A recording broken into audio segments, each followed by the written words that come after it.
From the Coast to Coast AM archives, you're listening to the best of Art Bell. This program was originally broadcast October 30th, 1993. Art will be live tomorrow night for his annual Ghost to Ghost AM show. Good morning, and welcome to another edition of Coast to Coast AM. Live ghost stories all night long. This is an annual event, and I've got a number of things to say about it. Number one, I take this very seriously, and Halloween is about here. Halloween is tomorrow, and this is as close as we get with this program, and it's going to kind of be a little touch of, I suppose, some of Area 2000. What we do here on special occasions, we every now and then turn away from the news, whatever it happens to be, and it's not much this morning anyway. For now, we're going to delve into a whole different world, and one that I want to warn some of you is going to frighten you. And there are people who become upset by discussions involving the paranormal and ghosts. And if you are one of those people, I urge you right now to turn your radio off. Go watch TV or something. Listen to somebody else's radio program. Because this morning we're going off into a complete different world. And I've got a couple of setup pieces this morning that I think you'll enjoy. This story from the Associated Press, it's Dayline Capitol Hill. With its 200-year history, it's not surprising that the United States Capitol building is the scene of many a ghost story. Clarence Brown, president of the U.S. Capitol Historical Society and a former congressman himself, says over the past 2 centuries, both the bold and the faint-hearted claim to have seen or heard spirits at the Capitol. There's the story of the demon black cat, reported over the years by more than one guard. There's the sighting of former president-turned-congressman John Quincy Adams, who died near the floor of the old House chamber in 1848. And there are those who smelled baking bread from the Capitol basement long after Union forces ceased using a secret tunnel as a Civil War bakery. Then there's this touch of Nevada story for you that I found particularly fascinating. It comes from a newspaper that you probably don't read, that we get in a little town where I live called Pahrump, Nevada. It's a little newspaper called the Gateway Gazette. It's the Thursday, October 28th edition. And the story is by Dave Downing, who is a Gazette staff writer, and it's entitled The Ghosts of the Mizpah Hotel. About 2 months ago, I bellied up to the bar at one of my favorite watering holes, the Mizpah Hotel Casino in Tonopah. My son had come up from Las Vegas to visit, and we were having a late-night drink. It was about 1 in the morning. You see, about 1 in the morning. These are the times, ladies and gentlemen, where these things occur. A fellow, I would guess to be in his 40s, came up from behind us, sat at the bar next to me. I glanced at him, seeing a dozen or 2 tattoos on his arm, decided to avoid a conversation. I heard him order a beer. When the beer arrived, he upended the bottle, guzzled down a slug. The bottle hit the bar with a whack, and he looked at me and said, "Boy, that's a hell of a hologram they've got in the elevator." "Huh?" "The elevator," he said. "I've never been there before. They've got an incredible hologram in there." "I don't understand." He said, "Oh, I thought you were a local. The Mizpah has a hologram of a beautiful woman dressed in old-fashioned clothing. It's in the elevator, man. It does look real." I told him that I'm a local. I also told him there's no hologram in the elevator. He looked at me strangely, drank his beer, and left. A few minutes later, he returned to the bar. He looked upset. "You're right," he exclaimed. "There is nothing in the elevator." He walked back toward the elevator, and I never saw him again. Had the lady in red appeared again? There are many strange tales from the hallowed ween halls of the Mizpah. The most popular tale involves the murder of a pretty young lady on the 5th floor of the hotel. She was a lady of the evening and became involved in a love triangle. That's according to the assistant manager now of the Mizpah, Sue Harmon. She was caught with another man by the man who was madly in love with her. He stabbed her to death. According to Harmon, there have been many sightings of the lady in red. She resides on the 5th floor, but she'll wander all over the hotel. She loves to pull pranks. She's the one that causes the Keno board to light up. Wait till you hear this. Many employees and visitors to the Mizpah claim they've seen the Keno board begin to flash numbers as if a game were in progress. The Keno boards at the Mizpah haven't been connected to an electrical source for years. Many claim she can be heard at night, moaning and walking about the floors. She's been known to carry on a conversation with people. We'll only later find out no one is there. Sharon Mitchell of Round Mountain relates a story about the lady in red that occurred to her son Stuart when he was working at the hotel during its reconstruction in the late 70s. Sharon was a dealer and a pit boss for the Mizpah at the time. 2 of my sons worked after school at the Mizpah, helping to remove walls and do general construction work. Stuart was 14 or 15 years old at the time. One night, Stuart was unusually quiet on the way home. I asked him if he was feeling okay, but he said something weird had happened during work. Stuart told his mother, "I was working down in the basement tearing out a wall. There was a woman with me. She asked me what I was doing, and I told her I was taking the wall down. She told me she didn't want the wall taken out. I asked her who she was, and she said, 'I live here, and I don't want that wall taken down.'" Stuart went to get his boss. When they returned, the lady was, of course, no longer there. Sharon told her son that it didn't seem much to be upset about. Stuart responded, "But, Mom, it isn't Halloween, but she was dressed in a costume." According to Sharon, her son then described the lady as wearing a long dress with a bustle that looked like turn-of-the-century clothing. He was very upset. Mitchell said she really didn't believe in ghosts, but if they exist anywhere, they're at the Mizpah. Pat Dennis, a former Mizpah waitress, is one who has personally seen the Keno board begin to light up. I don't know for a fact that the Keno board isn't connected to an electrical source, so I can't really say that the lady in red is involved. Who knows? Maybe they left a wire or two connected to some source by accident.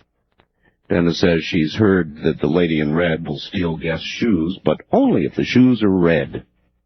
George Tooley, a former slot mechanic for the Mizpah, has seen that board light up, the Keno board. It would start playing a game. Usually it would happen during the graveyard shift. All of a sudden, the numbers would start lighting up as if a game were being played. You'd get about 20 numbers. They'd stay up for a while, then all go out. It happened 3 times one night.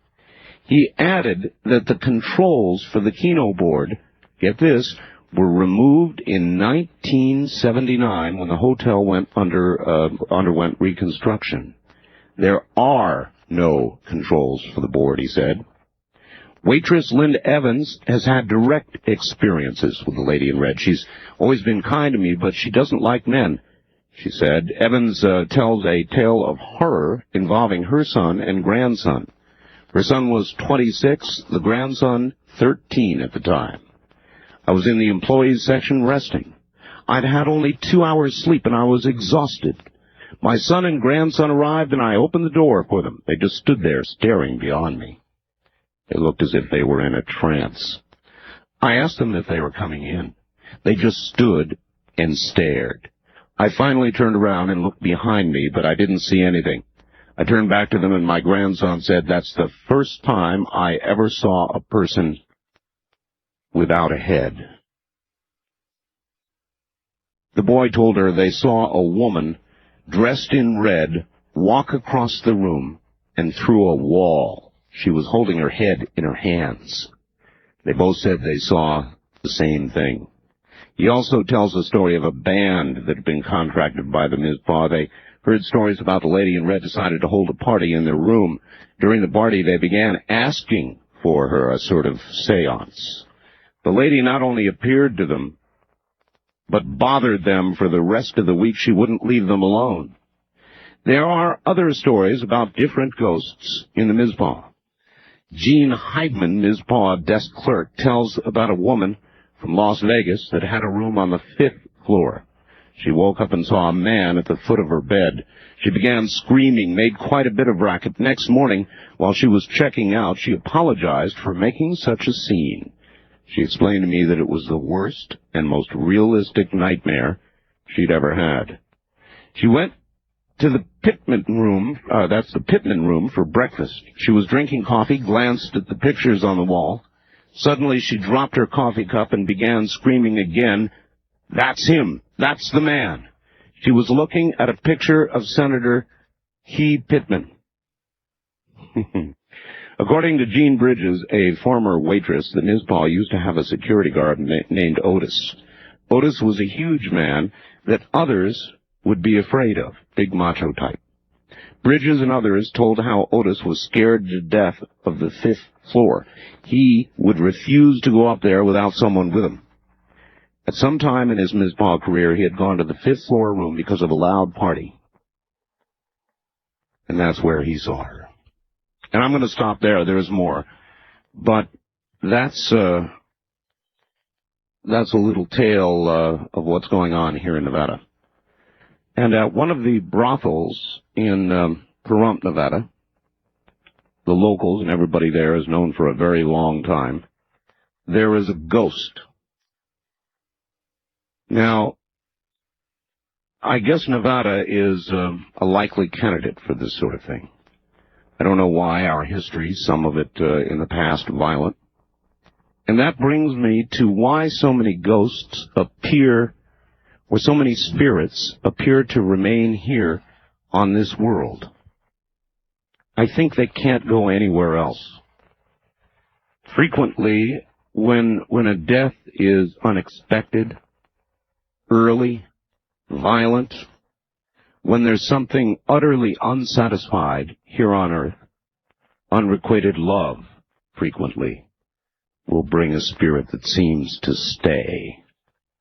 Other reasons, I don't know it all. I just know that I've heard the stories, and this morning you're going to hear them. That's what we're going to do.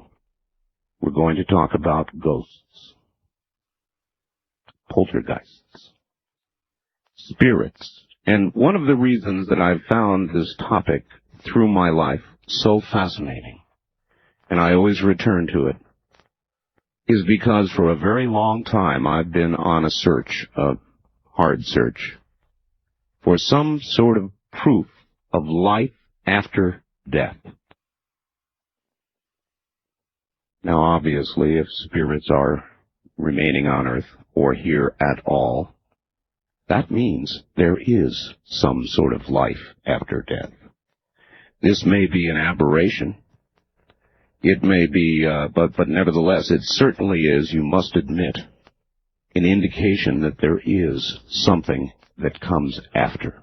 So, if you have a ghost story for us this morning, a real ghost story, if you're seeing a ghost or being bothered by one now, we want to hear from you. And that's a little taste to get you started. I now await your story, and we'll be right back.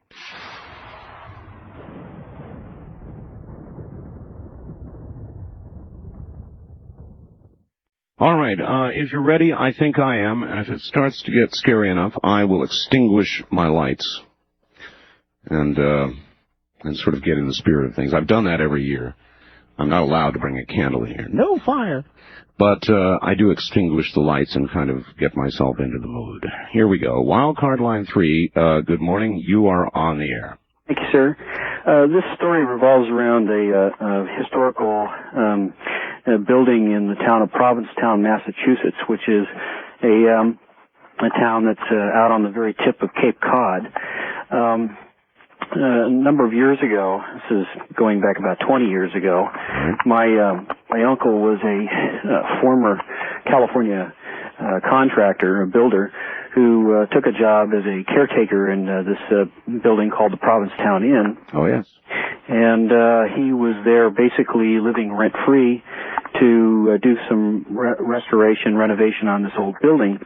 And this is a guy who watched, the hockey games, that didn't care about ghost stories, didn't believe in that sort of thing. But as he and his wife were living there for a while, they began to see more and more evidence of what I guess you would call poltergeist activity. And this was in the... pranks, things flying around, that's... Yes, absolutely. They would be watching a hockey game, and his wife would be cooking some spaghetti sauce in the kitchen, and they'd be watching together. She'd come out, and she'd leave the wooden spoon in the pot, and they'd hear this clatter in the kitchen, and they both run out there, and the spoon would be across the room, and spaghetti sauce would be all over the place. And then they began hearing footsteps in the upper story of the inn at all hours of the day and night, and would rush upstairs to see who was there, because this was generally in the off season when they didn't have any people renting rooms and so forth, and there was never anyone there. And on one occasion they had some footsteps who were wandering around, and he got his gun off the rack above the hearth, and the stairs were coming down the walls just on the other side of the living room, and there was a door in the entryway that was at the bottom of the stairs, and this separated the stairwell from where they were watching television. And as the footsteps came down the stair, he said to his wife, "As soon as the footsteps get to the bottom, open the door and I'll be ready with the gun." And she opened the door and there was no one there.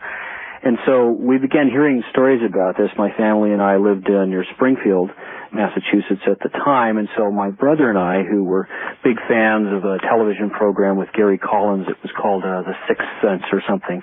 That was about the time that this was going on, and we were all hyped up on this paranormal activity, and so we decided we were going to go there with our cameras and try and get pictures of ghosts and this kind of stuff.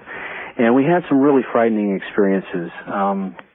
We began watching my uncle and his wife as they were using a Ouija board, which has the letters of the alphabet and a number of numbers. And I know about Ouija boards. Yes and no and this kind of thing. And it turned out that leading up to this particular weekend, my brother and I were there. They had actually done some historical research in the archives in Boston and other places to try and find out about the history of the building.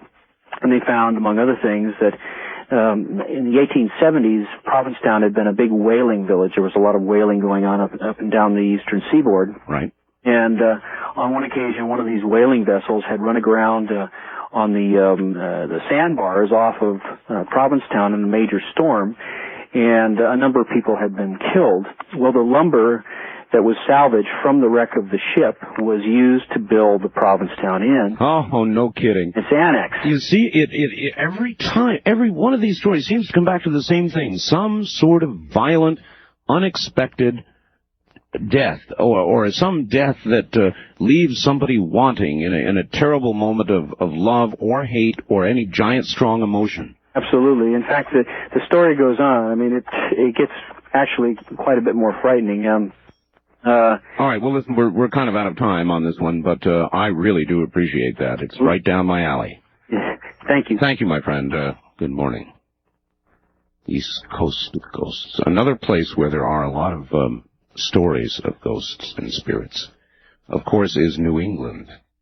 Now, I guess you could once again suggest that the older areas, the first settled areas in this country, those up in New England, would be likely settings for such things.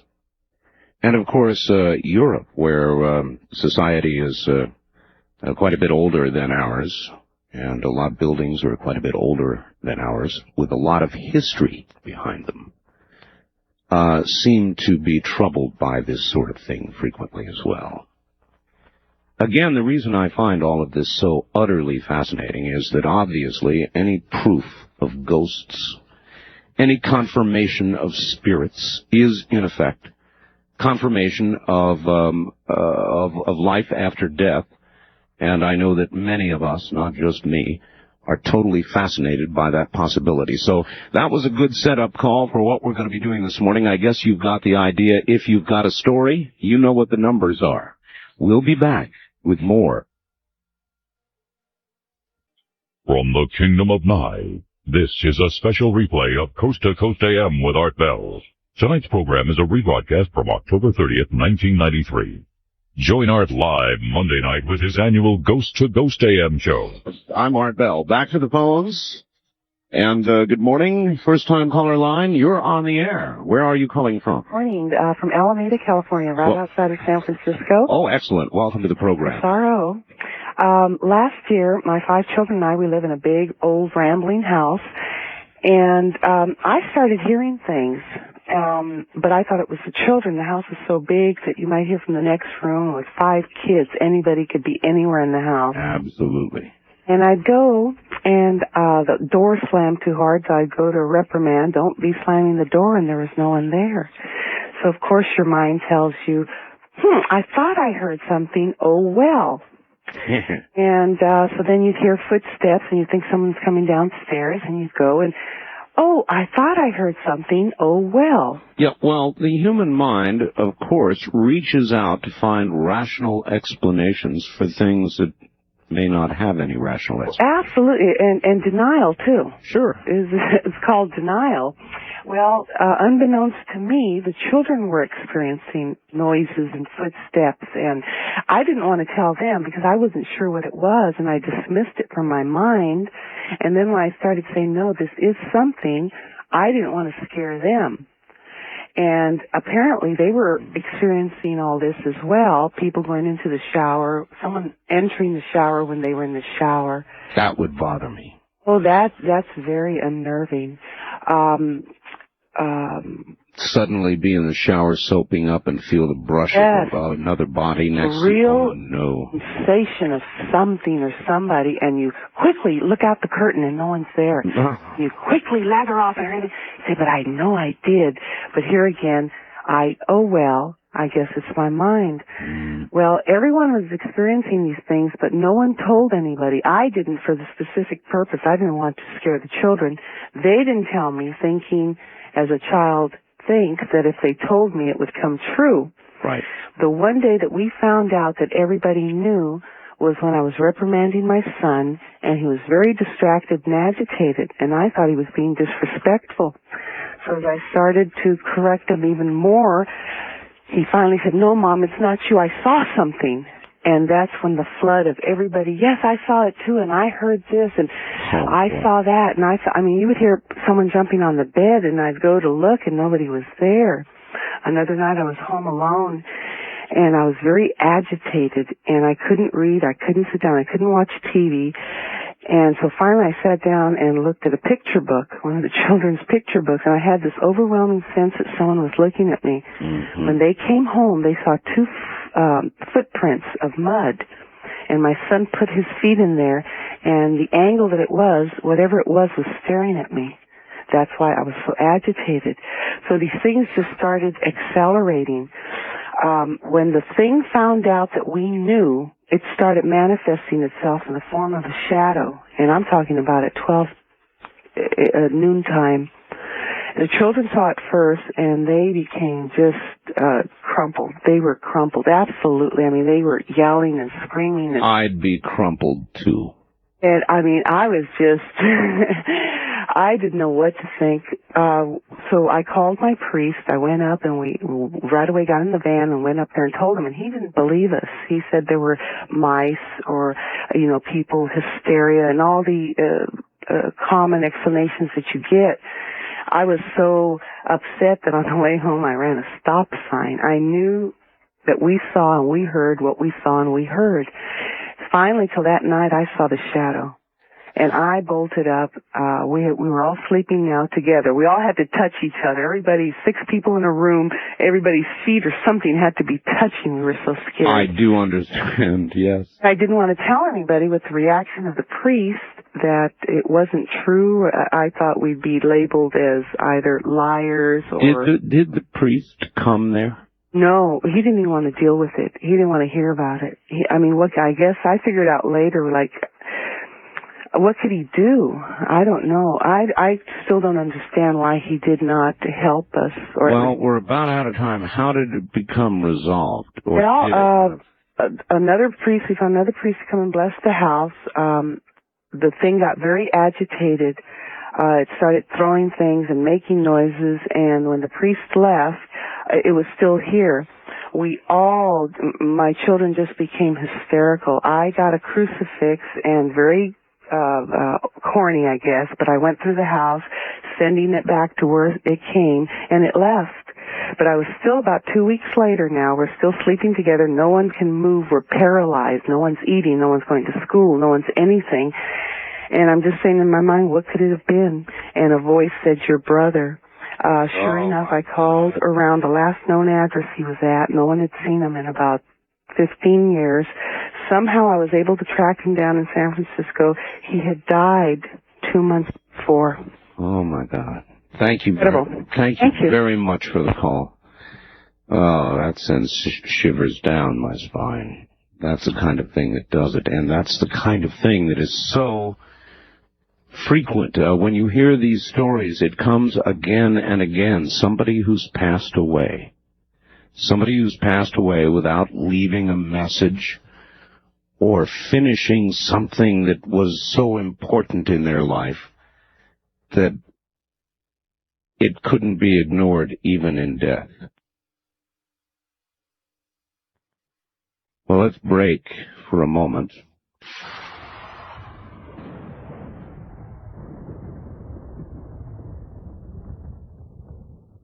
Good evening. You're on the air. Oh, yes, Art, I had a brush with something eerie in 1956 in Pittsburgh, PA.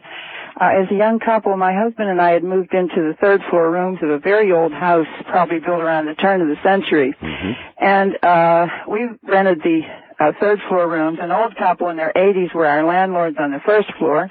The second floor was empty. And so among our 4 rooms, there was one particular small room that for some reason had a very strange, eerie feeling about it. It just never felt right. We just used it for storage and always kept that door closed. So this one particular night, my husband traveled on business and he was away. I came home from work about 6 o'clock. The old couple were in their rooms downstairs, but with their doors closed, so I felt very much alone in the house. And I was up there. Our bathroom happened to be on the second floor, which was empty. So I was up there for a couple of hours, and I kept having this terrible feeling that something or someone was in that little room. Mm-hmm. And I kept thinking, well, I must be being silly. So after a couple of hours, I went down to use the bathroom on the second floor. And while I'm in there, something seemed to be telling me, do not go back upstairs. And I had to really drag myself up there because I had this horrible feeling. And You mean you went anyway? I went anyway. Well, why do people always, even in the movies, the scantily dressed women always go to the basement? Why? Well, I wasn't scantily dressed. Well, that's fine. So anyway, I decided I'm being foolish, so I go up these stairs, and I'm climbing up this very long flight of steps, and I get almost to the top, about the third step down, when I hear the latch of that door open up. It made a click, a loud click, and that door opened and made the biggest squeak you ever heard in your life, just like in the movies. And I raced down those steps back to the bathroom, 3 at a time, literally, went back in that room, closed the door, locked that bathroom door, and I sat in there for about 2 hours till my husband came home. When I heard that front door downstairs opening, I was so relieved. He came in, and I told him what had happened, so we went back upstairs. And that door was open, yes, about a foot or so. And we looked inside, of course, we saw no one, nothing. And I can't explain why that happened to open that night that way. But in any case, I always, gave me heart failure. But a postscript to all this is that within a year after we had moved out of that house, the old man downstairs in his 80s had died. And a young couple apparently had moved into the second floor, and we read in the paper that their baby had died in its crib. Oh. And they were on the second floor. And I just had the strangest feeling that there was a very evil spirit in that house that was looking for a victim or something, and I almost feel that if I had gone up those stairs that night when I heard that door open, that I could have been that victim. Oh, well, that was, honest to God, a really spooky house. I understand, and I heartily appreciate your story. Okay. It was a good one. Thank you. That was a good one. Why is it, do you think, that people always compulsively almost do what they've been instructed not to do. Why, I joked about, in the horror stories where they always go directly to the basement. It kills me. No, I screamed, no, not the basement. They open the door and down they go, where they're eaten alive by something, inevitably. But even in real life, listen to that lady. Listen to the story we just got. Something told her not to do that, and what's the first thing she did? She forced herself to do it. Maybe the answer is that we want to return to a rational thought pattern. If something disturbs us, we want to deny it. We want a rational explanation for it.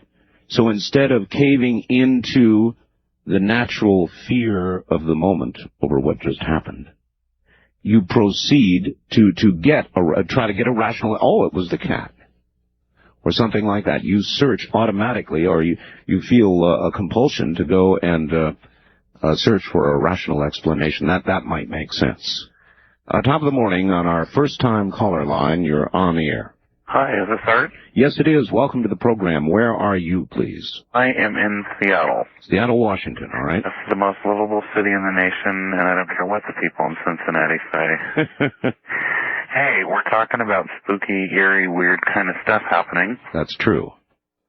Well, I have a story for you that probably won't send goosebumps up your spine. It'll probably make you go, oh, isn't that sweet, if that's possible. I had an aunt that I was very, very close to, actually a great aunt, very close to her. She was I just always kind of looked up to her in life. She was kind of my... Sure, mentor. My mentor, thanks. And I had gone out to the cemetery, as I do once a month, to put flowers on her grave and kind of trim the grass and all that. Right. And as I was driving around the curve, you have to go down a hill and around a curve to get out of the cemetery, she ran out in front of my car, and I thought, no, I'm seeing things, but when somebody something runs out in front of your car, what do? You slam on the brakes. I got rear-ended by two other cars, one of them being the security guard at the cemetery. I jumped out of the car thinking, oh my God, I'm going to pay for this one through the nose. Went back to make sure the people in the other two cars were okay, and both of them said, well, that woman shouldn't have run out in front of you like that. And I said, well, you saw her too? And they said, of course we saw her. And I said, well, I don't really remember what she looked like. I knew what she looked like, but, I wanted to check things out. Now, when you went around to check the front of your car, there was, I take it, no woman. There was no dent. I mean, I didn't hit her. She just kind of ran out in front of the car, across the street, and up this hill towards where there's kind of some woods. And there was a family in the car behind me and the security guard all saw exactly the same person. A year after that, I went to the cemetery, drove down the hill, went around the corner, and the same exact thing happened again. And I was rear-ended. You're wrong. Another car. You're wrong, sir. This is a goosebump story. They saw the same person. And I guess the point that I'm getting at is I see my aunt all the time. I see her when I'm in town. I don't know if it's somebody that looks like her, but I just feel that she has a lot to do with the things that have been happening in my life. I feel like she's always guiding me. Do you tend to see her at critical junctures in your life? That's funny you should say that. A month ago, I was in the hospital facing major surgery, and the door opened one night, and she came in and sat on the bed, took my hand, and said, the doctors are wrong. They've misdiagnosed you. You need to tell them that. The next morning, I asked the doctor to rerun tests because I felt something wasn't right, and sure enough, the tests had come out wrong, and I didn't need surgery. Oh, man. All right, sir, I've got to run. We're out of time, but believe me, that's a prime... You're a lot. She's there, and she's taking care of me, so I have a good guardian angel. Thank you for the call. My gosh, what a story. Didn't mean to cut you off, but we're out of time, and I think we got the substance of your story, and believe me, sir, you're wrong. That's a big goosebump story. Big goosebump story. That's incredible. Of course, it might be some evidence that there are spirits of all temperaments. In other words, spirits not only that are evil, spirits that are helpful or loving may be there as well. Spirits of all kinds, kind of like a cross-section of the people that we've got on the planet right now, eh? Good morning. Line 2, you're on the air. Yes, good morning. Good morning. I wanted to tell you something that just keyed my mind after listening to everyone else. Well, these have already been some pretty good stories, haven't they? Yes, they have. In 1955, we had moved from Ely, Nevada, which is a very famous mining town, etc., a very old town, and we had moved over to Provo, Utah in 1953. And in 1955, on December 18th, I woke up with a terrible dream that someone in the family had died, and I didn't know who it was, and I immediately keyed on to my cousin who was still residing in the same town in Ely. And so I called her that night, and I asked her how everything was going and everything, and there were 3 kids in the family then, or 4 kids in the family then, and her mother was pregnant with number 5. And she said, well, everything's fine, and I said, well, I was going to call and wish a Merry Christmas. And on December 21st, I woke up, and it was some ridiculous hour, like 12:30 or something, and I'm in school, and I'm a young person. And I said, somebody's gone. And I laid awake and waited for the phone to ring. And it rang, and it was my cousin's uncle had died in a car accident. And I thought, oh, wow, this is pretty weird, And then I had been experiencing other things throughout my life. And during 1970, I was visited in my mirror by my father, my biological father, who I did not know was deceased. That would scare me to death. That might scare me to death. To look in a mirror, I hear stories like these, ma'am, and that would really frighten me. How solid did the vision seem to be? Well, the first thing it was a new home. Well, it was new to me and my husband, and of course my first child was born while we were there, and I was pregnant with my second child. And we had just bought this new bedroom set and set it up and everything, and my husband was away a lot. He was active in mining and stuff. And all of a sudden, just out of a clear blue sky, I woke up, and I saw this strange light. It was like a light in the mirror. And it got brighter and brighter and brighter, and I got scared. I really did. I understand. And all of a sudden, it came out of the mirror, and there was my biological father. I had not seen him since I was Wait a minute. Wait a minute. It came out of the mirror? Out of the mirror. In a solid form? In a solid form. And it was my biological father, and I had never seen him since I was 3 years old. And you had a conversation with this man? Yes, I did. Yes, I did. And what he said not to be afraid. And he said, kiss the children for me. And it brought tears to my eyes. I was so frightened, and yet I was at peace.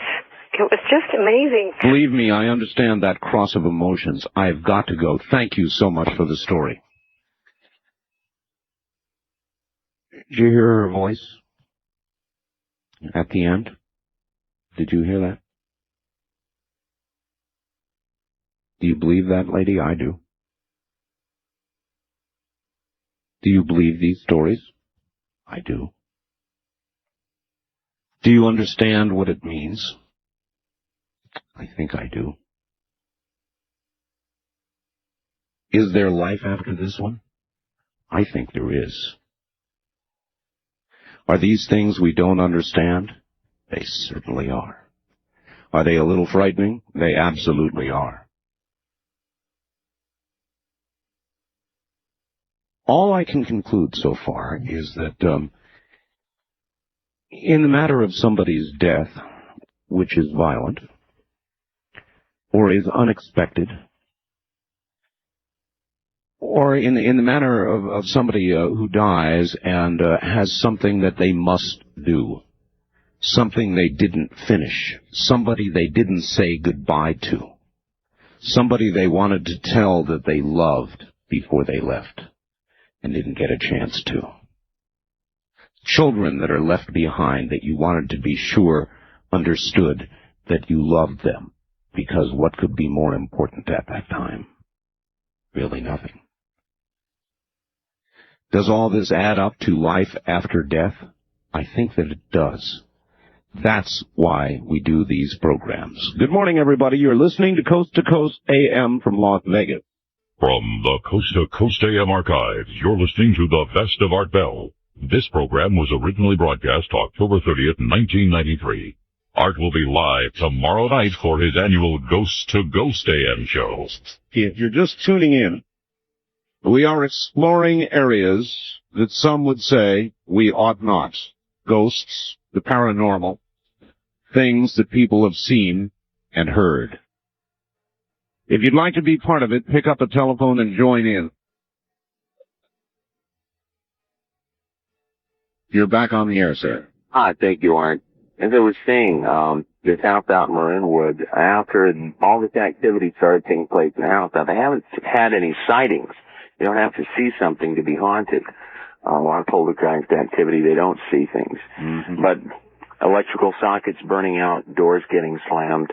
Her father came out to the house. He is in construction, a contractor, did some work on the sockets, and toasters would plug in and then they'd burn out. One day a woman friend of hers came over to pay her a visit. Comes into the house, has a small 3 or 4-year-old child. The child says he sees a lady in the hallway. Oh. A little while later, he's playing in the hallway, door slams shut. The woman, the mother of the child, and the woman who owns the house, it takes them 20 minutes to get the door unstuck, at which point the mother becomes hysterical. The little kid is scared because the lady he had felt or thought he had seen the lady there. They finally did get the door unstuck. There was no reason for the door being stuck. Mother and child left the house, haven't been back since. Theory. You were talking about how a lot of these people get separated from their bodies. The Indians and a lot of people believe that people who are addicted to drugs or drink alcohol get separated from their spirit. I've heard that. Now, if somebody gets separated from their spirit because of drug abuse or they weren't ready to leave because they died a violent death, then I think if there's that separation of body and spirit like that, or the Indians say drugs and alcohol will punch holes in your spirit. If you beat your spirit up or yourself up, you may wind up being grounded here. Well, that would seem to happen, wouldn't it? Story after story after story. And like I say, they looked into it, and they had found out that, yes, a woman had died there years earlier, and then later on they looked into it and discovered that, the cause of death was a heroin overdose. And this is one very angry spirit. Some people get in that house, and they're fine. Some people go in there, and they aren't fine. Well, if it does punch holes in the spirit, that's a big hole. Now, they tried to get my girlfriend to babysit out there, house sit rather, and when she found out about the house, she didn't want to go. And so there's some sensible information for your listeners, too. I appreciate it. I appreciate it, sir, and I appreciate the call. Thank you. Okay, bye. Right, bye. You ask yourself that question, would you go into a haunted house if you knew it was haunted, if the story was that it was haunted and there were spirits lingering there? Would you go in? Top of the morning, you're on the air, Coast to Coast AM with Art Bell. Where are you calling from, please? Hi, Art. Salt Lake City. Salt Lake City, yes. Listen, sir, I'd like to interject a note of caution from the cultural mecca of all that is the United States. Right. First of all, also before I can, with the death of Vincent Price, I want to say you made it into my top 4 American heroes, sir. Oh, well, thank you. All right. Anyway, listen, I had an experience with a Ouija board, and just to note that biblically, I don't know how you feel about Christianity, but the scriptures do tell us that ghosts, the spirits of the dead do not come back to haunt the living. In fact, they're demons taking manifestations in order to fool the relatives of those who have already passed on. So how then, if that's the case, do you account for some of the stories like we've heard this morning, the lady with the car and no brakes, spirits that seem to be those of departed loved ones that are here to help? Well, a lot of times, you don't have the full stories. A lot of these spirits may be, intending to appear as benevolent, when in fact the intentions may be very malign. That's not what I wanted to talk about. I want to give you my own experience very quickly. Sure. What I was doing is I was playing with a Ouija board alone, long time ago. Bad idea. And I began having an argument with the planchette. Well, I thought, this is nonsense. This is my own energy, and there's nothing in this. And at one point, every time that I would push the planchette to the S, the phone would ring. And so I asked the board if it were in fact ringing the phone, and it moves to the yes position. Well, I ran across the room to answer the phone. The phone kept ringing, and it was a crackling line. It sounded, the voice was distant, miles away, ancient voice, and it says, "You shall," and I didn't have the guts to listen to it. I hung the phone up. And, for the next 7 years, this phenomena have been happening in my life. For example, I'll pass by cars. Haven't you forevermore, if I can stop you, wondered, you shall what? I don't know. How could you hang up? I really did not want to know. I didn't want to hear what it was going to say. Okay. But it is a warning. Don't, I've had an aversion to the paraphernalia of the occult ever since. And I think, there is... I have a lot of respect for Ouija boards. I've had an experience with one myself, and I won't even talk about it. Well, as I said, it may answer your question of whether or not you would spin around and see what it was there that was manifesting itself, or going to a haunted house. I've done it since the experience, but in every case I've rooted. I appreciate your call, sir. Certainly. Have a good morning. All right. That's Salt Lake City with a caution, and a well-given caution it was, too, I might add. Well-given caution. You be careful. There are lots of things out there that we don't understand. And I think the possibility exists that a Ouija board is just inviting trouble. Line 3, you're on the air.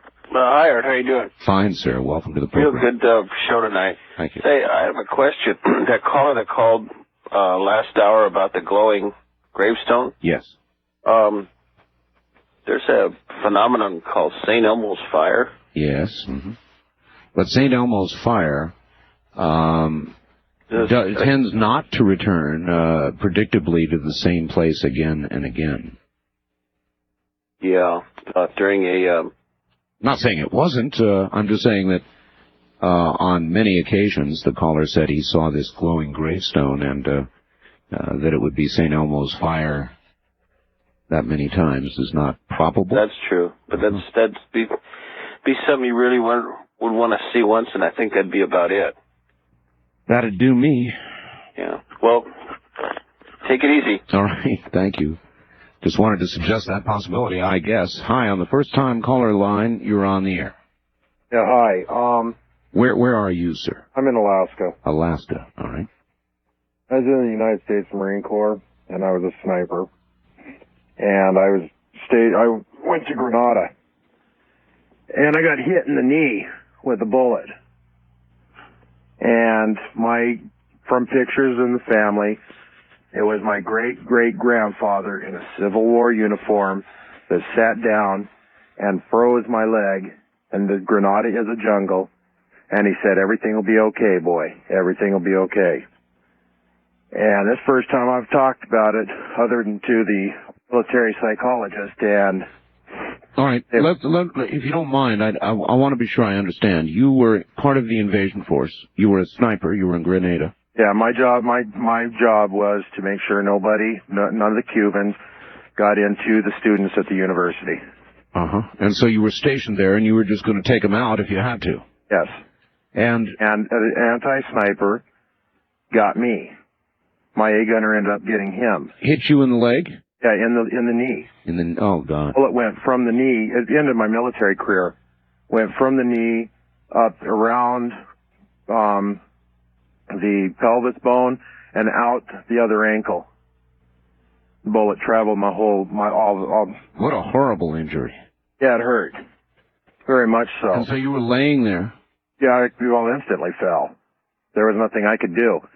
And like I say, through pictures of the family photo album, it was I think it'd be he was in the Civil War, and it'd be 3 great-grandfathers sat down and froze my leg. My leg was frozen, not cauterized. It was frozen. Frozen. The whole wound, which is something nobody's been able to explain. And he said, "Everything will be okay now, boy. Everything will be okay." And left? Yeah. That's eerie. What did the medics say? Medics, they were just asking me what we'd done, how we'd done this, where did we get ice. Nobody could understand. The psychologist told me that it was in the lust of battle and that I'd lost a lot of blood and that I wasn't sure what was happening. But my spotter, who was also a sniper, he felt something cold as he was taking the other man out. And he has shot before. It wasn't, you know, it's not the coldness you feel when you take a man out. I understand. It was completely different, and, you know, I was scared, but at the same time, there was this great feeling of security and just the joy of knowing that I had a family member there, because I really thought that the pain that I was feeling, I knew where the bullet went out. I didn't know what the damages were. That's the most incredible story I've ever heard, and I really appreciate your call, sir. Thank you. Wow. For that one, I'll take a quick break. We'll be right back.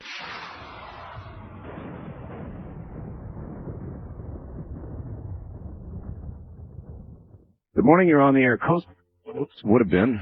You were a dial tone. Spirit of a dial tone. Wildcard line 3, you're on the air. Hello, Art. Hello. Yes, this is Mark from Anderson, California. Hi, Mark. Yeah, I had a situation happened a couple of years ago. I was sitting at a friend's house, and it was about 1 o'clock in the morning. And we were sitting there talking about, you know, people that we've known throughout our lives. And I was sitting in a chair, and all of a sudden, I bent over in extreme pain.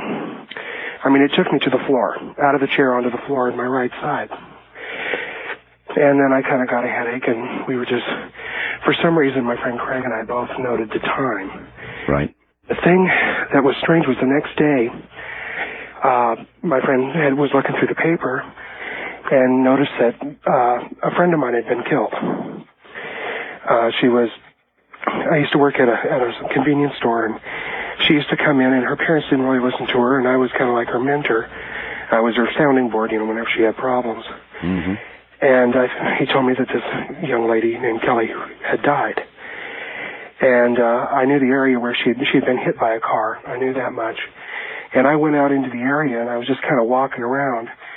By feel, I found the area where she was hit, just through whatever I have in myself that told me this is it. You just knew it. I just knew it. And we were kind of kicking around, and we saw one of the sheriff's deputies' car go up there, and I went and flagged him down and asked him if he had been working the night she got killed. Mm-hmm. And he said yes, and I told him that she was a friend of mine, and I said to him, I know this is going to sound morbid, but what side of her body did the truck impact her on? He told me that the initial strike hit her on the right side, fracturing her pelvis. She flipped up over the truck and landed on her head and was killed immediately. Mm. Now, this was within 5 minutes. This was the night before I fell over.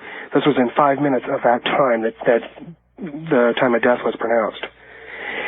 And my belief is that she came to me and said goodbye.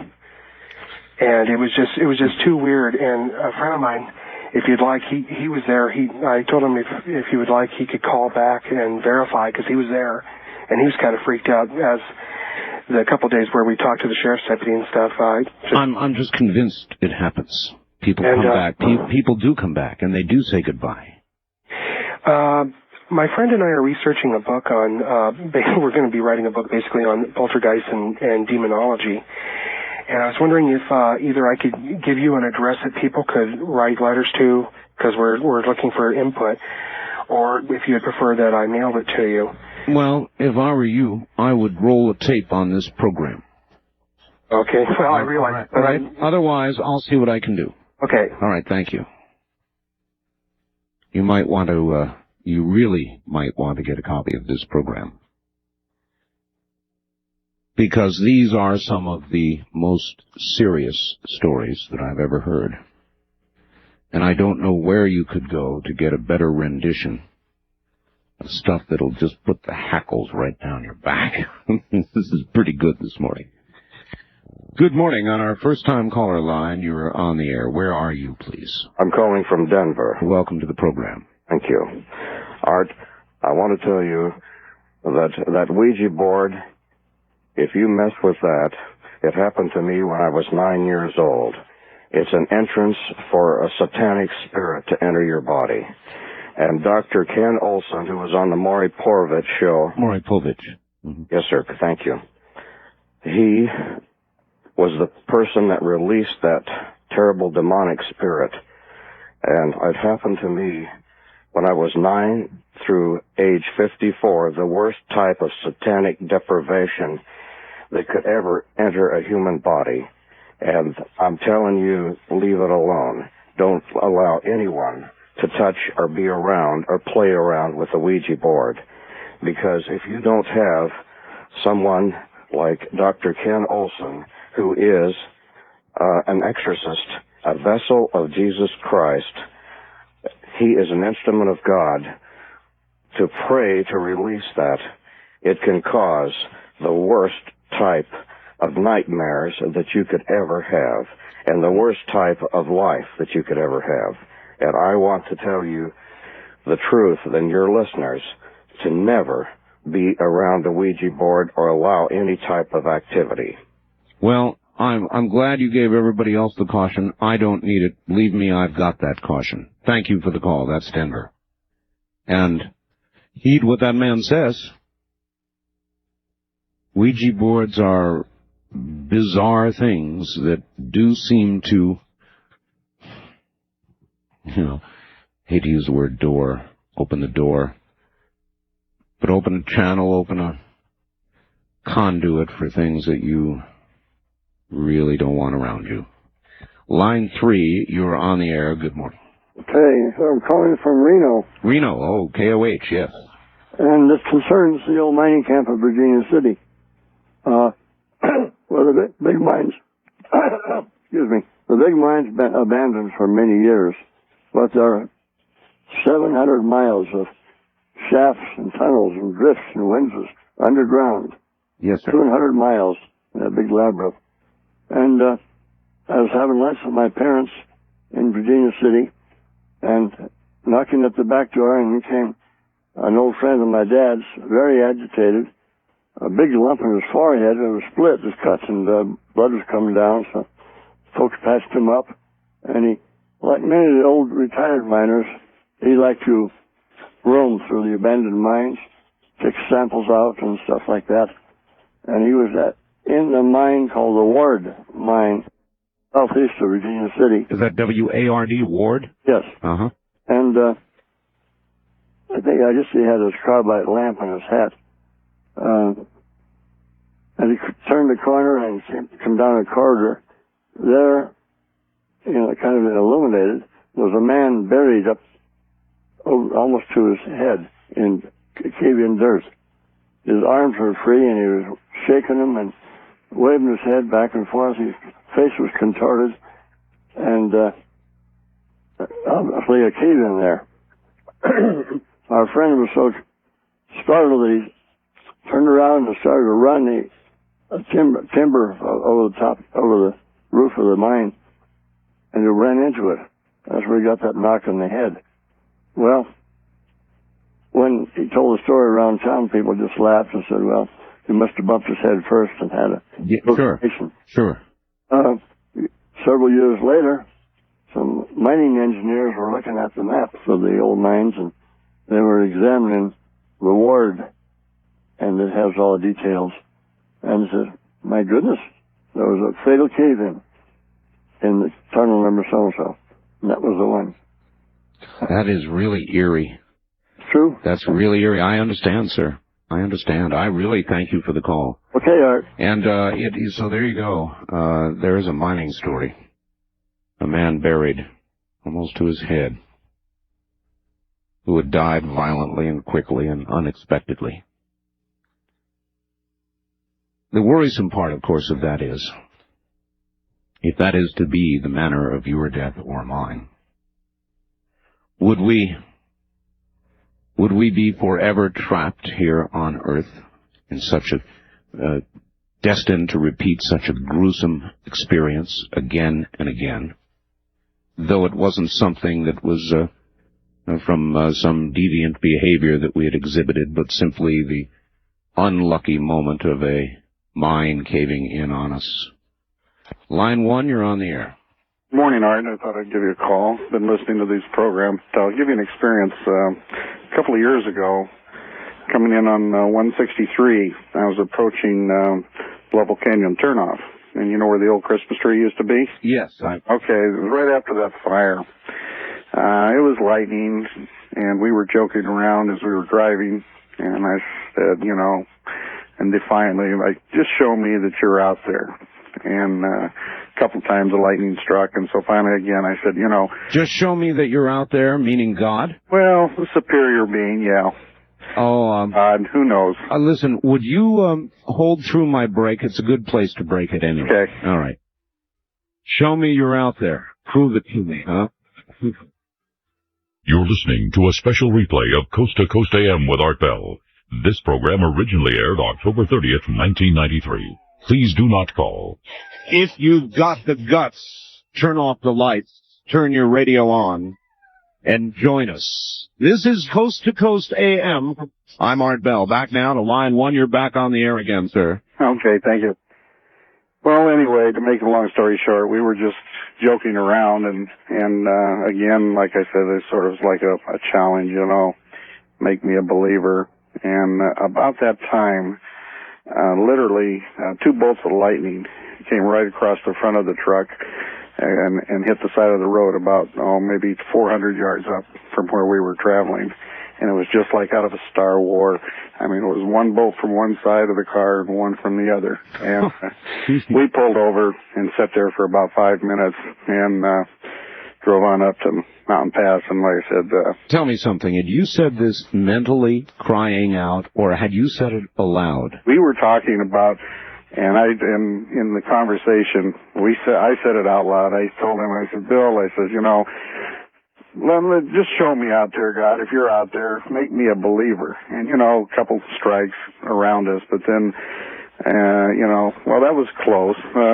Give me another sign. Make sure that you can hear me, you know. Well, I'm glad you didn't ask for absolute proof. Well, tell you what, I've never asked for something again that I didn't want. Oh, man, what a story. Now, how has this affected you, and how has it affected Bill? Well, we talk about it occasionally, and like I said, we just look at each other and shake our heads. Like I said, to me, it's a thing in life now. I don't ask for anything that, you know, in a joking manner anymore. It's been said, be careful what you wish for. Yeah, it might come true. Thank you for the story. Take care. That's, that was quite a story. That's a local story, too. That's a road I travel every day. And it's a dark road. And it's a dangerous road that I travel, Highway 160. I do about 120 miles a day on it. There have been a lot of people killed. There are a lot of crosses placed on the roadside to designate the place where it's occurred. But I've never seen anything. Not yet. Good morning. On the first-time caller line, you're on the air. Hi, I'm calling from Genoa, Nevada. Where in Nevada? Genoa. Genoa, Nevada. Oh, Genoa. Where is that? It is just about 10 miles south of Carson City. It's the first Nevada settlement. Very good. And anyway, this was about 2 years ago. My story, I'm a recovering alcoholic, and I was going out with a girl who had just got into recovery, and we were in counseling, and we were doing a bunch of inner child work. And, you know, one of the reasons we got along so well, our therapist says, because we played so well together. Well, this whole relationship went sour, and she began dating this other man, and they were going to move to Cleveland, Ohio. And anyway, so one night, I'm laying in my bed, and this therapy work that we were doing with inner child, you have to close your eyes and imagine this child and you know, what that child was doing at the time. And I was laying in my bed and my eyes were open, and all of a sudden, this little girl, about 8 years old, she had a pixie haircut and she was wearing shorts and a small halter top, came up, and she was standing right next to my bed, and my eyes were wide open. And it was that my girlfriend is like, you know, a smaller version of her, right? And yes. And this girl, without opening her lips or anything, said, you know, to me, I've come to play with Chris, who was like, and that's my name and my inner child. So anyway, this little girl is standing there, and she's talking to me. She says, and I'm leaving. I'm moving. And I wanted to come and play. And so she starts taking off with this other little kid who I'm assuming it was me. And they're running, and all of a sudden then I don't see walls in my room or anything. I just see them out like in a field running. Wow. And I keep saying out loud to this girl who I was had since not dated, Gary, do you feel this? I was wondering if there was a connection between her and me. Right. And I kept saying, do you feel this? Are you here? Do you are you seeing what I'm seeing? And then after they got done playing this, and this went on for, I'm going to guess 10 minutes. And then the little girl walked back up and said thank you, and that she was leaving, and that, hopefully she would come back to see us again. And I had told her, and I'm talking directly to this, she was transparent, but she was still standing right there. And I was telling her, I said, you can come back anytime you want. It was not a fear thing. I was not afraid. Why not? Well, because I guess because it was somebody you knew, somebody you know. Right, I think so. And she was just 8 years old, 9 years old, and just real shy, and I would like to think I could react as you did. I'm going to have to leave the line because we're out of time. I thank you for the call. I would like to think that I would react that way. And maybe, if it was somebody that I had known, somebody that I was comfortable with, and the experience felt benign, maybe I would be. But I'm not sure of that.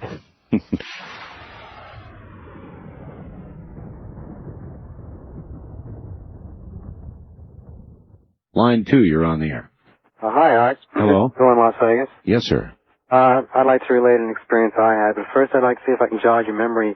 The last time I called in was, a year or so ago, and you had put out a question over the air, and I think it's somewhat apropos of tonight also. The question that you put out was, that night was, what do you think the purpose of life is? That's right.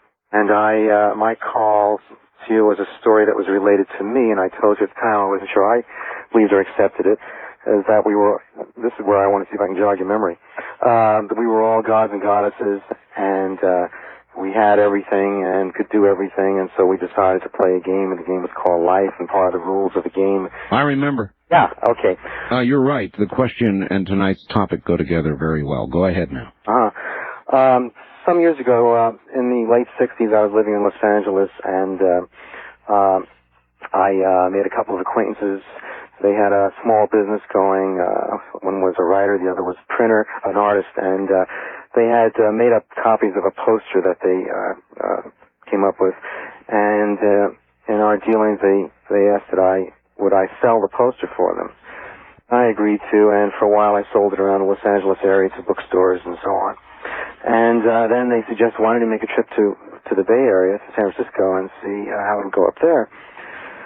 It was during the time of the Haight-Ashbury things, during the hippie days. Oh, I remember the time. And so I agreed to make the trip, and I went up there, and the evening that I arrived in San Francisco, before I decided to get a hotel room, I decided to eat in a restaurant, and then after that I went to a piano bar. I thought I'd just kind of rest for a while and listen to some music, and a fellow sitting next to me at the piano bar, and I got to talking, and I let him know that I was up from L.A., and he said, well, you don't have to get a hotel room.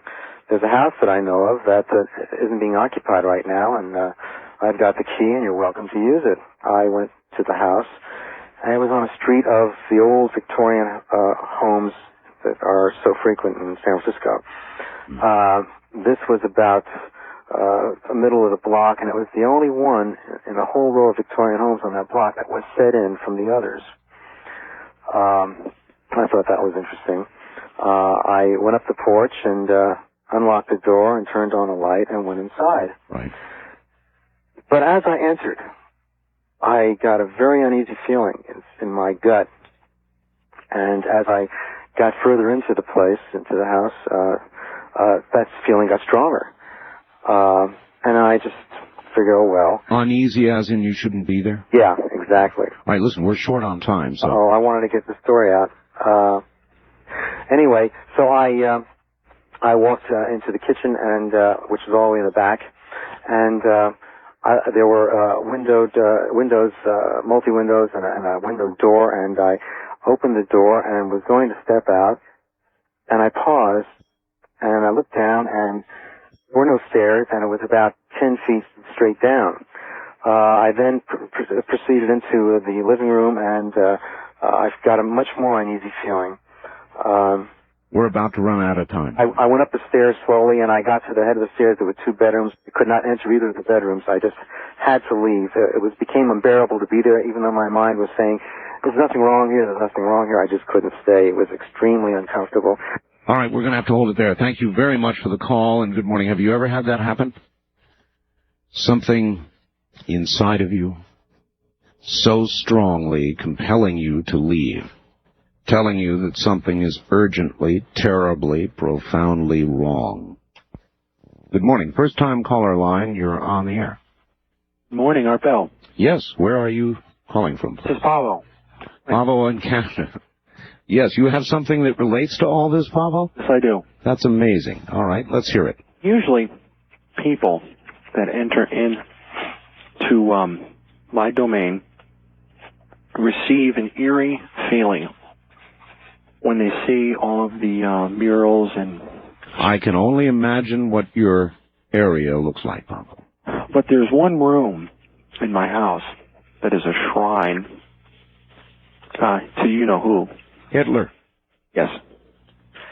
And when you walk in, the presence is so strong that the power, you feel the power. Thank you, Pavo. That is Pavo, who is in Canada. He's up in the Edmonton area, I believe. And Pavo is a Nazi. And he really is a Nazi. And he was talking about what he does now. And his shrine, I don't have to be there to imagine what it is like. And I can easily imagine that it imparts the exact feeling that he was just talking about. Eerie. Wildcard line 3, you're on the air. Good morning. Morning, Mr. Bell, calling from Albuquerque. Albuquerque, yes, sir. Just a real quick story, not quite as heavy as most of them, but I guess I was about 2 years old. My father told me about this. I had a favorite uncle, and I can't really remember his name right now because, again, I was 2 years old, but let's call him Uncle Joe. So I guess out of the clear blue sky one day, I wanted to go see Uncle Joe, and they said, no, it's too far away. It's about a 100-mile drive or something. This was back in the 50s, and I guess I had a fit, according to my father, and I just had to go see Uncle Joe, you know. So they decided that weekend to go see Uncle Joe, so we went up there and had a nice visit, and then a couple weeks later he died, you know. So then, you know, a short time later, say a couple months later, I wanted to go see another relative, and of course they didn't die, but my dad said they just about went crazy because they were afraid that something was going to go wrong with this relative. In other words, they figured that you had some precognitive... Yeah, they said after the first time they figured that they were afraid of picking up anybody's name, so it's just a short little story. Oh, I appreciate it. Get off the air because you got a lot of good stories. I don't want to... Yeah, there really have been some tremendous... Excellent show. Thank you. Yeah, I want to go see Uncle So-and-so. Quickly call him, tell him to stay in bed today. I don't think it works like that, though, do you? I think that things that are going to happen. Don't you? Or do you think that with the help of somebody who's been around before, some things that might happen otherwise would not or can be avoided? Like the lady with the story about the brakes. Line 3, you're on the air. Hello, line 3. No, you're not. Wild card line 3, you're on the air. Art. Yes. I'm calling from Anchorage, Alaska. Welcome to the program. All right. I was wanting to tell you a little story here that happened to me about 3 years ago. All right, go right ahead. All right. I was staying with some friends, and my mom lives up here in Anchorage, or in King Salmon, and she was telling me that she had a bad dream or whatever about me getting in a wreck over the weekend. And I was like, well, just shrugged it off or whatever and didn't think about it. And sure enough, the weekend came around and I got in a really serious motorcycle wreck. Oh. And was in the hospital for a long time and everything, and she was in the hospital, and she was like, you know, she just couldn't believe that it actually happened or whatever. And she was sitting there trying to explain to me what really had went on that night, that she had the bad dream. And she said that someone had actually came to her that night while she was asleep or whatever and woke her up. She didn't know who it was, no face or nothing, or any kind of, and told my mother that I was going to die at the end of the week. Really? And she told me I was just supposed to get in a wreck or whatever, just try to be careful. And she didn't tell me I was going to die. She just told me I was going to get in a wreck. And she was like, tell me what.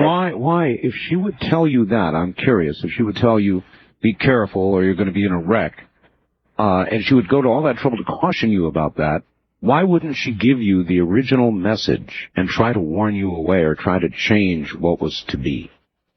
I really don't know. I'm just assuming she didn't probably want to worry me or scare me or whatever, because she's had these, I'm not saying she's psychic or nothing, but she'd done the same thing to her real father. Her real father was really deadly sick down in Florida, and no one knew anything about her. So she called down and talked to one of her sisters to go tell him to check on him. And sure enough, he went there. They went to check him out and everything, and he was. They found him on the floor, you know, and he was not in the greatest health or whatever. And it's just been a couple of weird coincidences or just something she's definitely got some sort of weird power, not power, but just some sort of gift, I guess, or something. I take it any similar caution given now, you would really... Most definitely, yeah. All right, thank you very much for the call. All right. You take care from the state of Alaska. Line 1, you're on the air. Oh, it's me? It's you. Oh, hi. Hi there. My name's Don. I'm a first-time caller. Hi, Don. And I'm coming from Vegas. I used to live out there in Pahrump, and I have two quick stories, and both of them happened while I was living out there. All right, go right ahead. It is a strange place. Yeah. Well, one of them, the first one is I was dating this girl in St. George, and I happened to be there late for one weekend, and I had to be back in Pahrump for work the next morning, but I was there too late, so I stayed the night at her house in their guest bedroom. And I had already gone to sleep. You know, the doors were shut and the lights were off and everything. Right. And for some reason, I woke up and I looked towards the door, and I could see, I don't know, 3, 4, or 5 people looking in at me. So I rubbed my eyes because I thought, you know, I was seeing something. And after I rubbed my eyes, I saw someone standing next to me in the bed. And you know how you can see, even though it's dark, you can still kind of see him. Yes. He had, I could tell he was blonde. And I was about to say something to him, ask him what he's doing, because it didn't appear to me that he might be a spirit. Yes. And just before I started to talk, he proceeded to fall on top of me. And I jumped back, and... So you felt the physical presence? No, I didn't feel it. I jumped back because I thought someone was going to fall on top of me. And as soon as he was about to fall on top of me, he disappeared. And that was in Pahrump? No, that was in St. George. All right, and now you've got a story about Pahrump. Yeah, I used to play football out there in Pahrump. I graduated in '82. I think I was a junior at the time. All right, listen. Hold on. I'm going to put you on hold. I'm going to do a newscast, and I'm going to come right back to you. Okay. All right, stay right there. And he's got a story about my hometown, Little Pahrump, Nevada, which I'm sure in large numbers is listening this morning. So all of you out in Pahrump, get ready, because here comes a story that comes from right there in town. It is a very odd place, and in Pahrump, Nevada, which is Nye County, there are brothels, for it is a legal business there. And in one of those brothels, there has for years and years and years been a ghost named Harold. We'll be back. You're listening to a special replay of Coast to Coast AM with Art Bell. This program originally aired October 30th, 1993. Please do not call. Once again, here I am. Hi, everybody. What a program this morning, huh? And it's all you. Thank you very much for a very, very, very, very unnerving, entertaining, provoking evening. We're telling ghost stories, real ghost stories. If you have one, feel free to join us. If you don't, sit back and listen. Turn out the lights if you dare and the radio up. And you may may want to tell us as the morning wears on how you're doing. Line 1, you're back on the air again. Okay. And now, Pahrump, Nevada. Yeah. I was playing football for him, and I think I was a junior, and we had an away game. So I was on the varsity bus, and my sister was on the junior varsity bus. And for some reason, the junior varsity bus got way behind us. And so we showed up at the high school, and I had the car with me. And so I decided to just stay there and wait for my sister with the car. And after everybody had left, I got in the car, and I laid the seat back just to go to sleep. And then next thing I noticed, the JV bus came, and I could see people walking out. I could hear the voices. I recognized the voices. Then I woke up and looked out, and nothing was there. I didn't think much of it because, I just thought, I'm just dreaming. Dreaming, yeah. I went back to sleep, and I saw the exact same thing again.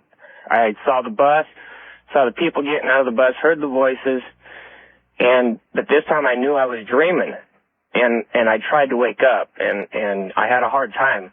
But finally I woke myself up, looked out, and there was nothing there. So then I decided to go back to sleep. That was a little scary, but I went back to sleep, and I saw the exact same thing, only this time I saw my sister walk up to the side of the car. She had one of her friends with her, and she was asking to be let in. And this time, and I knew I was dreaming again, but this time I had a real hard time waking up. And finally I had to scream just to wake up. And that time I decided I'm getting out of here. And so I just went home and decided to wait for the phone call at home. And I've grown up in the country, so being out in the country alone at night never really bothered me, but this really did. And I understand. I think it odd that you knew you were in a dream. I've never had that experience. My dreams have always been as reality until I woke up and knew, when you wake up, you had a dream, right? Uh-huh. But I've never known in a dream that I was dreaming. That's odd. And I lived about a half a mile from one of those houses of ill repute that you talk about, so you know how far I had to drive home. I do. I thank you for the call. All right, thanks. And, yes, indeed. I know the area. Good morning on our first... you would have been. Wildcard line 3 instead, you're on the air. Hello. Hello, Art. I have a little story. This goes back to, about the early 70s. Where are you? I'm calling from Linwood, Washington. All right. AVI. My name's Tom. I was traveling across Nevada from Idaho down to California, and it was early in the morning, and I was outside of Winnemucca about 5:30 or 6 o'clock, and I was by myself, and I'm out of breath. Okay. As I was driving along, it was out in the desert area, and there was virtually uninhabited. Right. And a car came up behind me with 2 inhabitants who they started following right on my bumper. And I became concerned because it became apparent that they were really interested in getting me stopped. And they would pull up alongside and motion me over and things like that. Mm-hmm. And I was afraid that I was afraid they were going to assault you, rob you, whatever. Uh-huh. Yeah, sure, that'd be natural.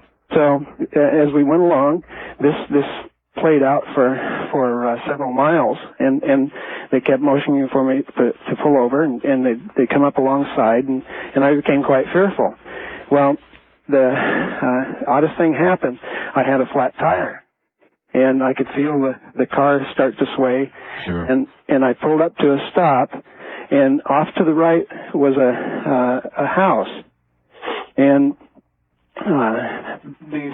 this car pulled up along and stopped behind me, and I didn't know what to do. I was afraid to get out, and somebody came out of this house to a pickup that was running. I mean, this was the only house in the area. There was nothing else around. Right. And he walked out and he looked, and one of the people in the car pointed to this guy, and then they went ahead and pulled on by me and took off. So I got out, and I looked at the man, and he was doing something around the pickup, and so I went ahead and got my tire out and changed it and went on my way. Well, this left, it made me quite fearful. Yes. Well, on the way back from California back to Idaho, I looked for this place. I wanted to stop, and it left such a mark on me psychologically. Sure. I found the place. It was totally uninhabited. No windows, no doors. Just a little shack. Yes. And what do you think happened to you? I mean, I honestly don't know. I honestly feel that something kept me from being harmed. Something wanted to warn you. Yes. Well, that's these two guys away is what happened. That's quite a story. Thank you. You're welcome. Good morning.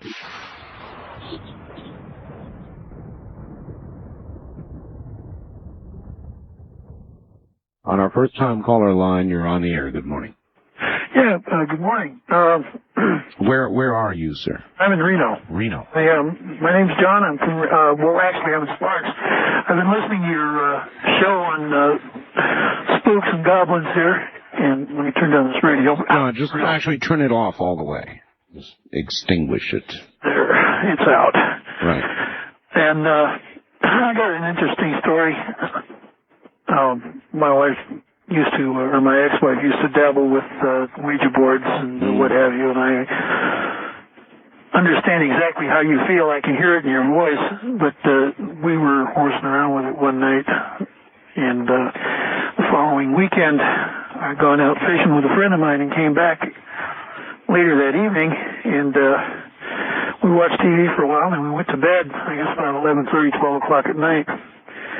And the back door of the house and the front door of the house were in line with each other. And our bedroom was at the other end of the house. Right. And I was just dozing off, and I swore I heard the back door open, and somebody in heavy boots closed the door and walked through my kitchen. I went to my dresser drawer, and I grabbed my 9mm, and I took it out, and I'm standing in the hallway thinking, God, I hope I don't have to do this. I got locked and loaded, and I swung out into the hallway, and there was just enough residual light in the living room where I could see the silhouette of this individual, about 6'3", pretty stocky person. And I uttered some explicitives deleted and told him to freeze right where he was, or I was going to dump him. And you remember the old window shades where you take and you pull them down, you let them go, and they just go up and spin around? Very well, yes. Yeah, well, that's exactly what happened to this silhouette. Oh, you're straight up. Really? Just like a window? Just like the old window shades. It just went straight up and vanished. And that was a very puckering experience, if you know what I mean. I know what you mean. And I'll never forget it. We had other interesting happenings in that house too. We had clocks that would mysteriously just slide off the shelf and drop onto the floor for no reason at all. Well, this has been sphincter tightening enough for me. Yeah. Oh, yeah. This is a really great show. I want to get off the air and listen some more. All right. Thank you. Have a good morning. Oh, boy. That's pretty descriptive, like a window. Like that. That's the kind of thing that'll put you on your knees for a while. Line 3, you're on the air. Hi, Art. This is Chris in Carson City. Hi, Chris. I'm calling. This is a story that my brother told to me. All right. And I have no doubt that it's true. He doesn't engage in lying. But my brother was taken in that. First of all, my father passed away in June of '91, and he had a very sudden heart attack. I mean, I had dinner with him an hour before, and he was perfectly fine. We were joking, and People always say that. He was fine. he was, and we were joking about a local casino there where I like and he didn't. He was saying, well, if I go in there to cash a check with you, I've got to take a shower because it's so greasy, you know, and he was just joking. Yeah. And it was very sudden. Nobody was expecting it. He died very quickly in his rocking chair in a candy bar. And about 6 months later, my brother was taking a nap. He worked graveyard, and he had to sleep during the day. And he had somebody watching his children in the other room. Well, in his dream, he heard a phone ring. Now, he has no phone in his bedroom. In his dream, he heard the phone ring, and he picks up the phone, and it's my father on the other end of the line. Now, my father was a compulsive gambler, and I think one of the things that killed him was the stress of having gambled away everything that he and my mom had. Guilt. And my brother said that he heard casino noises in the background, and the noises of slot machines, and he could tell that my father was calling from a casino. Yes. He said, I need to talk to you, and I need to make it quick. I've gambled away all my prayers, or I've cashed in all my prayers to make this call to you. And apparently, the way my dad said, he said, the way my dad had it, people pray for you, and the prayers are part of the economy of this place where he was. And as many prayers as people prayed for you, that was the things that you could do. And he was using all his prayers to make this call. And he said, I have a message for you. He said, you're going to die within a year. But that's not the message. I have a more important message that I really need to get to you. Before he could get the message to my brother, the phone went dead. And my brother woke up. He came out of the room, and he didn't think much about it except that it was a dream and the stress of my father having passed away. Mm-hmm. And my little niece came in and said, Daddy, who called you? Why is there a phone in your room? And now it's been 2 years. My brother isn't dead. And so I kind of discounted the whole thing, except that my mom said that there are different ways of dying. Now, when my dad died, my brother was always dependent on my dad for everything, and never really could hold a job, never really could do anything. As soon as my dad died, my brother started going to college. He started getting work, getting a job. Doing all the things that had your dad lived, it would have wanted him to. Now, I think that my dad was saying that, hey, the old Dan is going to die in a year. There's going to be a new Dan. That's the way I see it, that there's there's a totally different man, responsible, taking responsibility in his life, doing the things in his life that he should be doing. I've got you. I've got I would to like go. to know, though, what the other message was.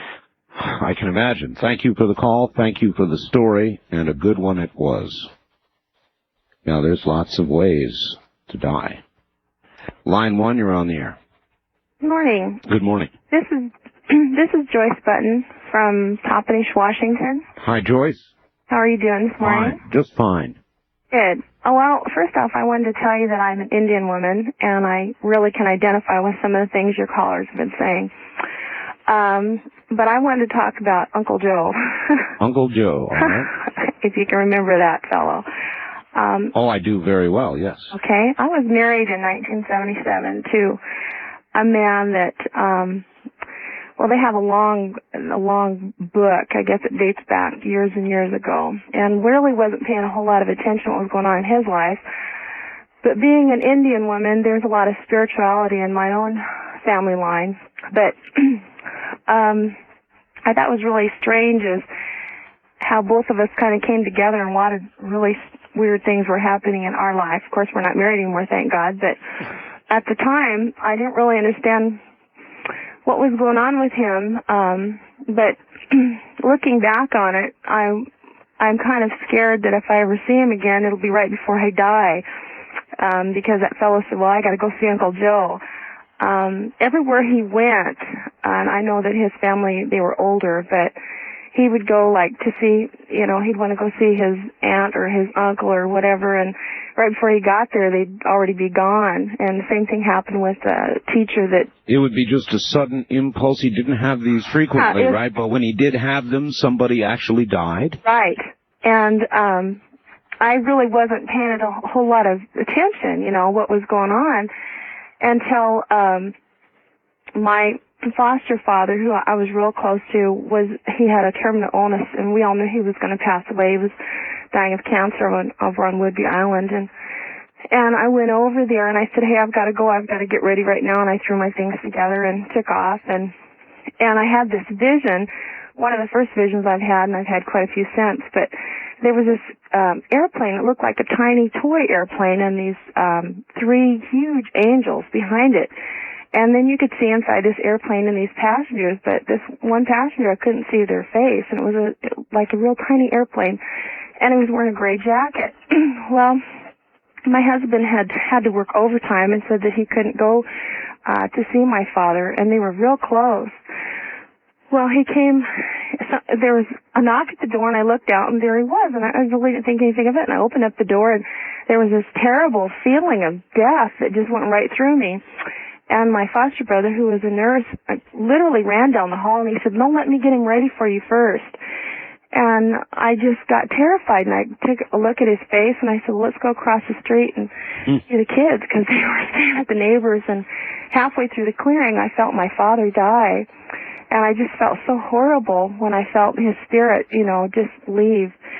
And, of course, I knew my dad was dead, and I went and tried to get him involved with seeing the children. When we got back, my mom was having a glass of high cherry wine. Dad had always made wine and stuff, and she looked right at my husband's face, and she just with hate in her eyes, and she said, well, he's dead, like he had been the one to kill him. And all of a sudden I remembered that vision of that gray coat, and I looked at my husband. He was wearing that gray jacket, and it was him. He was coming, in that tiny plane. And that's how he had gotten there. He had flown there, chartered a small plane to come into Woodby Island, taken a taxi, and come to the house. And all of a sudden, all the pieces fit together, and I looked back, and I thought, oh, my God, he told me that he was going down the hall right before his father died. Well, listen, we're out of time, but if ever a woman had reason not to see an ex, if you hear he's on the way to visit you, I'd grab the nearest passport and be headed out. I think I will. All right, thank you. Bye-bye. And while we're on the subject of airplanes, I have a very good friend that works for one of the major airlines in this country, maybe the biggest airline, actually. And there are some planes, and I'm intentionally not going to tell you which airline it is. Actually, they've made movies about it. But because of the violent nature of airplane crashes, companies that have been in the business for a very long time and have had crashes know planes are haunted. There are some bone-chilling stories to be told about haunted airplanes. And because I don't want to compromise something that's been told to me, I'm not going to pass it on to you. I'm just going to say, believe it. There are some airplanes that are that have more flying than just the paying passengers, let me put it that way. Good morning. On the first-time caller line, you're on the air. This is Alan from Birmingham, Alabama. Alan from Birmingham. Hi, Alan. How you doing? Still doing the stuff on the ghost stories? Oh, we sure are, Alan. All right. Well, I got one for you. All right. All right, me and my best friend, ever since we've met, we've been having, strange occurrences happening whenever we're around each other. Right. And, we could, know what each other's thinking, and if something happens to one of us, the other knows about it and things like that. Sure. Well, he joined the Army about 2.5 years ago. Alan, I have a break coming up right now. Might I ask that you hold through it so we can get your whole story in? Okay. All right, good. Stay right where you are. That's Alan in Birmingham, Alabama. Back with us in a moment. You're listening to a special replay of Coast to Coast AM with Art Bell. This program originally aired October 30th, 1993. Please do not call. Welcome back, everybody, to a night of, she expressed it well. I'm Art Bell, and this is Coast to Coast AM, back to Birmingham, Alabama now. Good morning. You're back on the air. Thanks for waiting. Yeah, alright. Okay. So, me and my best friend Lance, it's like, you know, we always kind of have like sort of like the same dreams and stuff, but we was always wondering how this happened and stuff. So he got hurt while he was in basic training, and he had a convalescence leave, and I was living in Huntsville at the time. Right. And we was always wondering why this was happening and everything. And one night about 3 o'clock in the morning, all these dogs in the neighborhood started barking, and, you know, we was wondering what was going on. So we walked outside and looked around and couldn't see nothing. All of a sudden we looked up in this tree, and there was these red glowing eyes. It was real freaky. Red glowing eyes? Yeah. Okay. And about that time, the dogs shut up, and the whole neighborhood went black. We found out the next day all southeast Huntsville was in a blackout. And all of a sudden there was this white Bengal tiger, it was like a shadow, walked up in the yard. Yes. And all of a sudden it transformed, and this man, he was Egyptian. And he said his name was Ptolemy, which I found out there was a real, he was an Egyptian astrologer or mathematician named Ptolemy that lived back in 300 AD or something like that. And he told us that, what he was, who he was, and everything, and, that things like this would happen, and sooner or later he would tell us why and show us why. And ever since then we like have dreams about him and everything, and it's real weird because we'll like be dreaming. So he, in other words, he's never really left you. Right. It's like he said he'd be there to protect us and things like that. And Lance has had occurrences where he's protected him while he's been in Germany and everything. But one of the strangest ones was last Christmas he was at home, and me and him was out sitting in the living room and was going to leave and go outside down to his parents' house. And what happened was I went to open the door, and as soon as I opened the door, it's like both me and him went flying back into the middle of the living room. The door shut, and about 20 seconds later, a car came by with a drive-by shooting. Oh. Well, that's quite a story. Yeah. It's kind of freaked us both out. I understand, and I thank you for adding to the series of stories this morning. Yeah. But the thing about it is he's in Germany, I'm here. We've been both having real weird dreams lately, and I talked to him about 4 days ago. He's telling me about his dreams and the same ones I'm having. Well, maybe there's more to go to this story. Keep us informed, all right? All right. Thank you, my friend.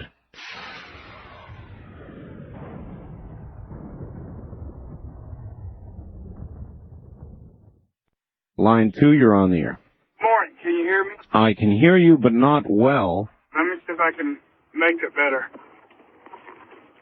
Can you hear me now? Oh, much better, yes. Okay. What I'm going to tell you, I've never told anyone before. It started many years ago. I was born in 1949 in April. And April 5th, 1952, 5 days before my 3rd birthday, my older brother died. The only memories I really have of him is him laying in his coffin.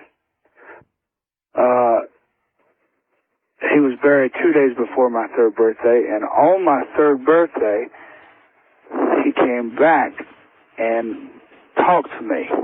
Now, I was a very little child, but I remember that very clearly. Since that time, and I'm 44 years old now, every April 10th, no matter where I have been in this world, he always comes back and talks to me again. How? I mean, what form does he take? How does this happen? He looks exactly like he did the day he died. He looks like a 4-year-old child. And it doesn't matter where I am. When I was in Vietnam, it doesn't make any difference. All I have to do is be by myself for even just a few seconds. On my birthday, he always comes and talks to me, and he always tells me. He doesn't tell me anything that, is really revealing anything. He just tells me if everything's going to be okay and not to worry about it. How do you handle that? I mean, Well, But it's been ever since I was a little tiny child, so it's normal for me. I mean, I don't tell anybody about this. I wouldn't be telling you if it wasn't on the. What about your parents? Who I am? I know. What about your parents? As far as I know, they never have any. Nobody's. He always told me to not tell anybody, so I've never heard anybody else say anything about it, so I don't know. I just know that he talks to me every April 10th on my birthday. That's incredible. I'll tell you, I'm honored that you decided to tell us. Well, like I say, I wouldn't tell you if you could know who I am, because he told me not to tell anybody, but like this, where you can't know who I am, it's okay. Thank you for the story. You're welcome. Good morning. Well, what do you think about that? Sound credible to you? Sound like someone who was just calling to jerk our chain? I don't think so. Same way I feel about most all the calls we've had this morning. This has been very good. If you've listened to all this, I think that you've got to be sitting there wondering about all this. Hi there. First time caller line, you're on the air. Hello? No, are you there? Last chance. Yes. You are. Where are you, sir? I'm calling from Denver. Denver, Colorado. Welcome to the program. Yes. Probably one thing about the ghost story thing, I was hardly ever a believer. Growing up as a Christian, I really was for the most part taught not to believe in that.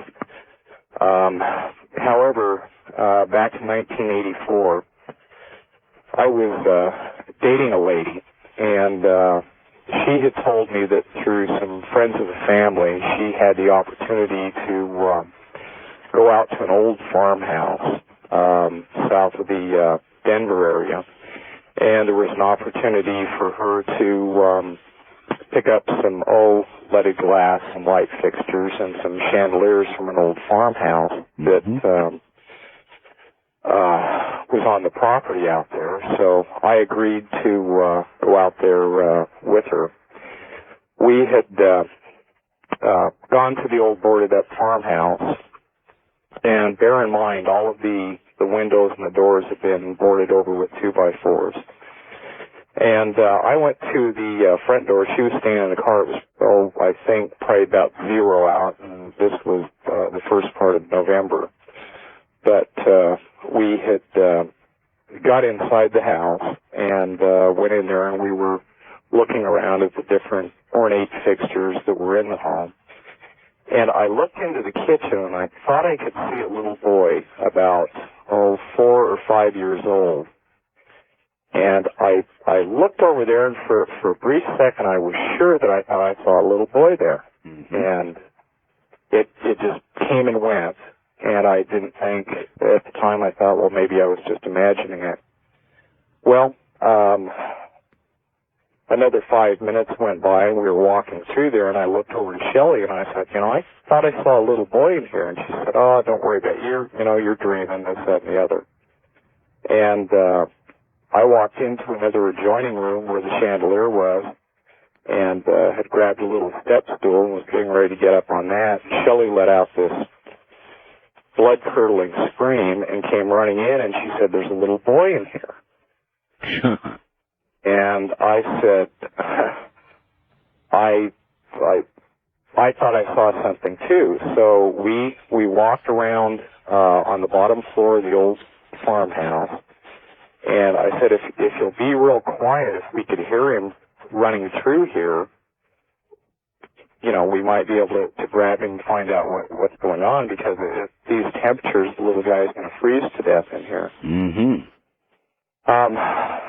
We searched through the house, the stairway. I was standing by the stairway to the second floor, so I know that nobody could have walked past me.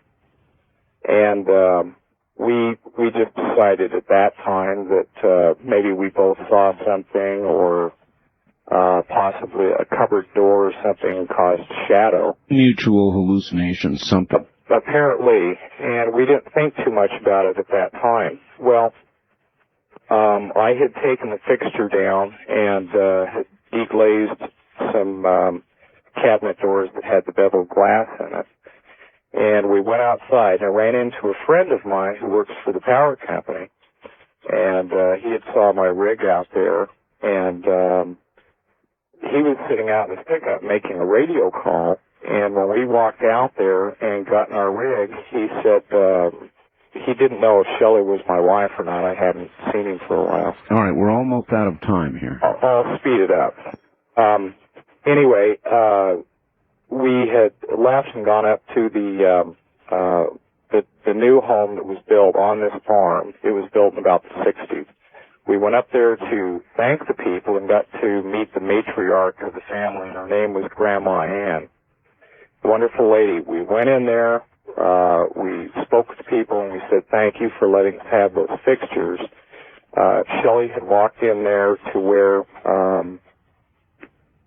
her grandmother's little, I guess, bedroom, you would call it, next to a den. And we looked down and we saw a little picture of the boy and two girls. Oh, boy. All right, I've got to hold it there. Thank you. So there was the boy. There was the boy. That's an incredible story. People coming back. People never leaving. People who die, whose spirits remain here for some troubling reason, usually troubling.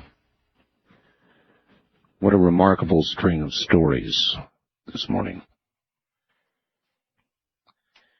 Good morning. On our first-time caller line, you're on the air. From where are you calling, please? I'm calling from Seattle, KVI. Seattle, yes, sir. This happened about 11 years ago. I had a girlfriend who had been killed in a car accident by a drunk driver. She'd gotten in the accident on August 18th, and on August 20th, she had been pronounced dead 2 months before her 20th birthday. On Halloween night exactly, there was a party at the house where she had used to live. Her roommates had decided to have a party to try and get over the grieving process and whatnot. Yes. We had hired a band out of Everett, and I was over at the house to let the band in. And the band that came, nobody knew about Lisa that had died. And the head singer for the band had gone into the bathroom back by Lisa's bedroom. It was a female with dark hair. Lisa had red hair. She was in the bathroom combing her hair, and she let out a scream like I have never heard before in my life. I went running back there, and she's standing there in the mirror, just white as could be. And she looked at me and she said, "Somebody has died here." And I said, "What do you mean?" And she goes, "I looked into the mirror, and it wasn't my face." Oh. And then she said, she described Lisa right to a T. And she walked out of the bathroom and turned and looked right at Lisa's room and said, "That's her room." Well, the first thing I thought was that these people were trying to play a very sick joke. And got together with a couple other people and we were talking about it. And this girl from the band kept wanting to leave. And before she had gone into the bathroom, she had been so excited about playing this gig. Later in the evening, I was standing in Lisa's bedroom talking to somebody, and I looked into the window and saw her reflection from behind me and heard her voice asking me to leave. And I left the party, and then later that night, over $10,000 damage was done to that house by people getting out of hand. And Wow. I just really believe, and, just sitting here recalling it, I get the shakes like I did that night. And I just really believe that she had came back not wanting people sitting there getting drunk. I'm kind of curious about something. How has this affected your spiritual life? Since that time, what's your belief system like? I mean, are you now absolutely convinced that there is another life? Oh, yes. I've been convinced. When I was a child, my parents owned a mobile home, and they had always told us that this mobile home was haunted, and have always told this story. And we always thought they were kidding with us, trying to scare us and whatnot. And until this happened, I really didn't believe it. And You know, I still get the shakes. I'm sitting here shaking now thinking about it. Hearing these other stories must be a very reinforcing experience for you. Yes, it is. Thank you for the call. Thank you. And good morning. And if you're just joining us, welcome to the program. We're telling ghost stories. Real ones. The place where Halloween is really occurring. Right here. It's called Coast to Coast AM. Good morning. Line 3, you're on the air. Hi, Art. Hello. Some incredible stories tonight. This is Margaret at Grants Pass, Oregon. But anyway, my story dates back to 1945. And the year of my birth, I might add. Oh, you're that old? Oh, my goodness. Oh, well, I'm 71. Are you that old? Yeah. Oh, my goodness. Yeah. Anyway, my husband had commando training. I knew he was going into battle in the Navy and advanced echelon, and I was just worried sick over him when he left because I didn't know where he was going, what was happening, and everything, you know. And I went with a friend of mine down to Alpera Street. And I don't believe in fortune telling or anything. Well, maybe I do a little bit now. But anyway, then we went into this fortune teller, and she was listening to a young girl who was there with a sailor, and after she was through, I said, well, I didn't want to rush or anything, you know, and she said, well, that's okay. All she wanted was find out whether the boy liked her or something like that, you know. Sure. So then I told her, you know, that I was worried about my husband, and we had only been married a short time, and she said not to worry about him, to take care of myself, that he would be just fine, but just take care of myself, you know. So I didn't think too much of it, but sometime later I went by myself to an elderly man in Maywood, in southeast L.A., and he was a fortune teller, and after he told me that he was going to be just fine and I should take care of myself, and called me all the way out to the car, kept telling me, now you watch out, you take care of yourself. Well, how come you didn't turn around and say, why? I mean, what's going to happen to me? I think I'd have to ask. Yeah, well, I just didn't believe in fortune tellers, you know. Mm-hmm. I just... yeah, but I mean, we're talking the same message, two tellers. Yeah, that's right, but I didn't link them together. Really. All right, we don't have a lot of time, so what happened? Well, what happened was that VJ day came, and he was just fine, and everything was going great. And in October, I had a dream that this factory I worked at, I was up on a mountain, and I was looking down, and there was a big explosion, and I rushed down there, and there was one guy sitting there, and he said, everybody got killed but me. Oh. And about a week later, I was involved in an explosion, and I was the only one that was hurt. And I was in the hospital, and I think the first day they had a horrible heat streak, and I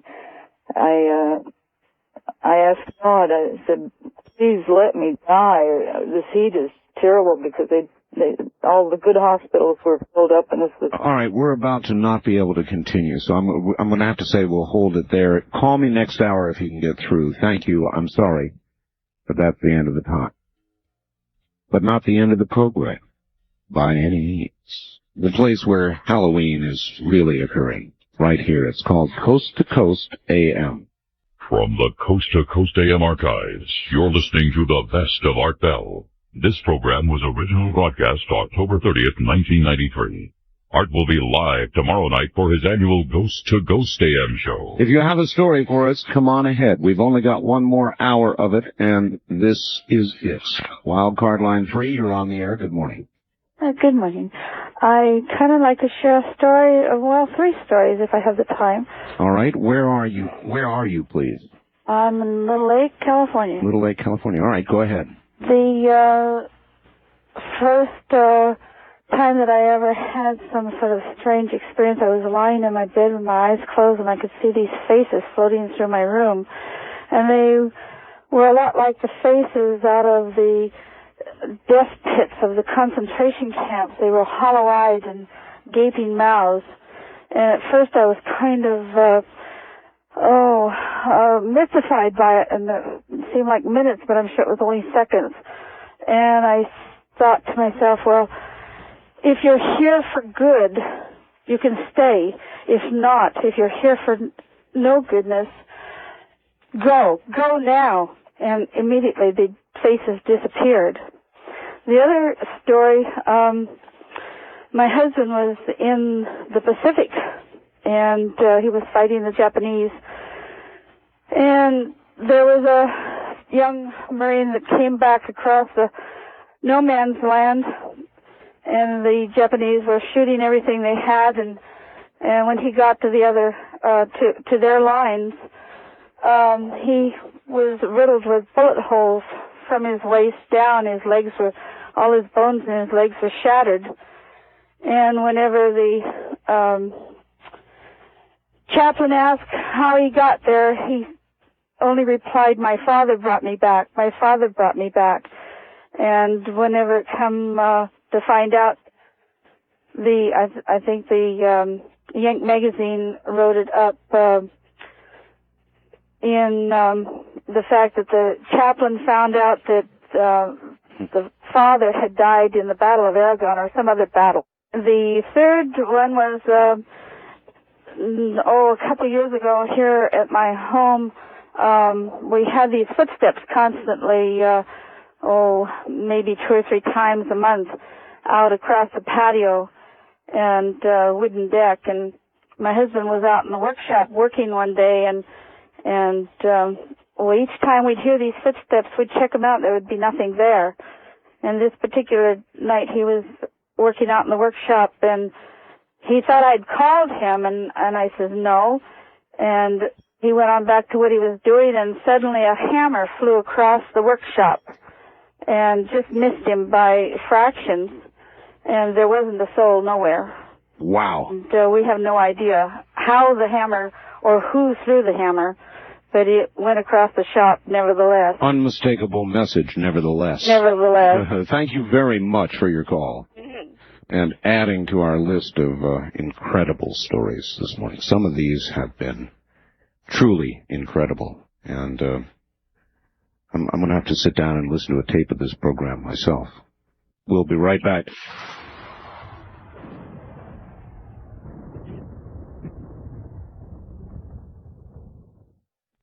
Good morning. First-time caller line. You're on the air. Good morning. Hi. Where are you, ma'am? Spokane, Washington. Spokane. This is back in the 50s. Oh, gosh, wait till I turn this darn heater down. I'll be right back. Oh, that's quite all right. Go ahead. We have no open lines right now. When we do, you know the numbers. Pick one and call it. Hold up here. Yes. Back in the 50s, my husband and I had, he was a hard rock miner up here in Washington State, and I had gone down to California, and I tried to talk him into coming down there and get a job in the shipyard, which he used to work in, and got that all arranged. And I had just a one little apartment, and I went and got had a lease on a lease option to buy on a place, and I transferred my mail over to a little mailing thing. Well, he called me up and said he would be down in a couple of days. So I was busy from one place to the other and so forth. I'm driving down Vermont Avenue, and I look in the rearview mirror, and there he is in a black sedan with another guy driving, and he smiled and waved at me. And I thought, oh, that son of a gun, he got here 2 days early. I drove on home, got everything ready, made a pot of coffee and everything. He didn't show up, and I had to go over to the other house. I left a note on the door, went over to take care of the apartment that I was going to rent with an option to buy, and so forth. It was a duplex. Right. It paid for itself and everything because the beauty operator was in the other half, and I was real proud of that. Went back home, didn't hear anything. About 4 days later, I got a letter in this little mail office. The girl called me and said, "You've got a letter from up home," and I went over and picked it up, and he had written to me And a couple of days later, I got a telegram that he had been killed the day after I saw him in the car. Oh, gee. I have never remarried. It was such a blow. I just couldn't believe it. I mean, he was killed. He had sold the house. He had sold our furniture. He had packed up things to ship and everything. And he was killed the day before he was supposed to work one shift and leave, and the next morning, and he was killed. And so as a result, you have never remarried? No, it was too much. I understand. And I really appreciate your taking the trouble to call us. Thank you. Take care. Line 3, you're on the air. Good morning. Hello. Are you there? I'm here. I just wanted to say I had an incident happen about 4 years ago. I went to my mother's house, and my mother has her grandmother, at the time was her mother, was living with her, and she was approximately about 90 years old, and pretty well bedridden. I mean, she couldn't get out past the kitchen. Sure. And we went to dinner. I just happened to stop by and see her, and she said, let's go to dinner. And I said, fine. So before we left, she always keeps the windows locked. We always lock the doors. I mean, that was just one of her pet peeves. And we went to dinner, and it was about 20 minutes away from where we were at. And we were at dinner, we were talking, and I never really got to know much about my grandmother. And I had said something about, well, what was my grandfather like? And we talked, and she said he was real mean and vindictive to your grandmother, and that was one of the main reasons why they divorced. And he died, he was an alcoholic, and he passed away so many years before this. So, I mean, we went into other conversations, and at the end of the evening, we went back to the house. We came out, went to the back door, and in my mom's bathroom, which is at the other end of the house, there would have been no way my grandmother could have got, because she had a wheelchair to the kitchen. That was as far as she could go, because she was in a trailer house. Right. And we got to the back bathroom, and I happened to go in first. And I walked in, and I was just about to shut the door, and just something told me, don't shut the door all the way. I looked up, and on the inside of the door, she had one of those length-away mirrors on the door length. Oh, yes. It had been lifted up past the doorway, and then it was like about 2 feet above the doorway, and it had been tightened all the way. And it probably had about 12 or 13 of those latches you screw in and tighten. Right. Every one of the latches was completely tight, because I just completely went over this thing. There was no forced entry. There was nobody had a key. The only people that have a key to that house is my mom and my dad. He lived up in Ely. And this chill just ran down my back, because if anybody was to break into the house, I mean, there's been just no godly reason why they would just raise this mirror up and tighten it down like they did. And I told her to come in. I says, were you messing with the mirror earlier this afternoon? She said, no, I've never messed with the mirror. And she looked in, and her face just turned white. And, I mean, it was just really weird. And we went in to check on my grandma to make sure she was all right. And she was in the other room. She was just muttering my grandfather's name, just kept muttering. I mean, she never really ever talks about him. And she just kept muttering. I mean, she didn't say, but just kept saying his name over and over and over again. And, I mean, after that, I mean, I've heard stories and stuff, and I used to be skeptic about it, but never again. I mean, to this day, when we took the mirror off the next day, I mean, she didn't even want the mirror in the house. I took it to the dump and got rid of it. But, I mean, that is probably one of the weirdest things I've ever had happen to me, or to her, for that matter. Well, you've told that story on the right morning, sir. Thank you. Thank you very much. Take care. And I know that a lot of you sitting out there listening to all this morning have got to be going through some changes, because I sure am. These aren't nuts. These people are literate, obviously well-educated, articulate, young, old, middle-aged. That last caller was just another example. How can you ignore it? Good morning. On our first-time caller line, you're on the air. Hello, Art. Hi. Hi, this is John calling from Fairbanks, Alaska. Hi, John, all the way from Fairbanks. Yes, I want to know if perhaps you're having some poltergeists in your radio feeds tonight. I hope not. Why do you ask? I don't know if any other callers have picked this up. I don't know if it's in one of your network feeds or what, but periodically, starting with your first hour through your second, third hour, every so often, I'd hear a background noise. It sounded like a duck quacking. I mean, come on. Now I'm recording your program, and there are quacking ducks. There's poltergeist or something on your program. I'm sure other listeners. Do you have the tape there? I have the tape going right now. What? Oh, well, you have it going now to record your own call. Exactly. I turned everything way down, but hopefully I can still record it. But periodic. All right, I'll tell you what I'm going to do. Okay. I'm going to terminate this conversation with you now. Mm-hmm. And what I want you to do is cue your recorder to where you've got that on tape. Okay. And call me back and play it. Okay. Will you do that? Tonight? Tonight. Okay, I'll try because it's been probably an hour since I've heard it, but I'll try to get it for you. If you can do it, call me back on the same line. Okay. All right? Okay, I'll try to do that because I wanted to share a couple stories with you. Well, if you want to do... All right, fine. Go ahead and share. You've got time to share one now. Go ahead. I'll try to do that, but when I went to school with this boy. He had a pretty rough life. He lost one brother in the 8th grade due to some childhood illness, and then a brother that was a couple years older than him went to Vietnam. And he was killed when he was a gunner on board a helicopter, and he was killed in action in Vietnam. And he led a fairly unhappy life, and we parted ways, and I joined the Air Force, and I ended up in Alaska, and I was stationed at Eielson Air Force Base, and one night he came to me in a dream, and he was very sad in the dream, and he was crying. And he expressed to me in the dream that he'd been hurt badly, and he just had a car wreck. And I just thought it was a dream. And a few days later, I received a letter from my mom and a newspaper clipping that he'd been killed in a car wreck. Oh, boy. All right. And it was more than a coincidence. I understand. All right. Look, let's hold it here. Call me back with that tape. Line 3, you're on the air. Yeah, actually, I have a ghost story that I'm still trying to resolve now. I'm trying to find out who the ghost is. However, it's kind of a mundane ghost story. You mean this is going on now? Yeah, where I work. All right. But it's real mundane. He just walks through the place and doesn't bother anyone. But when I lived in Santa Barbara, my father was a pastor of a church, and he was a part-time pastor of a church, a small church, couldn't afford to pay him.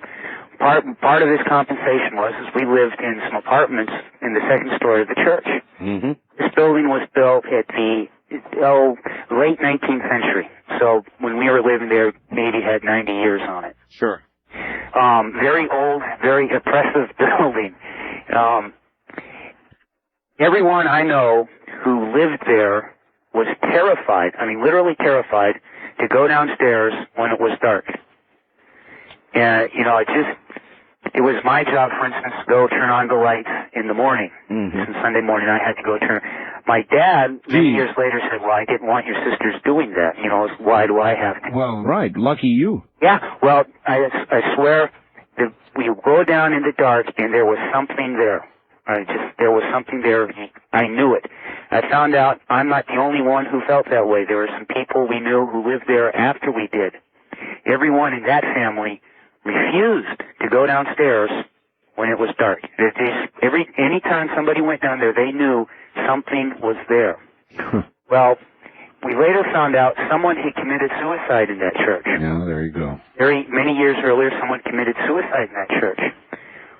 One of the people who lived there, he was a member of the church. He lived there the same time we did. Mm-hmm. Very nice guy. It turned out, this happened just a few years ago. This man he just flipped out and he murdered his mother and his father. And he had lived in that church for years. I don't know if it's connected, but he had flipped out. He murdered his mother and his father. It absolutely wouldn't surprise me. In fact, it made the news here in town. And this happened a couple years ago in Santa Barbara. He knifed his mother and father. The church was sold. A military prep school bought it and had a bunch of cadets living there and going to school there. Right. Some of those cadets got it in their mind to go down and kill a homeless person. The military academy got closed down because their cadets had committed murder. I went back a couple years ago and with a friend who also used to live there, we went to the place because she still lives in Santa Barbara. She goes, well, it's a coffee house now. Now, that's not just something you get on your mind. Yeah, exactly. And we went to the coffee house, and now the coffee house was an occult theme. And you go in, and what I felt when I went in there by myself, and just in all the paintings on the wall, all the decorations was there. We talked to a man whose studio was upstairs when it used to be our apartments. Yes. He said he would not stay there at night. At night, when it got dark, he went home. Whatever it was. That building was not a pleasant place. I've got you, sir. Thank you very much for the call. I've sure got you. I'll tell you, that really does seem to go on. It does seem to stay within buildings, structures, where things have occurred. Though on other occasions, spirits, ghosts, if you want, have followed people. Not let them go. When they're part of it, they seem to get followed. Line 1, you're on the air. Hello? Hello. Hi, Art. I got a strange story. I used to live in Taiwan. Oh, yes. And a friend and I had were moving into an apartment. And the apartment had one bedroom, and there was two of us. So we had them put in a wood partition in the middle. Mm-hmm. And one night we had come home kind of late, and we had getting ready to go to sleep. And he was in his bed, I was in my bed, and we heard these noises, these strange noises, like somebody was throwing BBs on a like a refrigerator, you know, a metallic sound. Sure. And I can imagine BBs on a fridge. Anyway, I said, you know, cut it out, and he kept telling me to cut it out. You know, we were blaming each other. Right. So I didn't think anything of it. And all of a sudden, I kind of see my friend, and he's sneaking around this wood partition. You know, the lights are out. Yeah. And I'm trying not to laugh because, you know, I'm kind of hiding under the covers, and I see him coming around here, and I'm saying, well, as soon as he gets to the bed, I'm going to really scare this guy because he doesn't even know I'm looking at him. And so he gets to the bed, and I throw up the covers, and I, you know, scream at him. And I hear my friend in his bed say, you know, Tony, cut it out. And I tell you, I just broke out into like a cold sweat.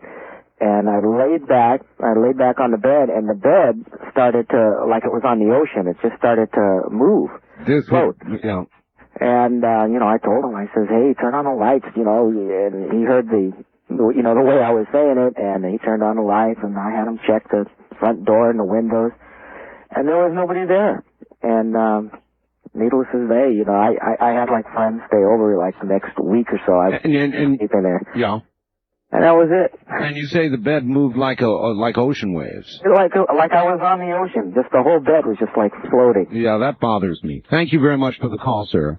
That sort of thing bothers me. That and in movies when you see doors that sort of bend inward. They don't break, they bend. Totally freaky. We'll be back. You're listening to a special replay of Coast to Coast AM with Art Bell. This program originally aired October 30th, 1993. Please do not call. Some of the stories this morning, boy, I'm telling you. Really, you have all done very well this morning, and there's still a bit more to come, so here we go. Line 2, you're on the air. Yes, sir. Hi. Hi, how are you doing? Fine. Well, my story is, my son used to come in. He was 19 years old, and he used to pick roses all the time for me. Right. So one day he said that he was going to go out of state, and I didn't agree. He says, let me go. He says, I have a premonition that I don't have a long lifespan. I says, don't be silly. If it's anybody that's going to go first, it'll be me. He says, promise me if anything happens to me, he says, you'll send me roses. I says, oh yeah, and send me lilacs. Right. So a year later, he got in a car accident, and he passed away.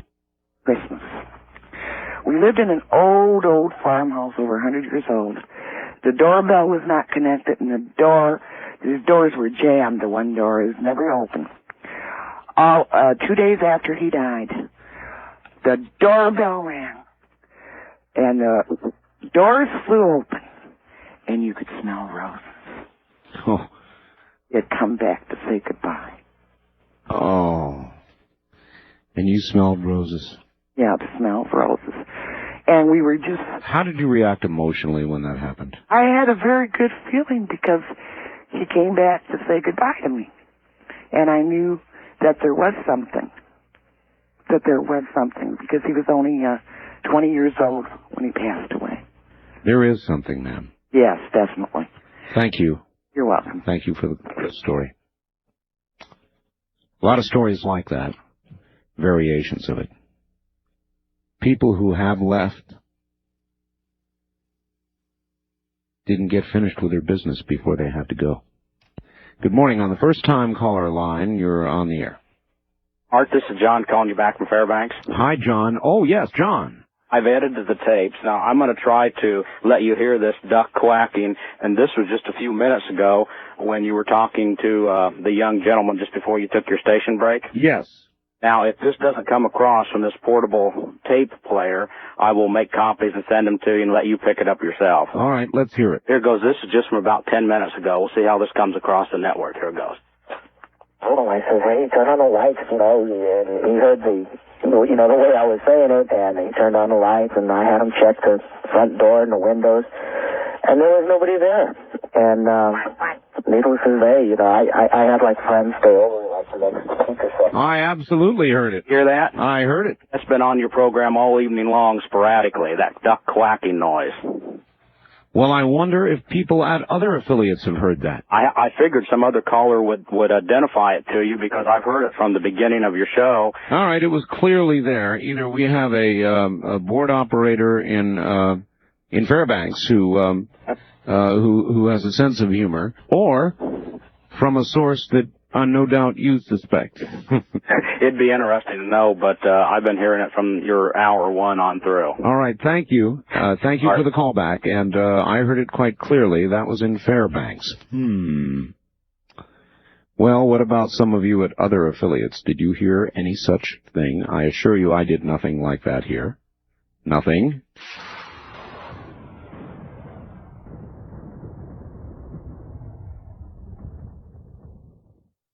Line 2, you're on the air. Good morning, Art. Oh, good morning. Yes, I wanted to say when I was a teenager, I was sleeping away, and in this dream, I was holding up my casket. So I was screaming, and my mother come running in, and she said, "What's the matter?" I said, "I'm holding up a casket." And she said, "Who's in it?" And I said, "Your brother." So in 2 days, she got the call he had died. Oh, how did she, when you told her that in the first place? I'd seen his face in the casket. How did she react to that when you told her? She was more or less a psychic herself, and she believed it, and he had a sunstroke. And then another time my dad we lived on the farm, and he had to go to another city in the same state, not far away. And his sister wasn't expected to live. So we didn't have a phone. So a friend had come over and told him that his sister was sick. So he went, and sure enough, about 4 days later, in the middle of the night, the clock, we had a clock that struck the hour. Sure. And sure enough, the clock usually went bong, bong. This time it went bong, bong. So my mother said, "Hey, she just died." And she did. Well, your mother had the power then. Yes, the clock really told us that she had died. Thank you. Have a good morning. Coincidence? Maybe. All of these stories, coincidence? Not likely. What do you conclude?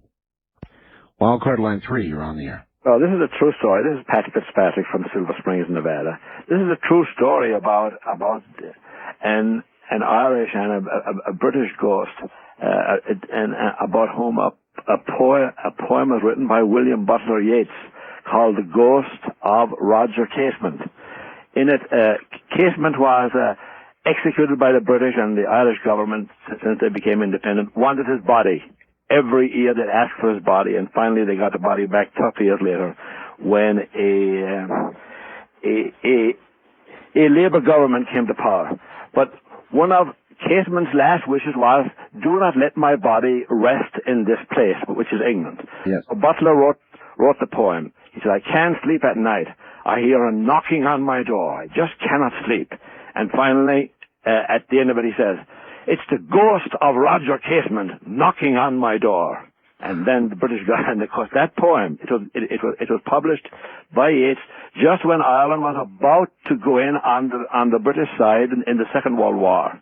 And because the British government had refused to give the body back, the Irish government stayed stayed neutral. That's quite a story. Yeah, William Butler Yeats, the ghost of Roger Caseman. Thank you, my friend. Bye. Have a good morning, Mr. Fitzpatrick. Line 3, you're on the air. Good morning. Good morning. I'm gonna relate a story that goes back to 1968.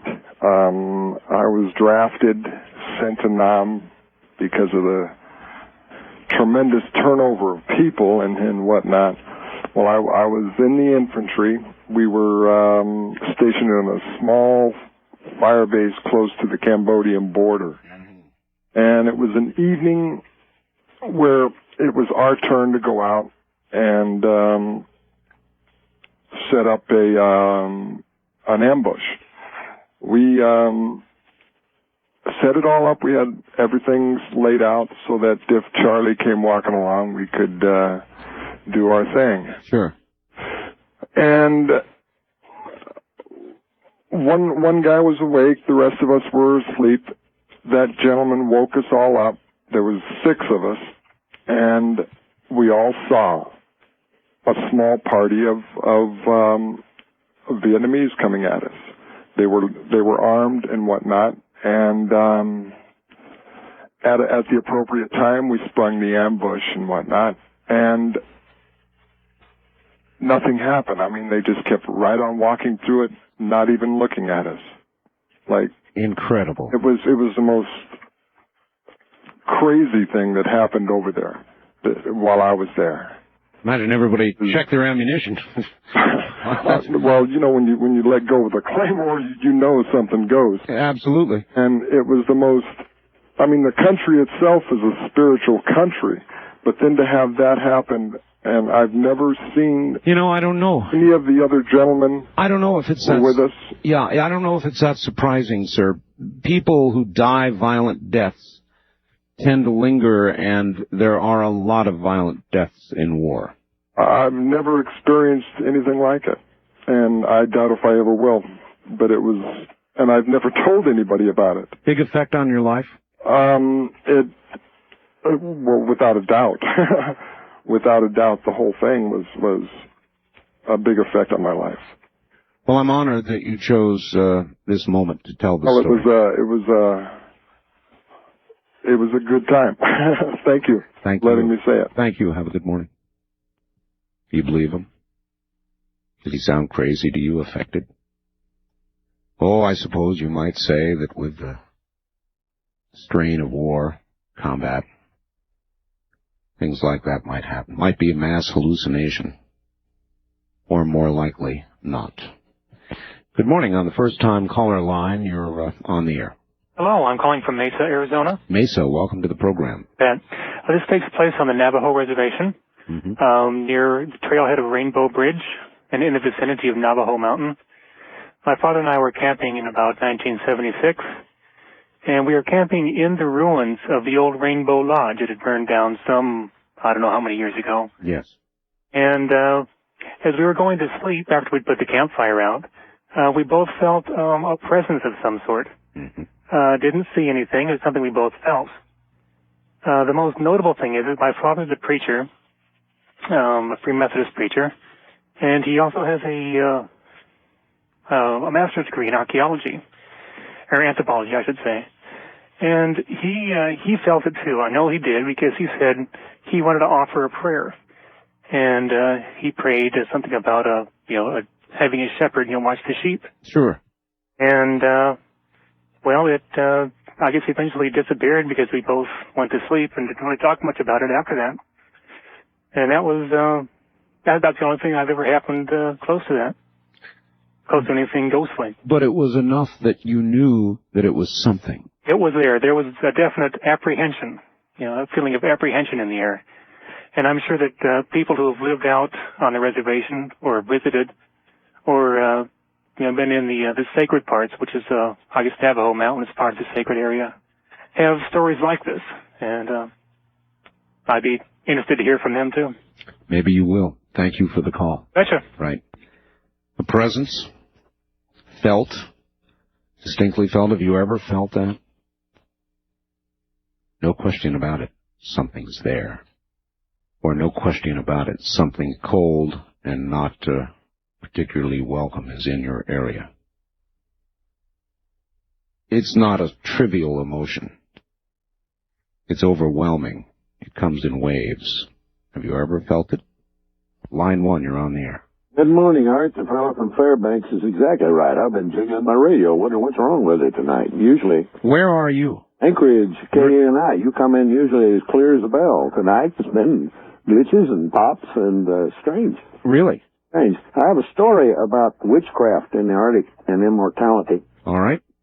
1961, I was visiting an old Eskimo friend in Keller, which is up on the Seward Peninsula, hop, skip, and jump across from Siberia. Yes, sir. Here, the Arctic Circle, a beautiful day, and this old man, William McQuillock, tribe historian for that Mary's Igloo tribe, quite a famous Eskimo and a young man. Well, he took a skiff, went about 30 miles out of Teller to snipe for gold up a little creek at an abandoned gold mine. I was walking along the creek, and I saw something I couldn't believe.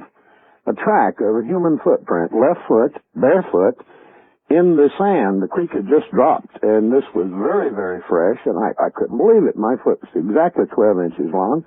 This was 4 inches longer than mine. One human footprint in a place where you had to walk carefully or you'd touch your rubber boots on the sharp rocks, a lot of quartz there. I called William and his cousin over. What is this? He took one look, turned, and started walking away, both of them. About a mile back down to the skiff, and I couldn't figure out what's wrong with him. He acted afraid. I went down, and after a lot of persuasion, he told me a story of the most famous shaman. At the turn of the century, there was a huge Eskimo, nearly 7 feet tall, he said, a huge man, who traveled amongst the villages. Strangely, he'd show up 150 miles away in one day. He preached to the people. He healed the sick. He even raised the dead, William told me. A young boy had died, and he put a tent over the grave, crawled in, a big noise, a roaring sound, and he walked out with the boy. This is a famous shaman. Turn of the century, the Great Nome Gold Rush. The Army came to try to keep order. They had a law that no witchcraft could be practiced. Well, this huge shaman showed up outside of Nome, and a troop of soldiers went out with a captain to arrest him because he was preaching revolt and warning the people, the Eskimo, against the coming white man. He said, "You cannot do anything to me. I have powers greater than you." And he had a man take a spear and stabbed him to prove it. Spit on his hands, rubbed his side, and there was no scar. And the captain almost went nuts, but he arrested him. They put him on a boat to take the shaman to Seattle for trial, and a storm immediately came up and was about to sink the boat. And they looked, and the shaman, instead of being in the brig, was sitting on the stern, looking back at the land. So they put him back in the brig. A few minutes later, he was back on the deck. The captain went berserk, and the sailors turned the boat around and put the shaman back ashore near Nome. And I'm sure. Told me, now you know about the track. He is still here.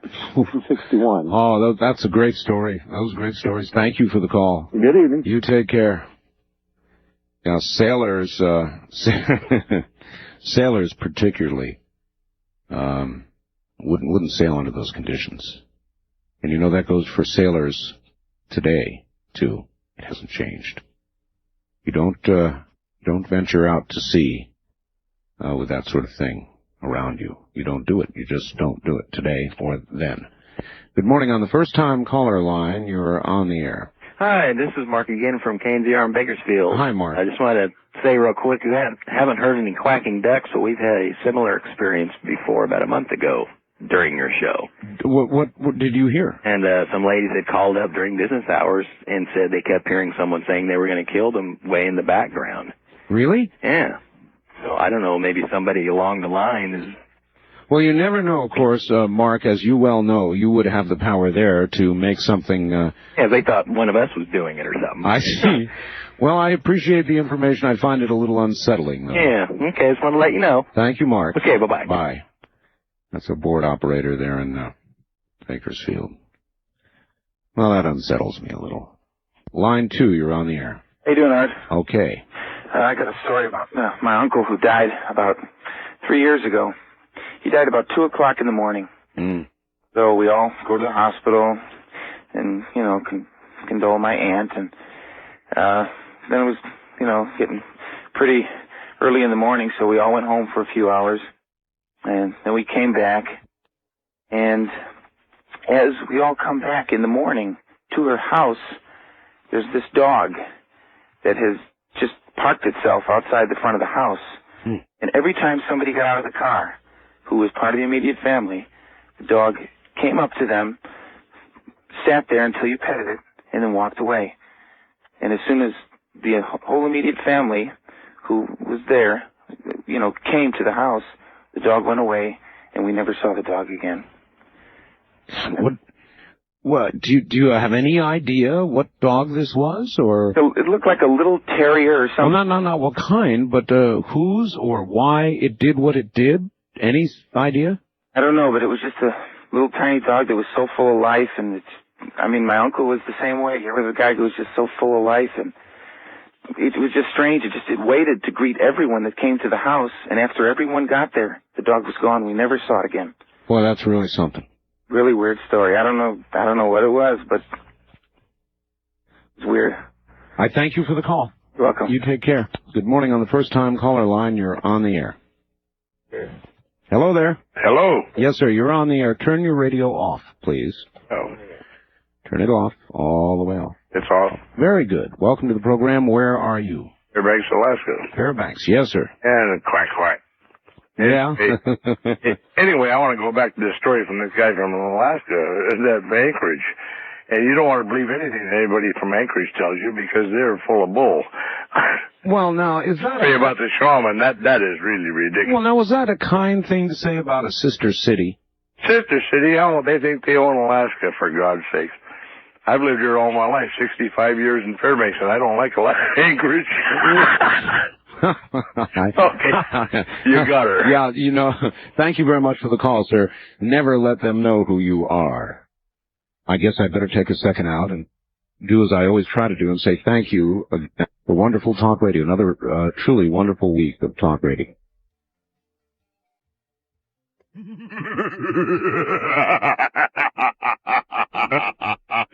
Good evening. And welcome to another edition. Halloween weekend edition of Coast to Coast AM live talk radio on the CBC radio network throughout the nighttime for those living and not. I'm Art Bell, and it's good to be with you. This is the annual Coast to Coast AM Halloween show. And this morning, this evening, whatever the case may be, across all these time zones, we are going to talk about nothing but ghosts. A rather unlikely topic, save perhaps this weekend, this particular upcoming day, All Hallows Eve. It's very dark out there. There is no discernible moon, save the dimly illuminating stars. There's no light out there at all, and on this kind of night, of course, anything can happen. Now, when we do a ghost show, there are a couple of things I want to say before we get started. One, I treat this subject seriously, despite the opening laugh for you. I treat this subject seriously, ladies and gentlemen, for a lot of reasons. I've heard too many stories. I've done too many programs of this nature not to treat it seriously. As you may know, over the last year, I have been fortunate in receiving from a number of people photographs of what purport to be, and certainly seem to be, apparitions, ghosts. Something. Surely it is something, and I cannot tell you for sure that I know that there are ghosts, nor that I even understand for certain there's an afterlife. I don't know. I'm continually searching, and I want to know, and I suspect that mimics many of you out there. You want to know, and you're searching. And these stories, and this morning, may help you in your struggle with trying to understand whether there is really something to all this or not. So we take serious ghost stories. We don't joke. These are hopefully true stories.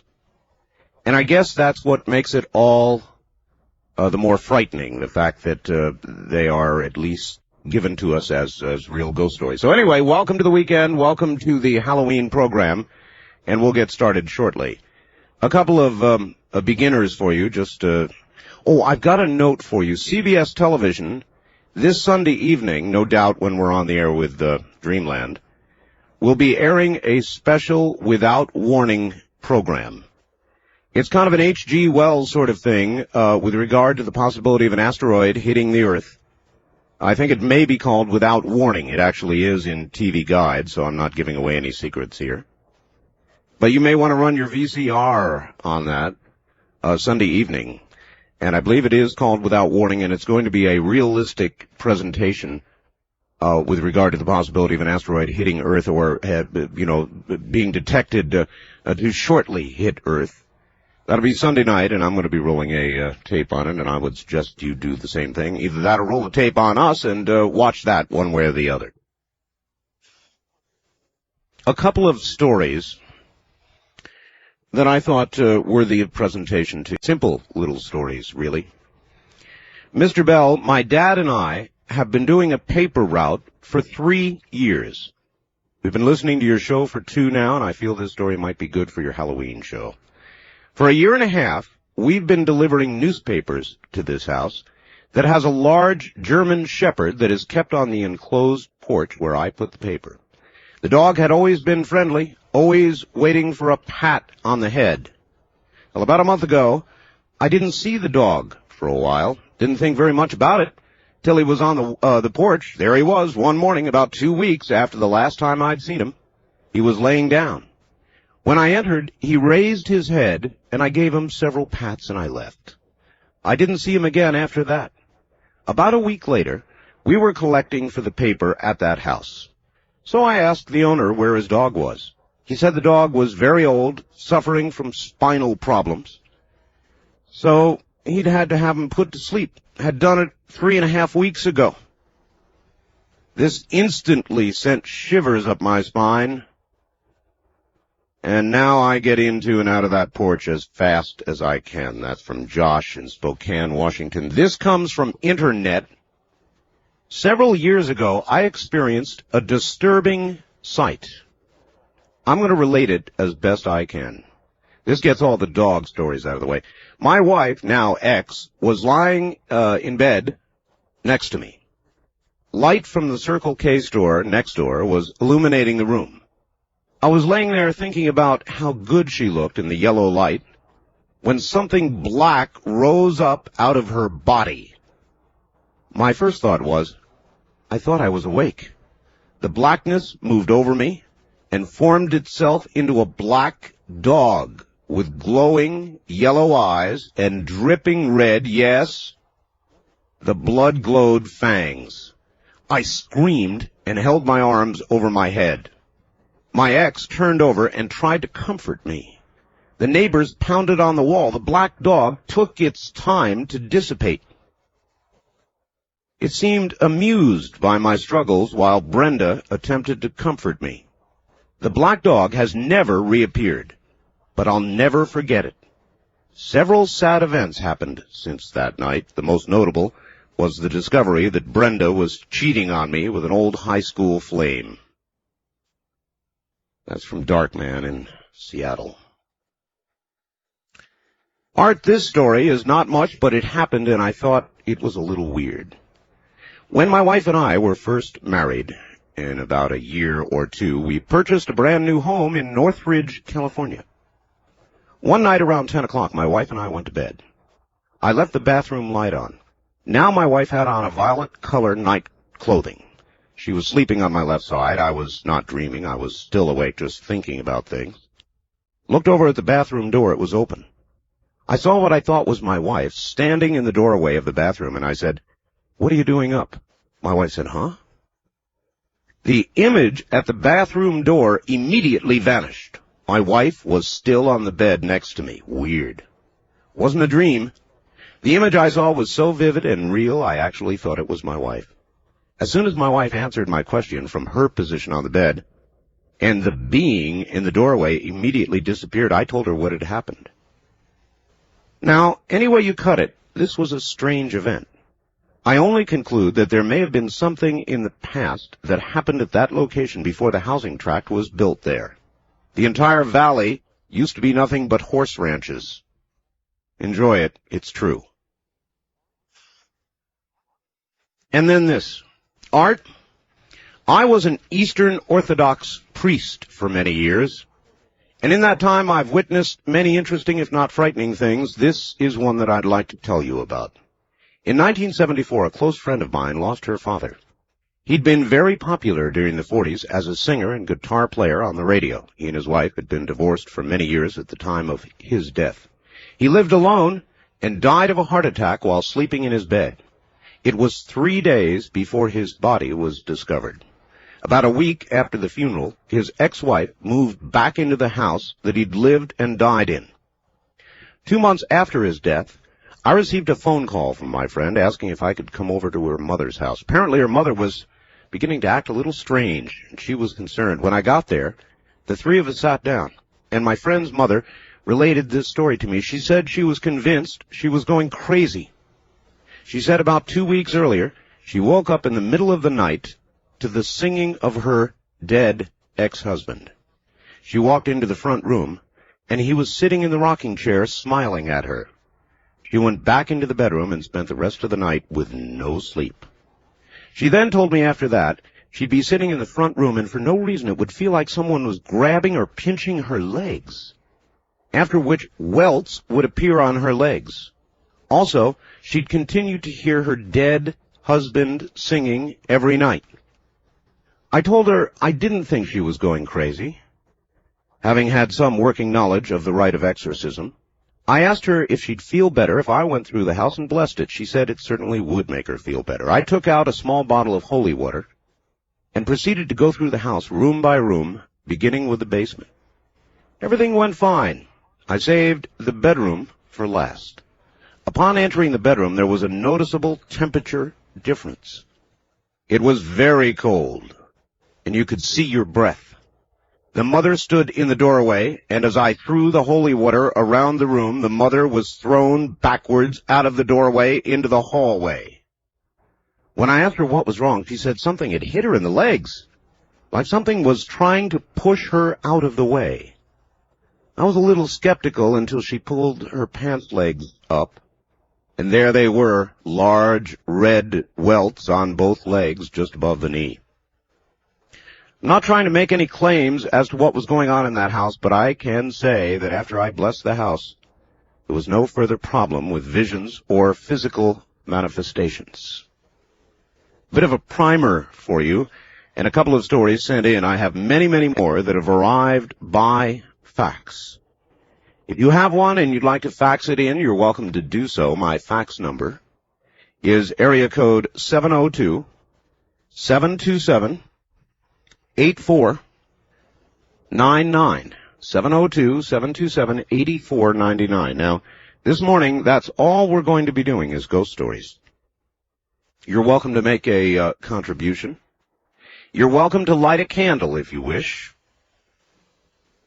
And just sit there and get scared. And believe me, before this night is through, we will succeed in doing that. Probably will succeed in scaring myself. I've got my candle ready. Just a brief warning. If these sorts of stories, and some of them are going to be realistic, and some of them are going to be frightening, if they scare you, by all means, tune out. I'm sure there's lots of shows this morning dispensing the usual, and many of you, I understand, would be far more comforted with the usual, so you'll want to tune out about now, because coming up shortly, the unexpected, possibly the frightening, and I don't really want to scare anybody who's not ready for it. I simply tell you, you will hear stories that I think will convince you, if you continue to listen, that there is a life that comes after. And occasionally, things seem to interrupt the normal flow of the soul after death. Whether it's unrequited love, whether it's a murder, whether it's an unexpected, untimely death, Occasionally things seem to interrupt the flow of what ought to come after this life, and those are the stories you will hear this morning. Or in just a very few moments. All right. Here are the telephone numbers. And remember this evening, nothing but ghost stories. If you have one for us, by all means, pick up the telephone. If you're a first-time caller to the program, the number is area code 702. 727-1222. 702-727-1222. The wildcard direct lines, area code 702-727-1295. 702-727-1295.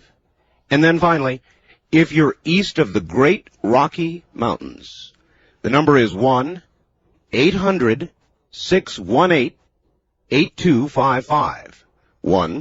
1-800-618-8255. And now, ladies and gentlemen, to the phones. On the wildcard line, you are on the air. Good evening. Good evening, Art. Hello. How are you? I'm just fine. Do you have a ghost story? Yes, I do. My name is Arisha. I'm calling from Santa Maria. Santa Maria, what is your story? Well, when we purchased our house, we could not move in initially because one lady died. Her name was Nellie. And for about 3-4, we've been in this house over 20 years now, mind you. And she lived here with us. And my husband... Well, now, what do you mean? She lived with you as a ghost? Yes, yes. How did you know she was there? Did you see her, hear her, feel her? How did you know? I felt her. You felt her. And the room that she died in, which I am sitting in right now, was very, very cold always.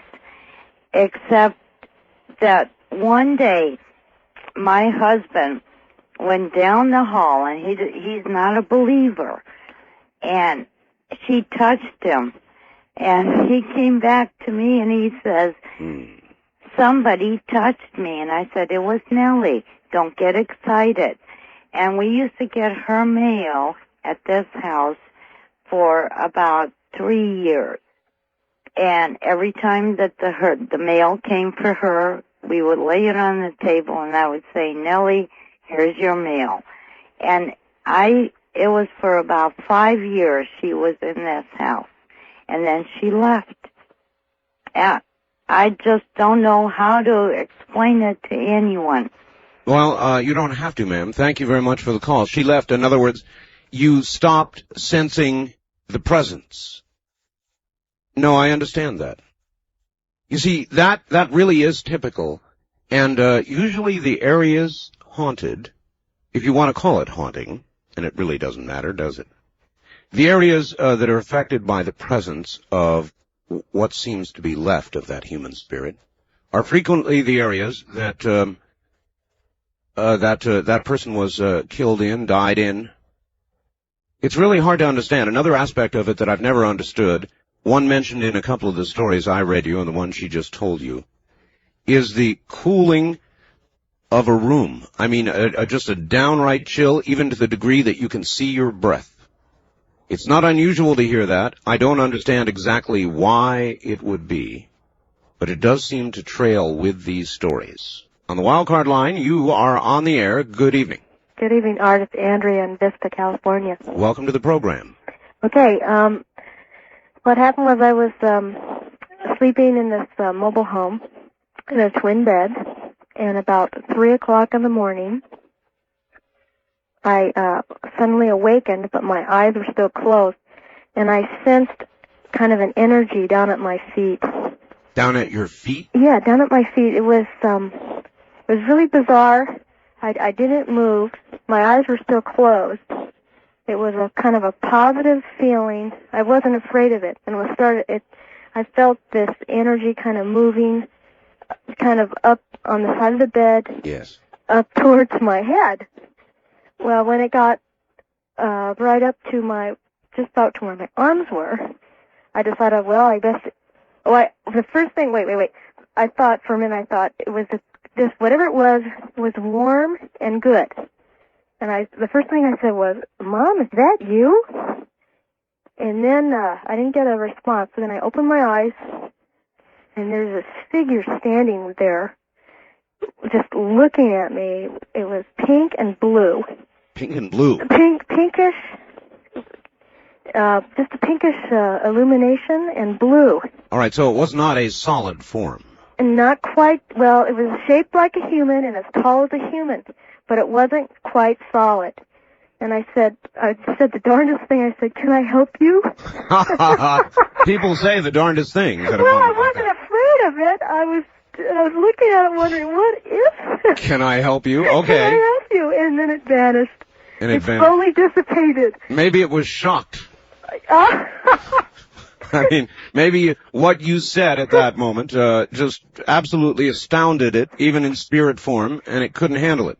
But maybe it had been wandering the aisles of large discount stores now for months with nobody ever asking a question like that. Oh my God! I remember calling my friend, and he just didn't believe me, and Well, I believe you. Good. Thank you. All right. Take care. May I help you?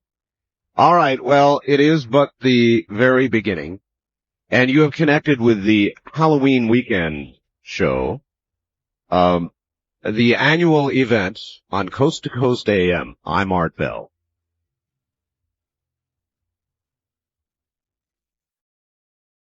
Was that Coast to Coast, or was that Ghosts to Ghosts AM?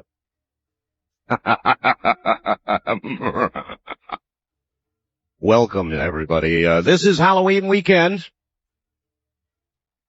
and we're telling ghost stories. If you have one, join us. If you don't have one, sit back, light a candle, turn the lights down, and prepare yourself. We're going to do a little commercial continuity here and get it done so we can go roaring through without interruption. And now, back to the lines. On the toll-free line, you're on the air. Hello. Hello, Art. It's Anthony, Mr. Friday Night from St. Louis. Well, welcome to the program. I got a ghost story for you. It's not very scary, but it's worth telling. All right. Anyway, I never really knew my grandfather consciously, although Mom said I did love him. He died when I was 2 years old. That was 15 years ago. Just about almost a month now. Right. And there was a time period after he died. Mom told the story to me and a lot of other people where Mom was sitting there doing something, like just a couple months after he died, and he came back in full form, fully recognizable, just like he was in real life, just before he died. And he didn't say anything. He was just sitting there with a smile on his face, and the impression Mom got from the apparition/grandfather is that he was sending some kind of message that he was all right, so to speak. No, that makes sense. And I'm sure the one thing that any spirit, anything or anybody who has left this earth would want to be able to tell or assure the people who are left. And that is that they're all right. That it is all right. That they're not gone forever. In fact, we're all not gone forever. What I do find interesting is that the apparition appeared in solid form. Not too many of them do. And the one, by the way, actually a couple that appear in our current newsletter are about to appear in the current newsletter. You've got to get hold of our newsletter, incidentally. Let me plug it while I'm at it. It's got the ghost photograph in it. And I may read you the letter that is connected to that ghost photograph. It is very good. A lot of people have had comments on it. The one taken by the Stone Mason. Thank goodness we managed to get it into the newsletter, and I hounded them to be able to do that. And so it is in there. If you'd like to order our newsletter called After Dark, the Art Bell newsletter, you can do so by picking up the telephone and calling right now, or throughout the weekend, I might add, 1-800-917-4278. Now, this is for people with Visa and MasterCharge and such. To get the newsletter, it's only $29.95 for a year. It's 1-800-917-4278. On the toll-free line, you're on the air. Good morning. So it's Art Bell? Yes, it is. Turn your radio off for us, please. Okay. I have a story. Long time ago, when I was in my teens, I had a dream that I was walking down a road, and I looked to the left, and there was sheep and cattle and horses grazing, and it was beautiful pasture. And I kept walking on a little further, and there was like a real beautiful old Civil War type looking house, you know, that type of an older house. Sure. And there was a lady outside pouring water into a bird bath, and she waved and smiled at me, and she's a very beautiful lady. And I waved and smiled and said hi back, and I kept walking down the road. And there was a white picket fence.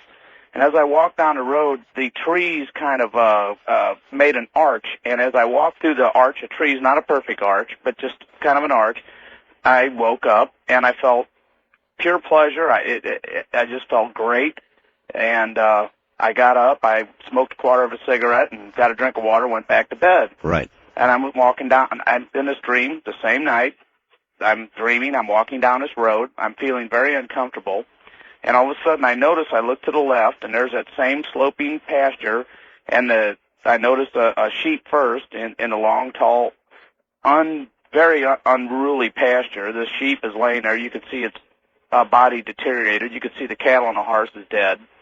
And as I walked to what was a pretty picket fence, it was just unmaintained and paint peeling off it, and the house was in shambles. And I saw a man chasing a woman with a axe that looks like an axe on the back of a dime. Yes. And hit her in the head, and then she screams as he's hitting her. I didn't see her hit her; I just saw her chasing her through a open window without a screen.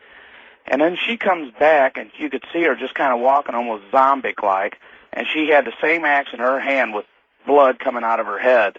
And this was the same woman I saw before, only she was a little more aged, like she'd be 60 or so. Yes. And then you heard a guy scream, and you heard a thud, and I hurriedly walked down and started walking through these trees that were completely, at this time, they were like barren, almost like fall, but it was because of death, not fall. Yes. And I woke up, my heart was beating the whole 9 yards. Well, about 6 months later, my cousin and a friend of ours, we were driving along. We were out by the St. Louis airport. This is when it was very much undeveloped. And I felt a strange feeling. And I said, hey, pull into this driveway. The whole thing was a shambles. We pulled in, got out of his Jeep, and started walking up towards this so-called remnants of a house where there was like half of a brick chimney down, and the roof was like down on the ground. Yes. We all started getting bad vibes. And as we walked closer up to it, we noticed that the place in front of where that window was that I saw that axe thing committed, there was like like the thorn tree they used to crucify Jesus Christ, the thorns they put around his head. And you could almost feel something surrounding us. And we never said a word to each other. We just looked at each other, and we slowly started walking towards the Jeep. All of a sudden, we found ourselves at a very fast pace towards the Jeep. Next thing we knew, we were in the Jeep, and it didn't want to fire up. My cousin threw it in a neutral. My buddy got out, kind of pushed it. We popped the clutch. It fired up. We left the place ASAP. And the thing of it was, when we got up to the Big Boys, and of course, Big Boys hamburgers aren't anymore, right, we shut down the vehicle, and it fired right back up. And we never did return to the place, but Wow. It seems like that was a very strange situation. It was, and possibly, what do you think your dream was then? Do you think that it was sort of a foretelling of what occurred there? We've analyzed it over the years. I'll speak for my cousin and not Bob or myself, but my cousin is very, very, very, very high up in AT&T, and he's a very intelligent man, and we've sat and talked about this. And one proposal we came up with years ago that it had something to do with the one thing we could come up with, you know, that the dream happened to me, but everything happened that way. The only thing we could come up with that we could all agree on that the maybe cause of it was what's going on in America economically today. Economically today? Yes, isn't that strange? It's something like that. And I have one more thing real quick. Well, our current economic situation is a little like an axe in the head. Sir, we're very short on time, so if it's very quick. Okay, when my dad died, my mom started going into she just started deteriorating physically and weight and bags under the eyes and black eyes. And I was down at a place that I was working, a buddy of mine owned, and I was standing there, and all of a sudden I felt his presence. And I said, Dad, don't take Mom, just go. She'll be with you later. The family needs her too much. And it was only about a couple days after that she started improving. That was a very strange thing as well. Thank you very much for the call from, I believe, the St. Louis area. Well, it does bring up, though, another topic. And that has to do with the feeling of a presence. Now, that much I can say I have had. There have been a few times during my life when I have felt distinctly a presence. And I don't recall that it particularly scared me, but I was absolutely aware of it, and I'm sure that it may have happened. Well, I guess I shouldn't say I'm sure, but I would bet that it's happened to many of you. And you can feel human beings, much like animals, I believe, have an instinctual sense about them, as you can sense somebody's actual physical presence in a room. I believe that the sensitive among us can feel the presence of other things and beings nearby. Does that make sense? It always has to me. And I don't think it's anything all that deep. I think it's just a purely instinctual thing that human beings have and have always had. Some are able to feel it now and use it now. Many are not because of the noise of modern civilization. It tends to blot out these more obscure, but I believe real feelings. On the wildcard line, you are on the air. Good morning. Hello, let me turn off my radio real quick. Thank you. Yes, remember to do that, everybody. We have a delay system here. It's very confusing. Yes, have you ever heard of about going into a mirror and, like, saying a word like any ghost or, like, Bloody Mary? Or Candyman? Well, not that, but I've done it before. Well, I have heard, sir, that people have had very strange experiences with mirrors. Yeah. What is yours? Well, I did it like around 12 o'clock. I think it was about when I was in 7th grade, and sorry, I'm a little bit nervous too. It's all right. You in 7th grade, you looked into a mirror and did what? Well, I turned off all the lights because that's what you're supposed to do, and I locked the door. Yes. It was late at night, so everything was quiet in the house because that's how it has to be. Right. And I went and I turned in a circle once, and then I stared at the mirror and said Bloody Mary. Then I closed my eyes, turned around in the circle again and said Bloody Mary.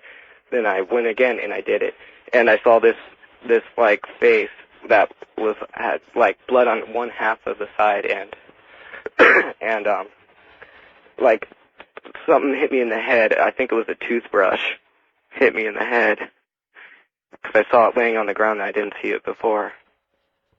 Odd. And I've had other friends who said that they've had scratches from doing that. And I've had a friend in the 7th grade who I was a really good friend with named... No, don't give me the person's name. Well, not her full name. And she's related to Bloody Mary, the Queen of Scots, you know. All right, sir, thank you. I have heard about this before. Maybe some of the rest of you know something about it. But there is something about mirrors. And I believe there is something about, in effect, inviting something to appear. And it may not matter the words that you use.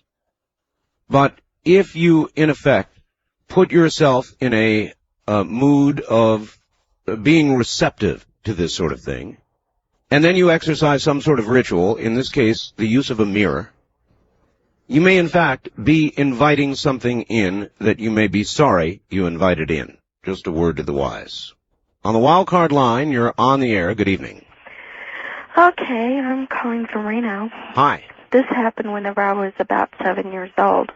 My dad had already been married about a year. His wife started dabbling into the occult, but I didn't know what the occult was. So we were going to church, and of course my brother, he went up to the altar and committed himself to Jesus Christ. And I didn't, because I didn't understand it. But once I decided to do this, I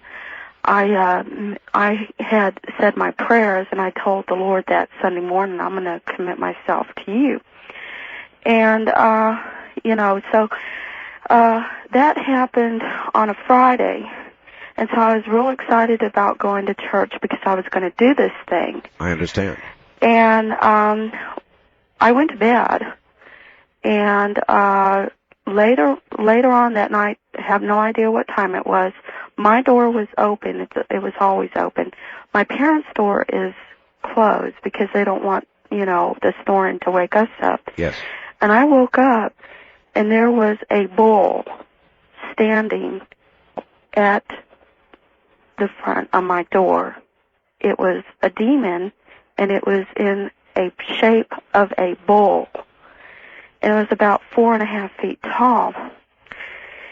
And I looked at it, and I just said, God, I don't know what it is, and help me go to sleep. And if I don't move, then maybe it won't hurt me. Well, then I had this really strange dream, and it was very unrelated to what was in front of me. So I dreamt this certain dream, and when I woke up, that bull was still standing there. It had horns and everything. And I thought, no, it's not going away. I was thinking this, and all of a sudden it disappeared, and it had attacked me. I was struggling in bed. I was trying to scream, and the worst thing you can do is you're screaming and nothing comes out of you. I couldn't breathe. I felt like I was being smothered. I understand that feeling. You are screaming internally, but nothing will come out. And I was thinking, what am I to do? What am I to do? I'm going to die. It's going to kill me. And sure enough, I said, okay, God, you're going to have to take it away because I can't do anything. I'm going to die, and I don't want to die. And so it let go. It dissipated. It never showed up again. When that thing let go and it ran out of the room and it left, I just screamed, totally bloody murder. And my dad comes running in there seeing what's going on. And I was telling them, there's a monster in here. A monster. And it was trying to kill me. And nobody really believed it, but it really actually happened. Maybe ahead of your commitment on Sunday, it was one last shot, so to speak, of the dark force trying to get hold of you. I believe that. And one other thing about my mom and the power of God, what I had to deal with was that very quickly she had a 4-foot mod poster. This was back in the 70, 71, 72. Mod came back. Okay, very quickly. And it was a picture of the devil. And I wouldn't go into her room. So I asked God to take away that poster. And within 3 weeks, it had torn itself apart. Thank you for the call.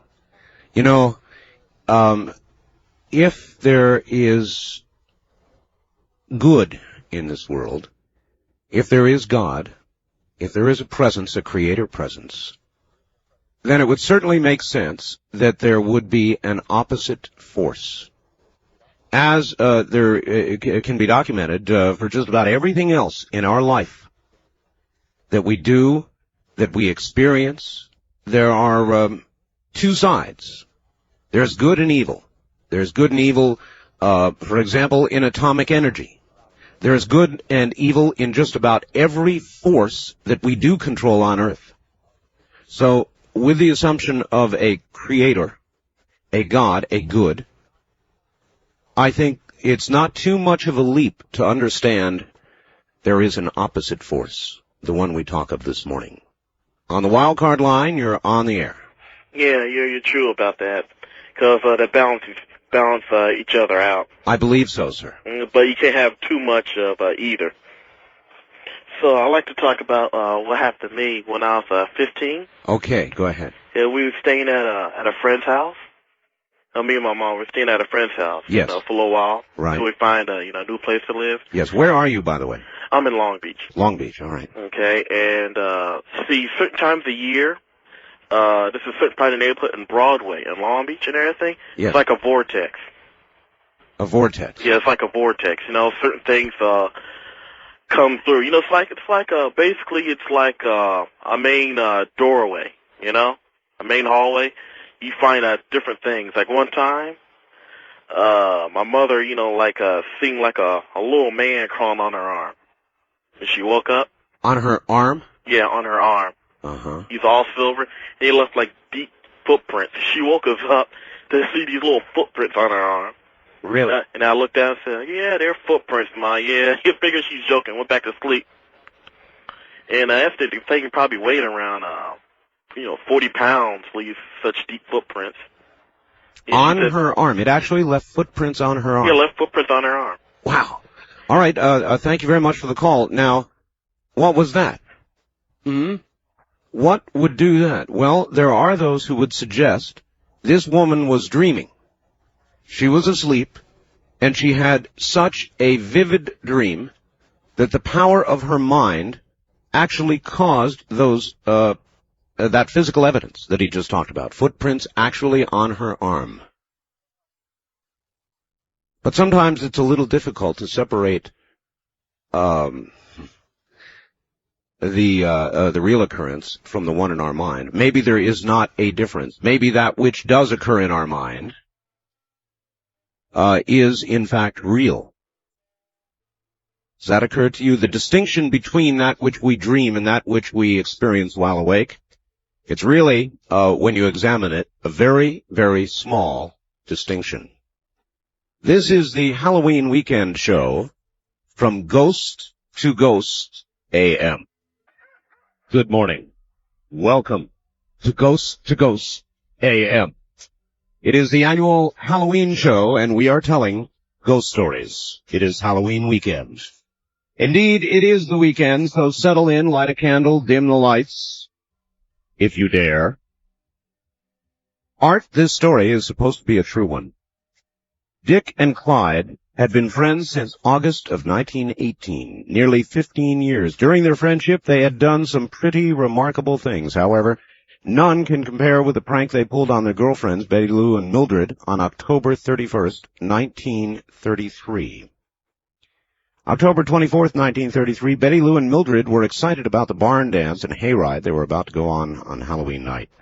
The girls just couldn't conjure up a prank to pull on Clyde and Dick that could measure up to the boys hanging a dressmaker's doll on Window Johnson's old dead tree in her front yard. Whatever that prank would be, it would have to be very good.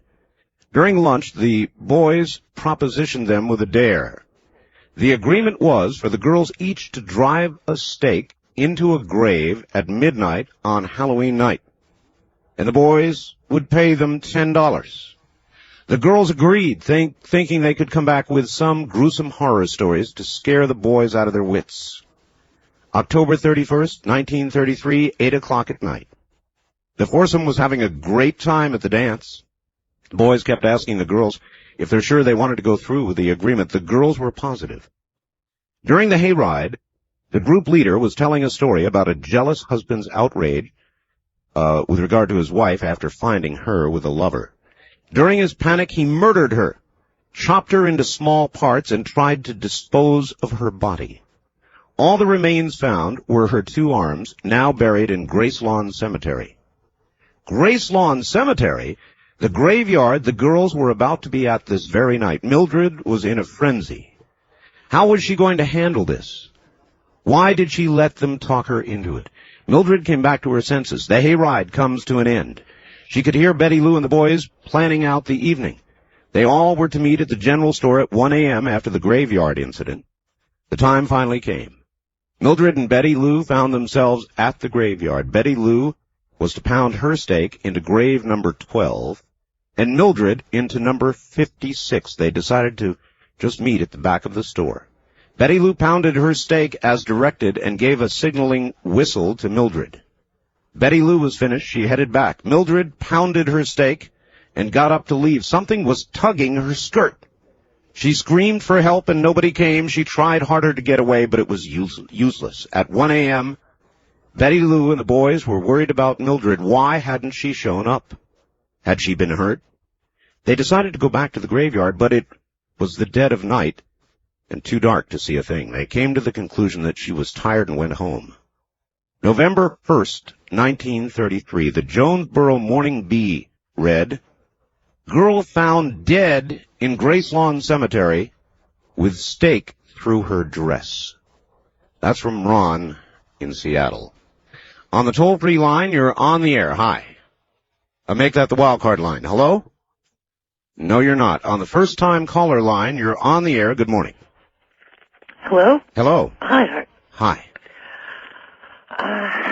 I'm calling from Santa Rosa, Santa Rosa. KSRO. Great.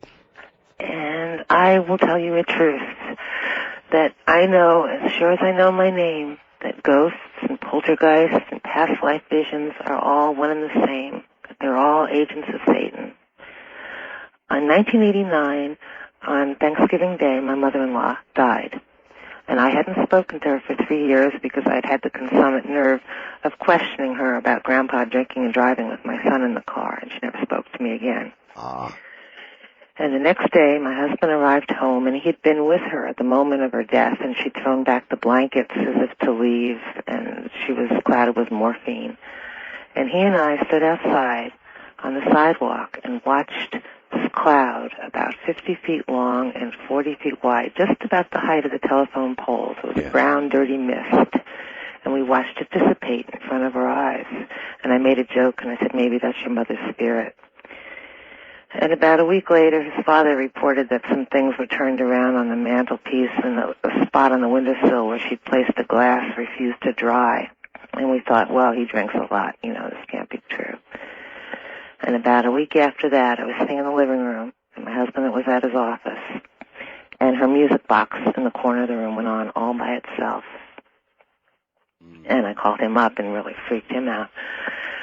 And he'd kind of abandoned the family, in that he was up there every weekend sitting at the foot of her bed on the floor writing poetry about her. It was sort of an emotionally incestuous relationship. Well, he began to change a lot. And what was going on was he was seeing another woman who later turned out to be the image of his mother, an older woman. And he literally turned into her. Wow. And he would come to the door one day screaming at me to quit using his last name. We've been together 17 years. And the next day he would forget that he'd even said that and be very charming. My God, how did you get through this? It's still going on. My son, he spirited my son away, and my son became addicted to drugs, showed up on my doorstep last October, all into the master, and saying to me, Satan rules. And he brought with him head lice, body lice, chicken lice, and mites. And a year has gone by. I've spent $3,000, and I'm still fighting these things. My son has come and gone. And before he left, he said to me, the master has plans for your life. The next day, my brake fluid was drained. Just weird things just keep happening in this house. There's an odd smell in his room of rotten oranges. I had 2 other people stay just for brief periods of time, and there was dead smells coming from underneath. And I'm still battling this at this moment. My God. Adam's family values. Oh, man. Really? All right. I appreciate your story, and I wish you well, ma'am. I don't know what to tell you, but I think, faced with a similar circumstance, I would give even my son, under those conditions, the old heave-ho. And I would try and free myself of that. Because I believe you're in a dangerous situation. On the toll-free line, you're on the air. Good morning. 1 second, let me get the radio. Yes, thank you. Turn them off the moment you get on the air, please. This is actually Coast to Coast Hey, AM. Art, how you doing? I'm fine, sir. Do you have a story for us? Yeah, this is Dale from Portland, KEX. Yes, Dale. Yeah, I'm originally from West Virginia, and I had my grandfather tell me a story a long time ago about his great-grandfather told him a story of I always get nervous on here. Okay, but they had bought some like plantation down in Logan County, West Virginia. Mm-hmm. And it had a big field, and they hadn't found out. This is all a story told me by my grandfather. And my great-grandfather tried to plow up the land and everything there, and the ground was real rocky, and when they later looked, it was like makeshift little grave markers. Oh, really? Yeah. Well, my grandpa told me that one night my grandfather was awakened by chains rattling and screams and stuff like that, right? That can't we at least have peace in our, death and stuff? Yes. And my grandfather told him, he said, well, he was probably just having a dream. And he said, yeah, he could have been having a dream, but, all the grandchildren heard it too. So I was kind of like freaked out by that story, so. I can imagine. Did he ever continue to try to plow that land? No, or? they discontinued plowing that land. I can they imagine. left it alone. I can imagine I would have too. Thank you very much for the call. I wonder why spirits, or those who have left, are in any way at all attached to or concerned with their prior physical bodies. Or maybe it would be true that a spirit would be still attached to, thinking about their physical body. I don't know. I mean, who knows about these things? But so many of the stories seem to concern the bodies that have been, that are now buried below the earth. On the wild card line, you're on the air. Good morning. Oh, hello. I'm calling from San Diego. Yes, sir. Yeah, I'm sort of a skeptical mind about these things, and don't believe in anything supernatural. And but just the other day, I was sitting down with my sister, and we were just talking about things, and we had one of her children, my nephew Jesse, was with us, and talking about things that things that scare him and so on. And he mentioned the ghosts, and I naturally I spoke up and I said, well, there's no such things as ghosts. And then my sister spoke up, and we're pretty close, and she said, in all seriousness, she said, well, the ghosts are the one thing I do believe in, and she never had told me the story before because she thought she would just be laughed at, but she would see she's seen these figures in this duplex that she's living at. Yes. And one of them is in her one of her children's bedrooms. Her other son, Casey, is 7 years old, and she would see this figure in there, and the first couple of times she would think it was Casey, and she would look in there and she saw this small child dressed in sort of with a strange hat and suspenders, and sitting on the floor playing, and she went into the to look into the doorway and said, Casey? And then Casey would say, what, Mommy? Or whatever. He'd be in the kitchen or the living room down the hallway, the other side of the house. And she turned around and there would be Casey. And then she would look back and the figure would be gone. And she's also seen one other figure in the hallway. She has her bedroom right off the hall. And she leaves the door open most of the time. And she would see this figure like when she was reading a book in bed or whatever. And she would, just like out of the corner of her eye, notice this man with a dark beard. And then she would look up and it'd be there for an instant, and then it would just disappear. Do you have any idea what these entities are? I have no idea, absolutely no idea. And she had never told this story before, and it was just it's something that kind of spooked me because I just something that I don't believe in, and but the fact that she was telling me with such sincerity and conviction that this had actually taken place. I just what do you fancy, sir, happens to us after we die? Well, my my normal belief is simply that I'm sort of based on a rational, that when the brain dies. So in other words, you've always thought lights out, that's it, show's over. Well, yeah, in all probability, that would be my general conviction. All right, sir. Thank you very much for the call. That's it. Lights out, show's over. That's all there is. It seems to me less likely than the alternative that there is some sort of survival following physical death, and I do believe there is. And I do believe the story you told and others you will hear this morning. On the wild card line, you're on the air. Good morning. Morning, Art. Hi. This is Dave from Portland, Oregon, KEX Country. Wonderful, Dave. Glad to have you. Have I got a ghost story for you? All right.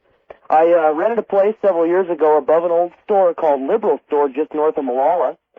Huge, 3-bedroom, what they call a upstairs apartment above the store. Right. My wife and my mother and I moved into the place. I love the place.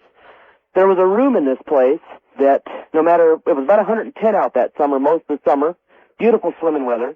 There was a room I used to go into and play handball against the wall because it was a huge bedroom we had no need for. I understand. I never sweated. I never got hot. I never had any trouble in this place. I worked graveyards. Right. I slept perfectly in this apartment, even in the heat of the day.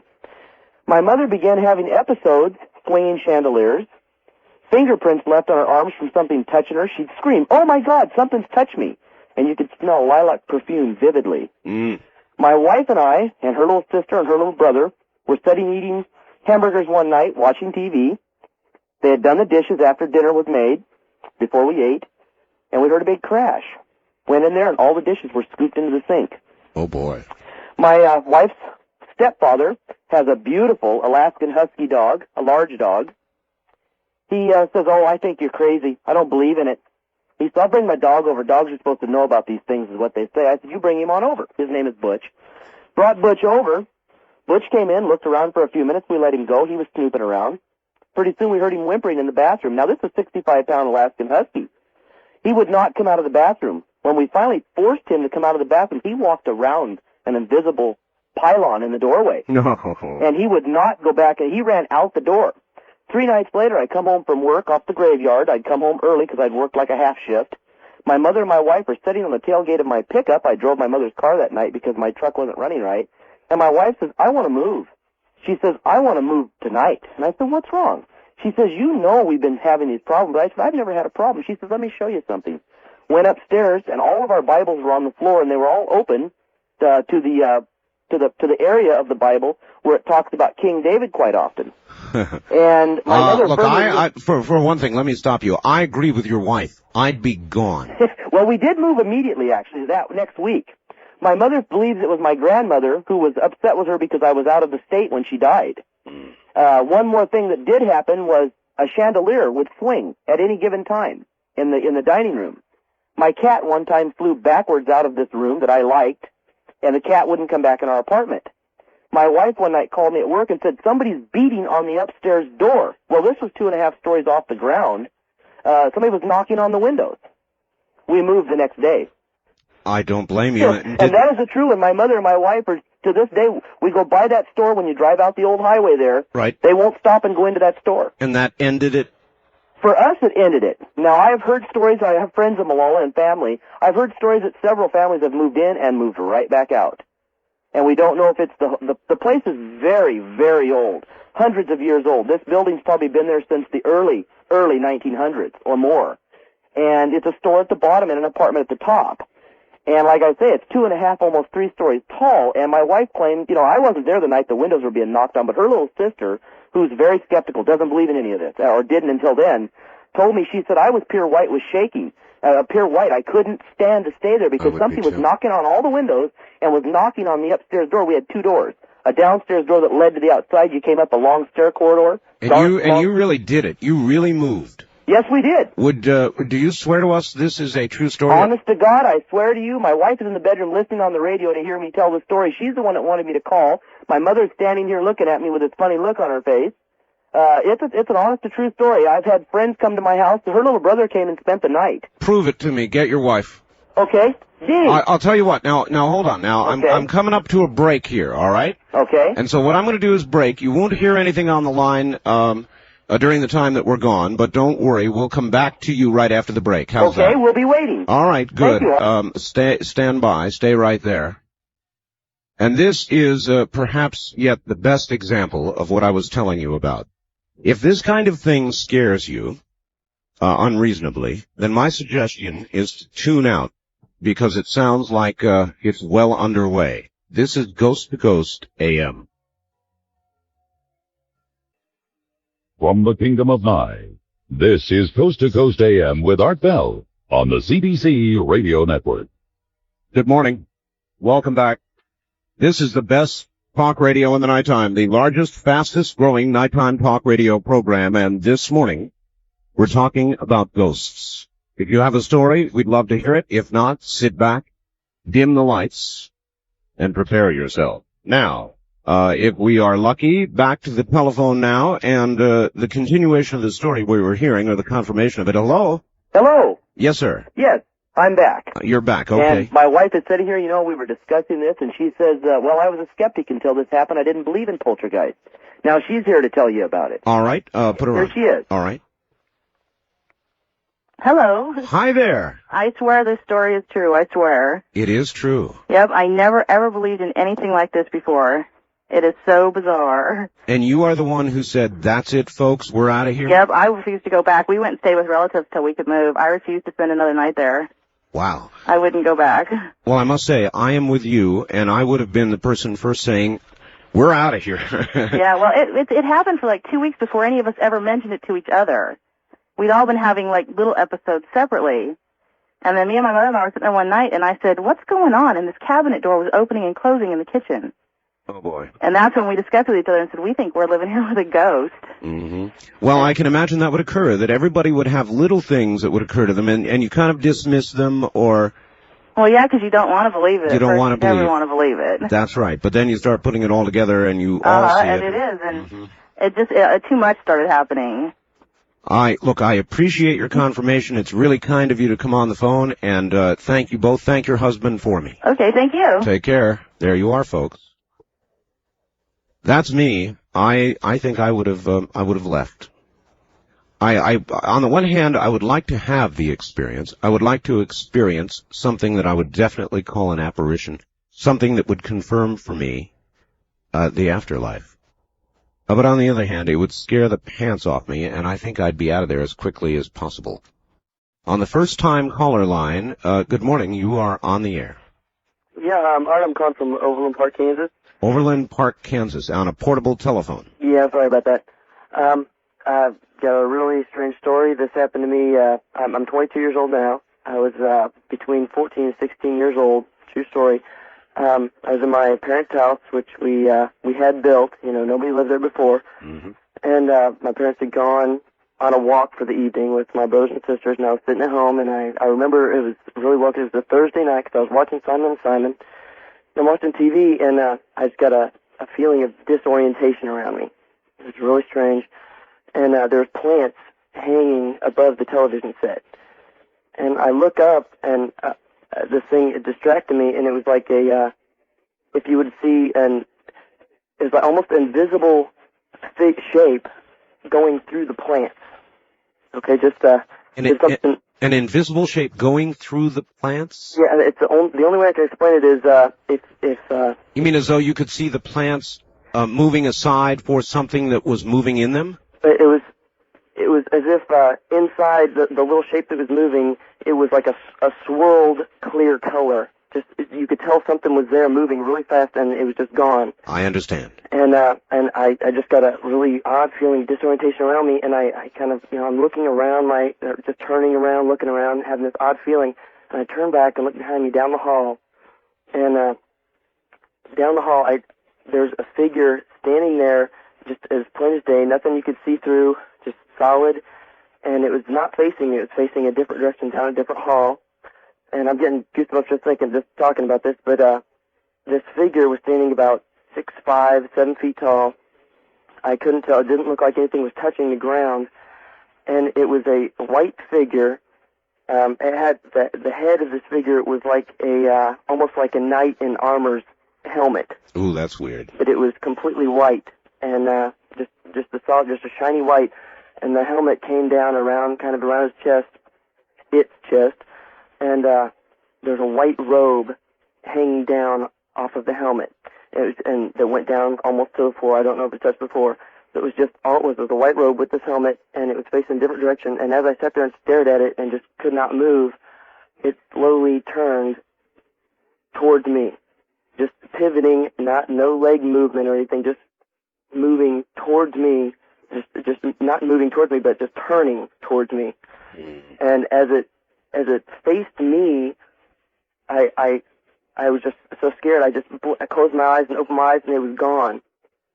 And Now, I'm curious. At that moment, you closed your eyes and opened them, and it was gone. A lot of people would say to themselves, you know, that means I was imagining it. right, well, nothing like that had ever happened to me before. You know, I no traumas in my life to do anything like that. And when it turned to me, it was a matter of 5 or 7 seconds as it turned. I was watching it turn towards me, and it turned towards me, and it was gone. And I just sat there, you know, curled right next to the TV until my parents came home. It had just gotten dark, and I just sat there for 20 minutes or so, just not moving, just shaking. And I do understand, sir. When this occurred, did you have a feeling of evil or fright, or how would you describe your emotions? No evil.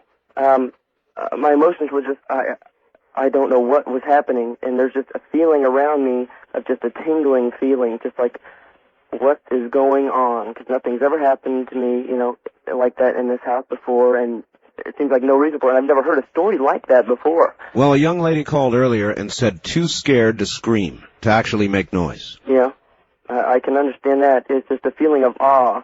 Just like, you don't think about it when it's happening at all. You don't think about it until it's over with, and then it's just frightening. I appreciate your story. Thank you.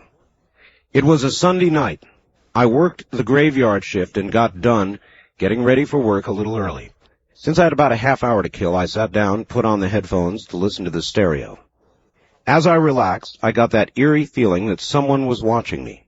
Couldn't resist the feeling, so I turned around and saw someone run down the hall. I knew my roommate was out for the night, but thought, well, maybe he'd come home and was playing a trick on me. Went down the hall, turned on all the lights, called out to him, no response. Okay, my mind is playing tricks on me. So I sat down and put the headphones back on. I started getting that strange feeling again that someone was watching me. This time I turned around quickly and again saw someone run back down the hall. At this point I was getting scared. I ran out of the apartment, went to work. Later called my roommate, told him what happened. He told me I was cracked. The next day seemed fairly normal. I went to bed around noon. About 7 that night I was awakened by the sound of a girl crying. It was dark in my room, but I could see the living room lights from under the door. I thought to myself, my roommate and his girlfriend had gotten into a fight. I laid there for a while, and the crying continued.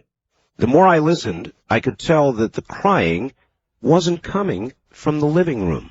So I sat up in bed. And there was a girl sitting on the chair in my bedroom. She was about 16 years old, wearing a blue dress from the late 1800s, long blonde hair, and crying. When I asked her who she was and what was wrong, she looked at me with a frightened look, stood up, and disappeared right into the wall.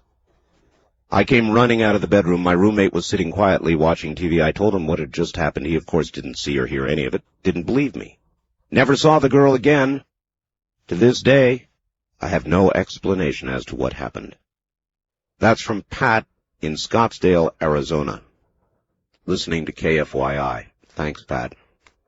That's a hair curler. On the toll-free line, you're on the air. Good morning.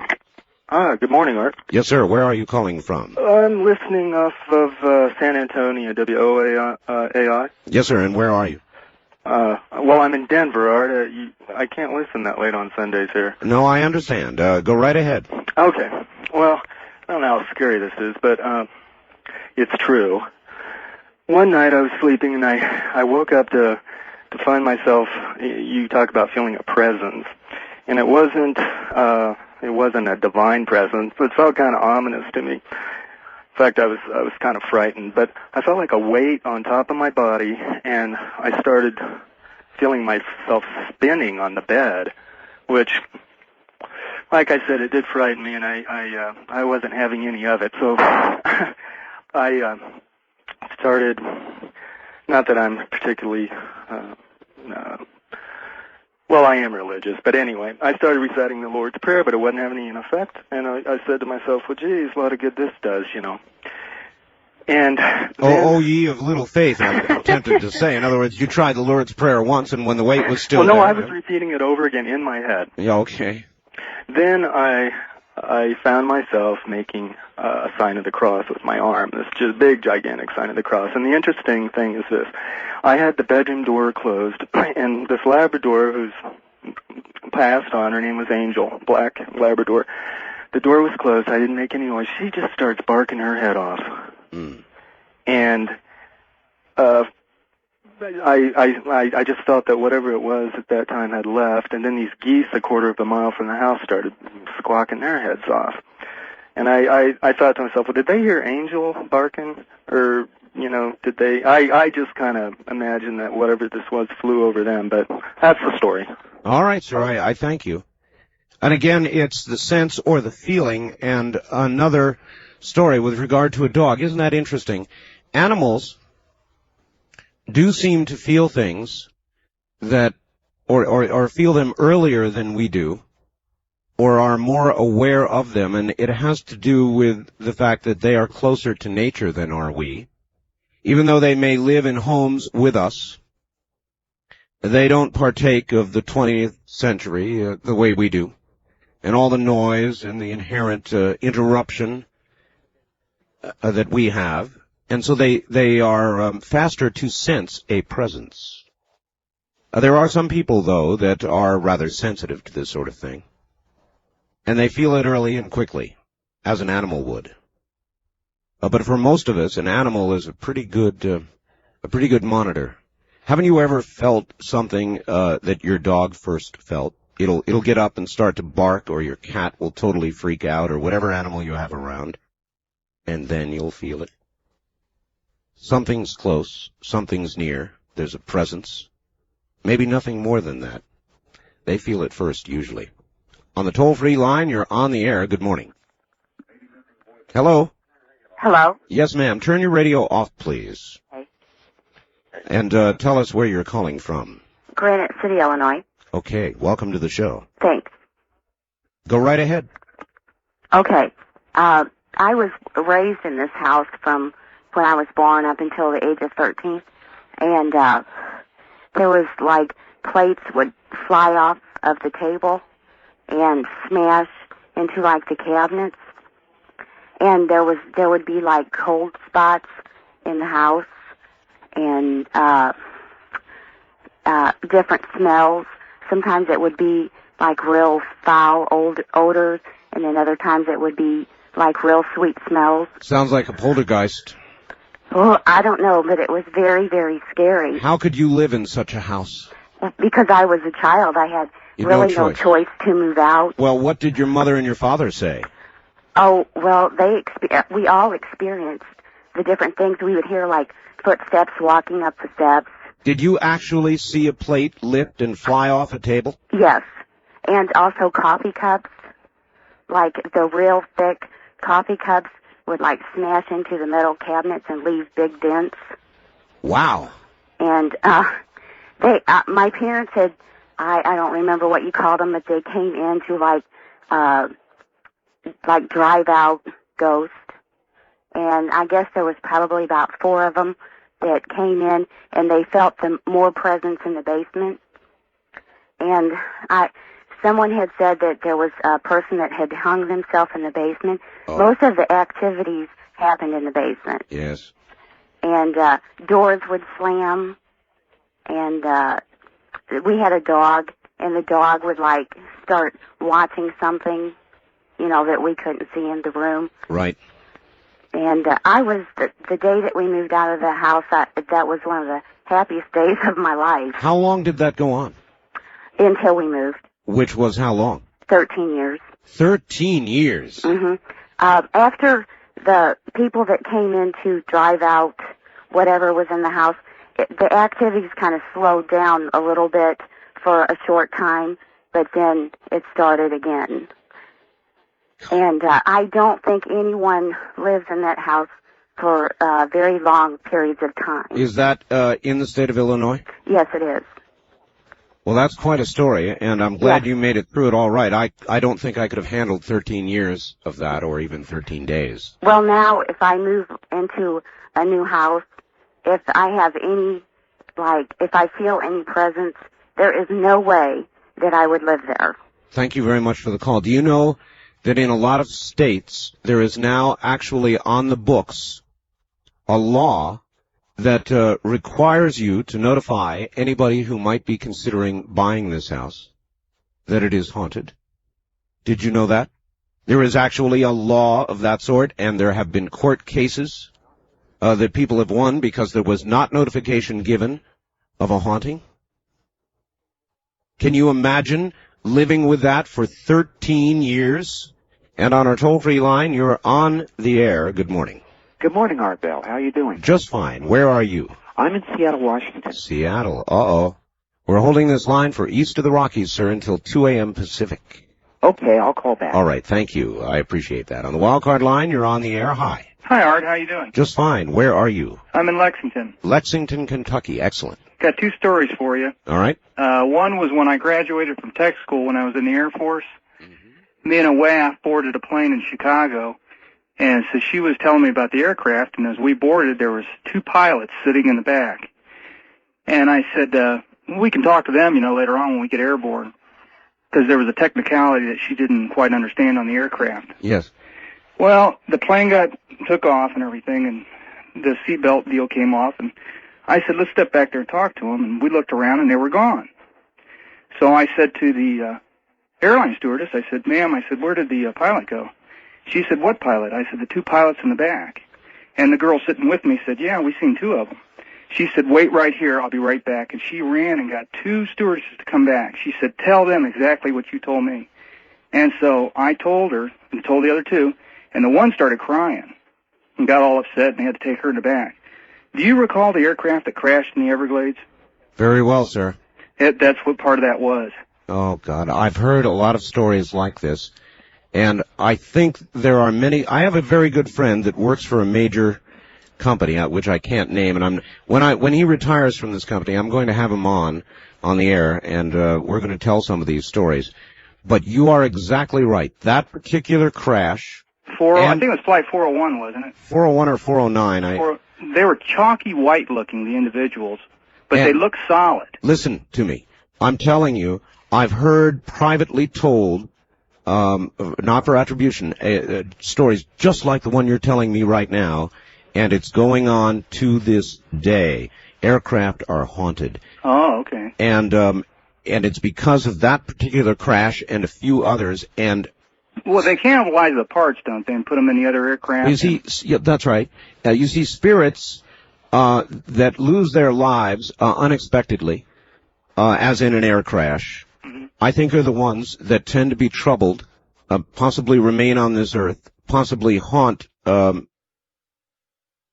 the location of their death, in this case, an aircraft. Well, the second story has to do with a place in Tennessee called Cookville, and that happened this summer. We moved into a trailer park, into a little trailer, and it was really clean. It was a nice little trailer. No air conditioning, though. It was when it was real hot. And the first night I got up to go to the restroom, it was about 1 or 2 in the morning, the bathroom. I stepped on and through the living room, and of course we had the windows open and everything. There was an alley by the trailer, and I heard a girl laughing. And I thought, what in the world? About 2 in the morning. I looked out and I didn't see anybody. So I went to the bathroom, and then I come on back, and the next morning I was telling, my friend about it. Right.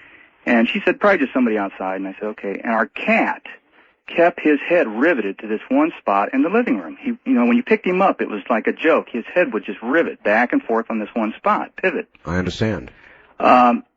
Anyways, later on, one of the neighbors had finally told us that the reason they couldn't keep that trailer rented was because a girl was brutally murdered there a year before. Okay, so we were, I said, well, we got to get out of here eventually. I don't want to stay in this trailer because we kept hearing bangs and knocks and different things. Yes. And so we were sitting there. This is in the afternoon, too. We were sitting there arguing about the doors being open. We had both doors open on this trailer because we didn't have air conditioning. Okay, very quickly now. And I said, why don't you close the door? And she said, why don't you do it? And about that time, the door just slammed shut. And I just turned around and I said, thank you. That'd be enough for me. Well, we moved. We got the heck out of there, but that trailer definitely had some problems. But it was so weird the way that cat would just watch that, and then I know, they know. Sir, Yeah. I've got to go. Thanks, Art. Thank you very much for the call. Have a good morning. This is Ghost to Ghost AM. From the Kingdom of Nye, this is Coast to Coast AM with Art Bell on the CBC Radio Network. Now, once again, here's Art. Good morning. Those stations just joining us, you have missed 2 hours of pure ghost stories. We will continue in a moment. The night is yours. The weekend is here. It's Halloween weekend, and this is the annual Ghost Show. The only thing we take all night long are ghost stories, and we've had some beauts so far, believe me.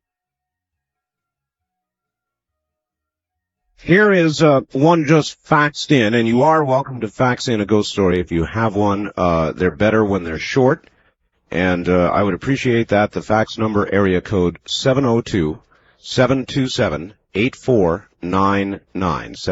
702-727-8499. Dear Art, this is a true story as well as I can recall it. In 1973, as a member of the U.S. Air Force, I was stationed at Altus Air Force Base, Oklahoma. During that particular year, the author Peter Blatty's novel, The Exorcist, was the hit movie of the season, as well as the paperback version of the screenplay. The paperback was distributed throughout the barracks that I lived in, one resident at a time, as we did in those days. When it was my turn to read the novel, I read it with much anticipation as well as much anxiety. The following night, around, about 500 hours, 5 o'clock in the morning, I was awakened by the sensation of something pounding on the lower bunk that I slept in. It was moving up my torso. At that time, I didn't have a roommate, but the sensation frightened me so much that I got out of my bunk, scrambled to the door, opened it, and yelled for help as loud as I could. Not one of my barracks mates in our building heard my screams of help, not one, or corroborated my version of the story. But to this day, I believe the incident was very real, an actual occurrence.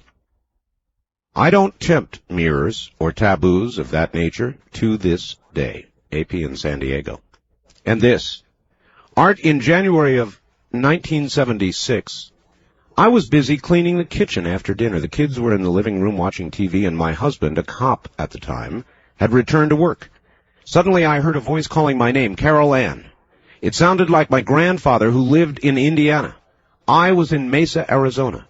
Regardless of how old I am, he always called me by both my first and middle name. About 15 minutes after this episode, the telephone rang. It was my sister in California. She was calling to tell me that my grandfather had passed away about an hour before. Since I had always been very close to my grandfather, I just figured he'd passed through to see me before he went on. It had been a couple of years since I'd seen him.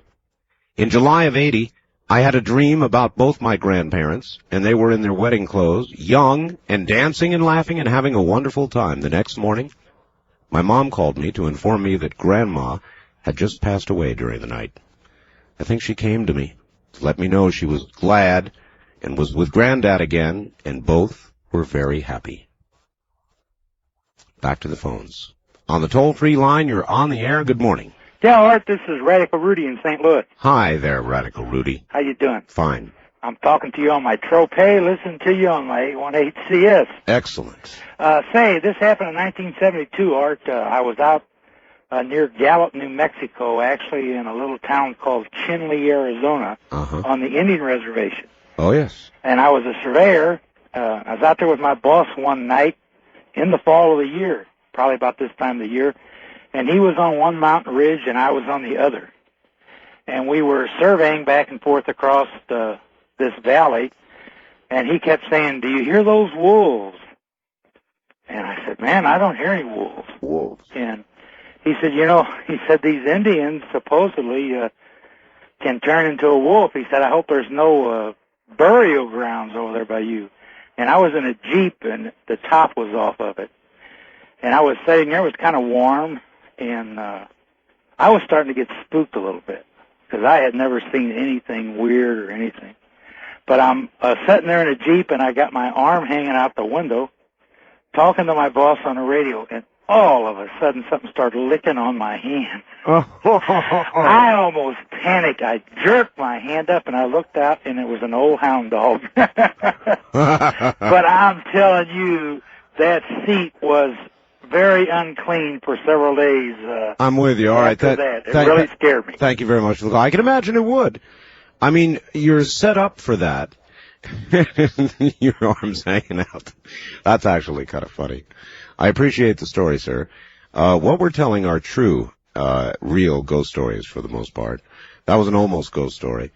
And I'm sure that the emotion he felt at that moment was very real. You can get psychologically set up for something like that, which may have happened to him and certainly may have occurred also to the man who was reading The Exorcist. I mean, cannot be a better setup than that. The Exorcist had to be one of the most frightening movies ever done. And to this day, I believe The Exorcist is one of the most frightening movies ever made. And if you sit down and watch it today, it will scare you as much as it did then. There was something about it that no other ghost film quite ever lived up to. And I'm not sure what it was. I believe it had to do with the church and its involvement. I'm not exactly sure. But nothing has quite ever lived up to it. The other film that I thought was very frightening was the original Poltergeist. Very well done. On the toll-free line, you're on the air. Hello. Art Bell? Yes. This is the Agile Independent from Austin, Texas on the mighty WOAI. Austin, Texas. Yes, sir. When I was a kid, about 7 years old, I stayed with my Aunt Marie in the country. Yes. It was a pretty nice thing, except for when we had to go to church, and this is a ghost story. Well, a kind of one. Okay. They were charismatic, and they would run around and act real silly in church, and so they'd make all us kids stay in the back of the church where we couldn't see them be silly, and we'd get really bored. So one day we decided to do something as a group, us kids, to offend them. So we found this pin and this little salamander lizard, and we nailed it to the wall, and we told them that if God didn't accept this sacrifice, we were giving it to Satan. And naturally they got really upset, but they didn't do anything terribly bad. The next night when I was asleep, for some reason I bolted straight awake. And I kept my room really clean. Well, actually I didn't, my Aunt Marie did. And when I looked into my closet, there was a thing sitting there. This thing, I mean, if it weren't for the way this thing looked, I would have thought it was a nightmare. What was it? It was, if you can imagine something that's four-dimensional, it's a pitch-black room, and this thing is so dark I can clearly see it. I mean, it was kind of like black light. And along the edges of it was you could see its edges because it's like the very air around it was repelled by it. Like it found it obscene, and it's like the very matter around it just was repelling from it. Ooh, that'd do it for me. Well, the only thing about it that actually looked physical was its teeth. It was a triangle with a slit up the center that ended in a little round thing. And when I looked into its eyes, which at first looked like kind of pools of light blood swimming around, it got two blue dots that looked just like my eyes that were in the center of it. And the longer I looked at it, the faster my heart began to beat. I got so scared I tried to yell out and scream for help. And I couldn't. My voice just stopped. I couldn't. I understand that kind of fright. So frightening you cannot scream, not out loud. Exactly. So the last thing I did was cried out to God for help in my head. It was all I could do. And the next thing I knew, it was morning, and I was laying down in bed. And I don't remember any time passing between those events. Could it have been just a nightmare? That would have been my attitude, except for one thing. Yes? Nothing on earth could look like this thing. Oh, and in the morning I looked into where the only other antidote to the story was I did open the closet because it was closed again when I woke up. Yeah. And my toys were piled end on end. Oh. And my toys were kept very, very straight and neat. That was the other thing. They were always lined up very neatly on little shelves in the back. and they were totally jumbled as if someone had deliberately turned them over and upside down, but none of them were broken. That'd be it for me, partner. Yeah, I mean, but no, try to imagine something that's four-dimensional and that the very environment around it, it just finds it obscene and repels from it. I Imagine understand. your eyes being sucked into this thing and seeing your own eyes looking back at you. No, thank you. I appreciate the story. You're welcome. Thank you, from Austin, Texas. Well, this will sound silly to you, I suppose, but my wife knows. She may not know why until I tell you now. I know she's listening in the next room. I always close closet doors. I don't like closets. Closets are dark places where if anything was going to come, I would think it would come.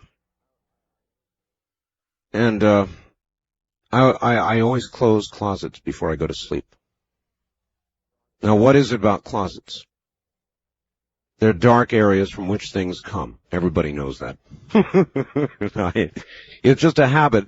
I don't like open closet doors, and so before I go to bed, I always go over and close them. And that's why. Probably shouldn't admit that, huh? But it is true. On the wild card line, you're on the air. Hello. Hello there. Going once, going twice, going three times. On the wild card line, let's see, number 2, you're on the air. Yes, Art. This is Henry in Taft. Hello, Henry. I like your program tonight. Very interesting. Oh, yes. I've lived in a haunted house now for 36 years. Why? That's what I always ask. Why would somebody stay in a haunted house? Well, you get used to it. What kind of haunting? Well, there's 6 different ghosts. And it took me about 20 years of research to find out what happened on the property. And there was a tragedy, 2 different tragedies, one in 1903 and another in 1906. It's always an early death, unexpected death. Violent death by fire, both cases. Oh, boy. And so, with the property came the ghosts. Well, what kind of haunting has it been? Everything. Doors opening and closing. I've never seen them physically. I see their shadows. And there are 3 sisters that were killed in the fire in 1906, and they run through the house frequently at night. One time I had an aunt staying with me, and the girls ran through the house back and forth for 6 hours straight. Really? Yeah, my aunt never came back. I wouldn't either. That's frightening stuff, and it goes on to this day? Oh, yes. And you never quite see them, their shadows? Mm-hmm. And doors open and close every day, and lamps lift up and set back down every day. Lift up into the air? Yeah.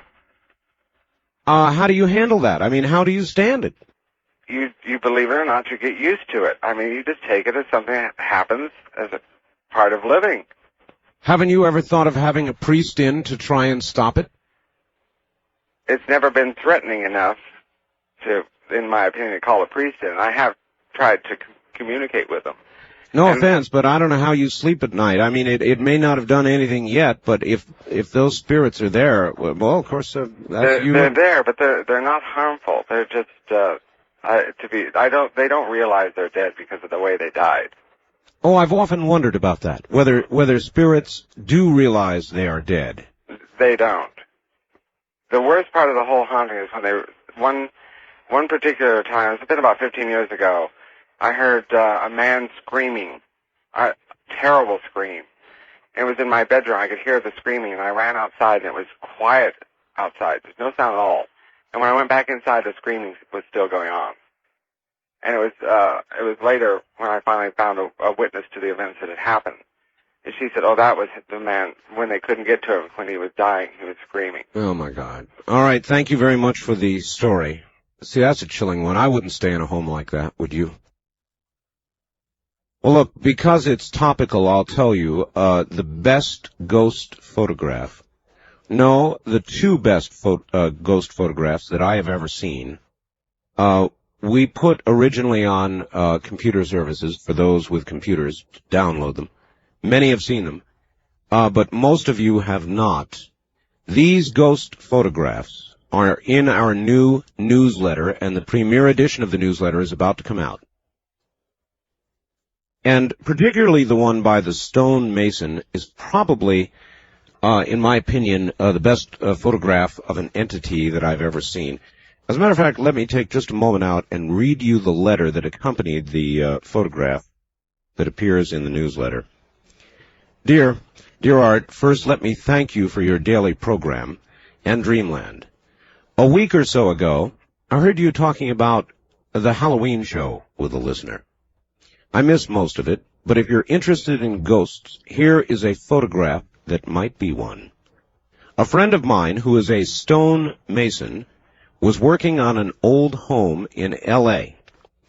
On finishing the wine cellar in the old existing basement, he photographed his work for his scrapbook. When he developed the pictures, this is what showed up on one. He didn't see anything when the photo was taken. However, on questioning the architect, he was told that 3 crews, carpenters and so forth, had walked off the project. It seemed they felt very cold air. Some were pushed down the stairs by an unseen force. Since these photos were taken, I've talked to the architect and was told the home is about 100 years old and was listed for sale after the man who lived there died.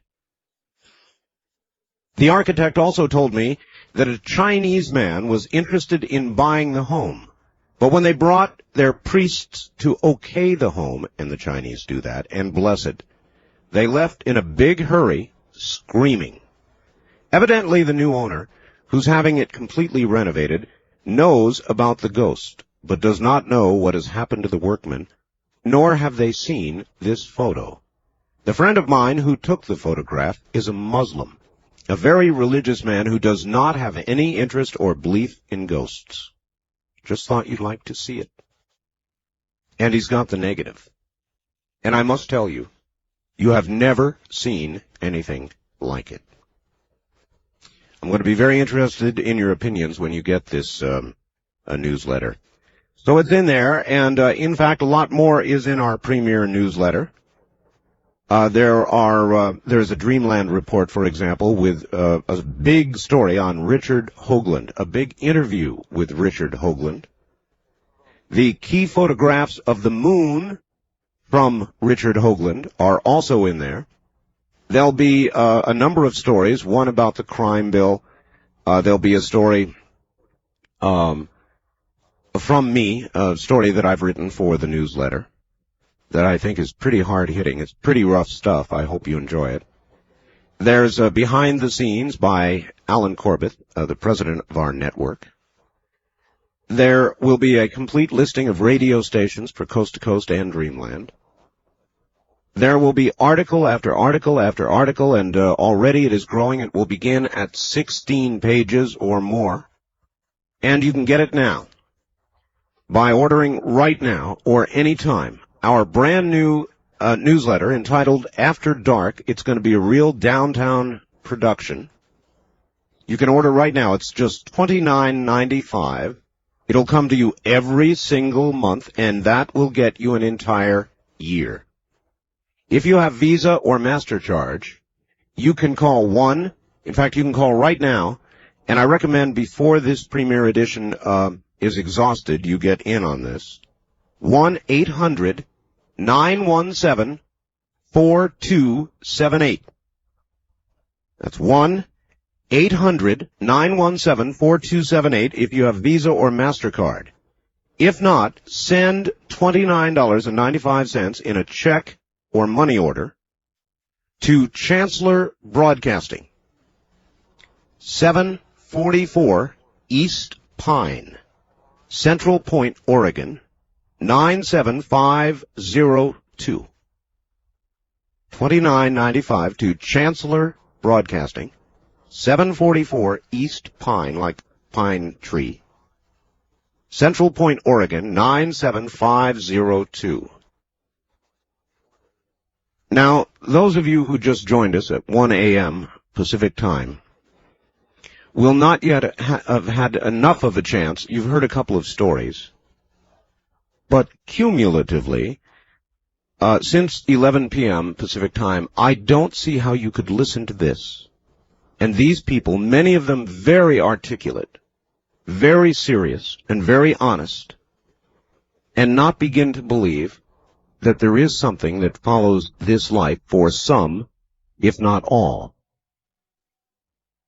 That's what we're doing. It's Halloween weekend, and we're telling ghost stories. Real ghost stories. Keep listening. Dim the lights if you dare. If you can't handle it, turn it off. We'll be back. Welcome back to Ghost AM. I'm Art Bell. We're telling ghost stories, real ones. Join us if you dare. I've got a whole pile of faxes here of very good ghost stories. I guess ask and ye shall receive, and I'll kind of get to them as I can this morning. On the wild card line, you're on the air. Hello. Good morning, Art. Good morning, sir. This is Mick from Phoenix. Great. I'm not real sure if this is a ghost story or not. Well, tell it and we'll let you know. In the summer of '77, I woke up about 2:30 in the morning because my girlfriend was out of bed. So I walked into the living room to find out what was wrong, and she was sitting on the couch, naked, with her knees pulled up under her chin and her eyes about the size of saucers, and looking at me like I'd grown 3 or 4 extra heads. So I said, what's wrong? What's going on? She says, don't do that to me. Well, it took a little while, but she finally told me that what had happened was she heard me talking, and she thought I was in my sleep. She rolled over towards me, and she said, you're as stiff as this coffee table and as cold as an ice box. I said, what do you mean? She says, I don't know. I said, I got up and took a look, and you're laying there in bed, stiff. Your mouth's a little bit open, but your lips aren't moving, and you're carrying on a conversation with a little boy and a woman, and I can hear them talking back to you, and you're talking to a third person, another woman, but I can't hear her.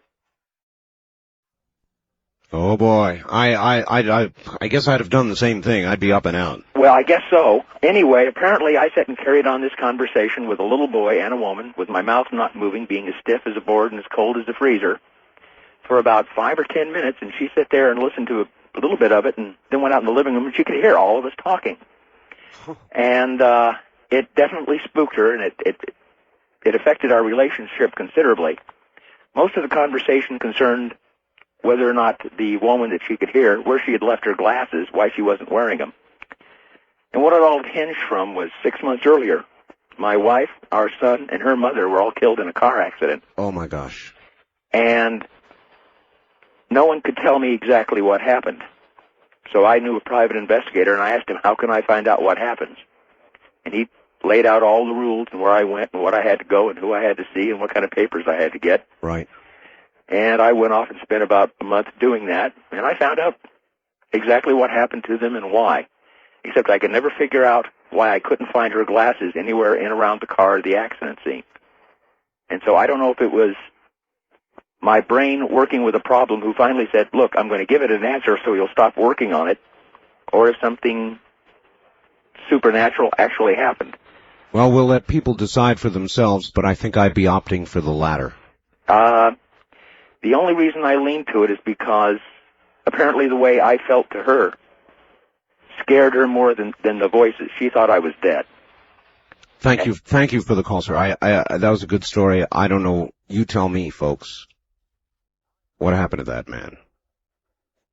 Hi, Art. My cousin and her husband bought a house in a suburb of Phoenix about 6 years ago. They and their 2 kids, plus another cousin of mine, moved in right away. My cousin, who we will call Linda, found herself at home all night with only the kids. Linda's husband worked the graveyard shift, and her brother took a job in Laughlin. That'd be Laughlin, Nevada. The night in question was just like any other, until her 4-year-old son came into the room and woke her up. She was not facing him when he woke her up, and she did not immediately turn around. She asked him what he wanted, and he told her he couldn't sleep because somebody was in his room. She told him, of course there is. You share your room with your brother. He told her it's not his brother. It's some guy he doesn't know. At this point, she turned around to look at him, and when she did, she saw a man standing behind her son. She described him as wearing a plaid cowboy shirt, blue jeans, and a cowboy hat. She said she could see right through him to the doorway behind. She said that he was white, kind of glowing. She said a lot like you see in the movies. She immediately jumped out of bed and he was gone. She grabbed both of her sons and went to her mother's house. Her brother claimed to have seen him about 2 weeks later.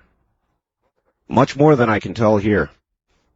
Great show. We've got our candles burning. Gary and Sandy at KFYI in Phoenix. First time caller line, you're on the air. Yeah, hi, Art. That last story was really good. I got a Ouija board story for you. Ouija boards. You don't like them? I have no comment. Go ahead with your story. This story was told to me by my friend Ryan in the utmost seriousness, and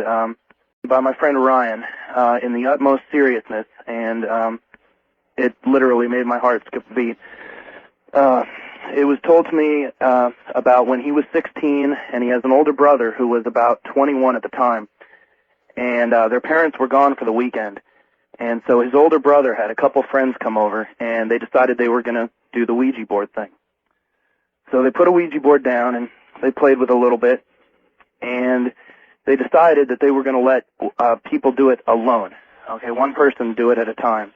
And in this group of friends, there was a couple, jokers that used to mess around, and there was one guy that they knew was always honest, and so they put him on the board. All right, and so they put him on the board, and my friend was in the corner just kind of watching.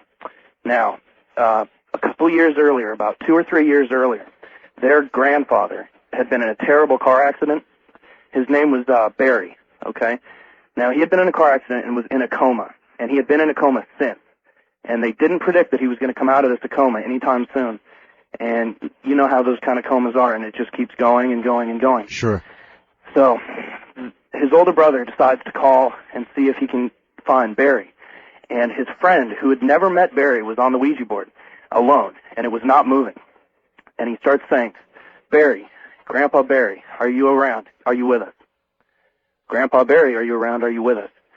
All of a sudden, the Ouija board starts moving a little bit. And what my friend told me is that they just felt the biggest chill come into the room.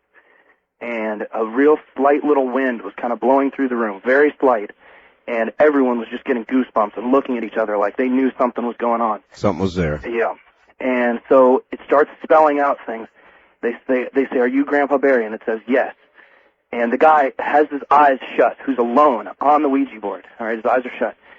And it starts going around, and it starts spelling out, "I'm scared, I'm scared, I'm scared. It's cold, it's cold, it's dark." Okay? And it kept saying that for about maybe a couple minutes. "I'm scared, it's dark, I'm cold." And they were just freaking out. I mean, looking at each other, and they were just about to grab their friend. Their friend started sweating. That was on the Ouija board. He was sweating, and his fingers were shaking on the thing. Yes. And then all of a sudden, it just started going real quick, and it said, "Keep praying, keep praying, keep praying, keep praying," until it was too fast that he couldn't even keep his hands on it. And they grabbed their friend, and when he opened his eyes, he had no idea what happened. He was almost in a kind of a shock. And my friend told me that I was one of the only people that he had told that story to because it scared him so much. I can understand. I appreciate the story, sir. Thank you. And that is the Ouija board, and I think that Ouija boards are nothing to play with. I think that when you use a Ouija board, you invite the possibility of a real danger. That and I don't even know that it is specifically the Ouija board, it's just that you have put yourself in such a receptive mood, and such a non-specifically receptive mood, that anything may show up. Ouija boards, mirrors, things that put you in a receptive mood, I think you do at your own risk. I mean that.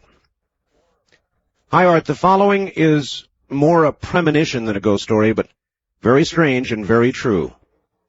In 1974, my husband's baby brother, 27 years old, had gone to visit some of his friends who owned a bar in Biloxi, Mississippi. He didn't drink, just liked to hang out with friends. A young woman walked into the bar. She'd been roller skating and had fallen. She was about 3 months pregnant and was having some discomfort. Her husband was in the military overseas. My brother-in-law did not know this woman, but offered to drive her home, and she accepted. On the way, they were hit by a drunk driver and killed instantly.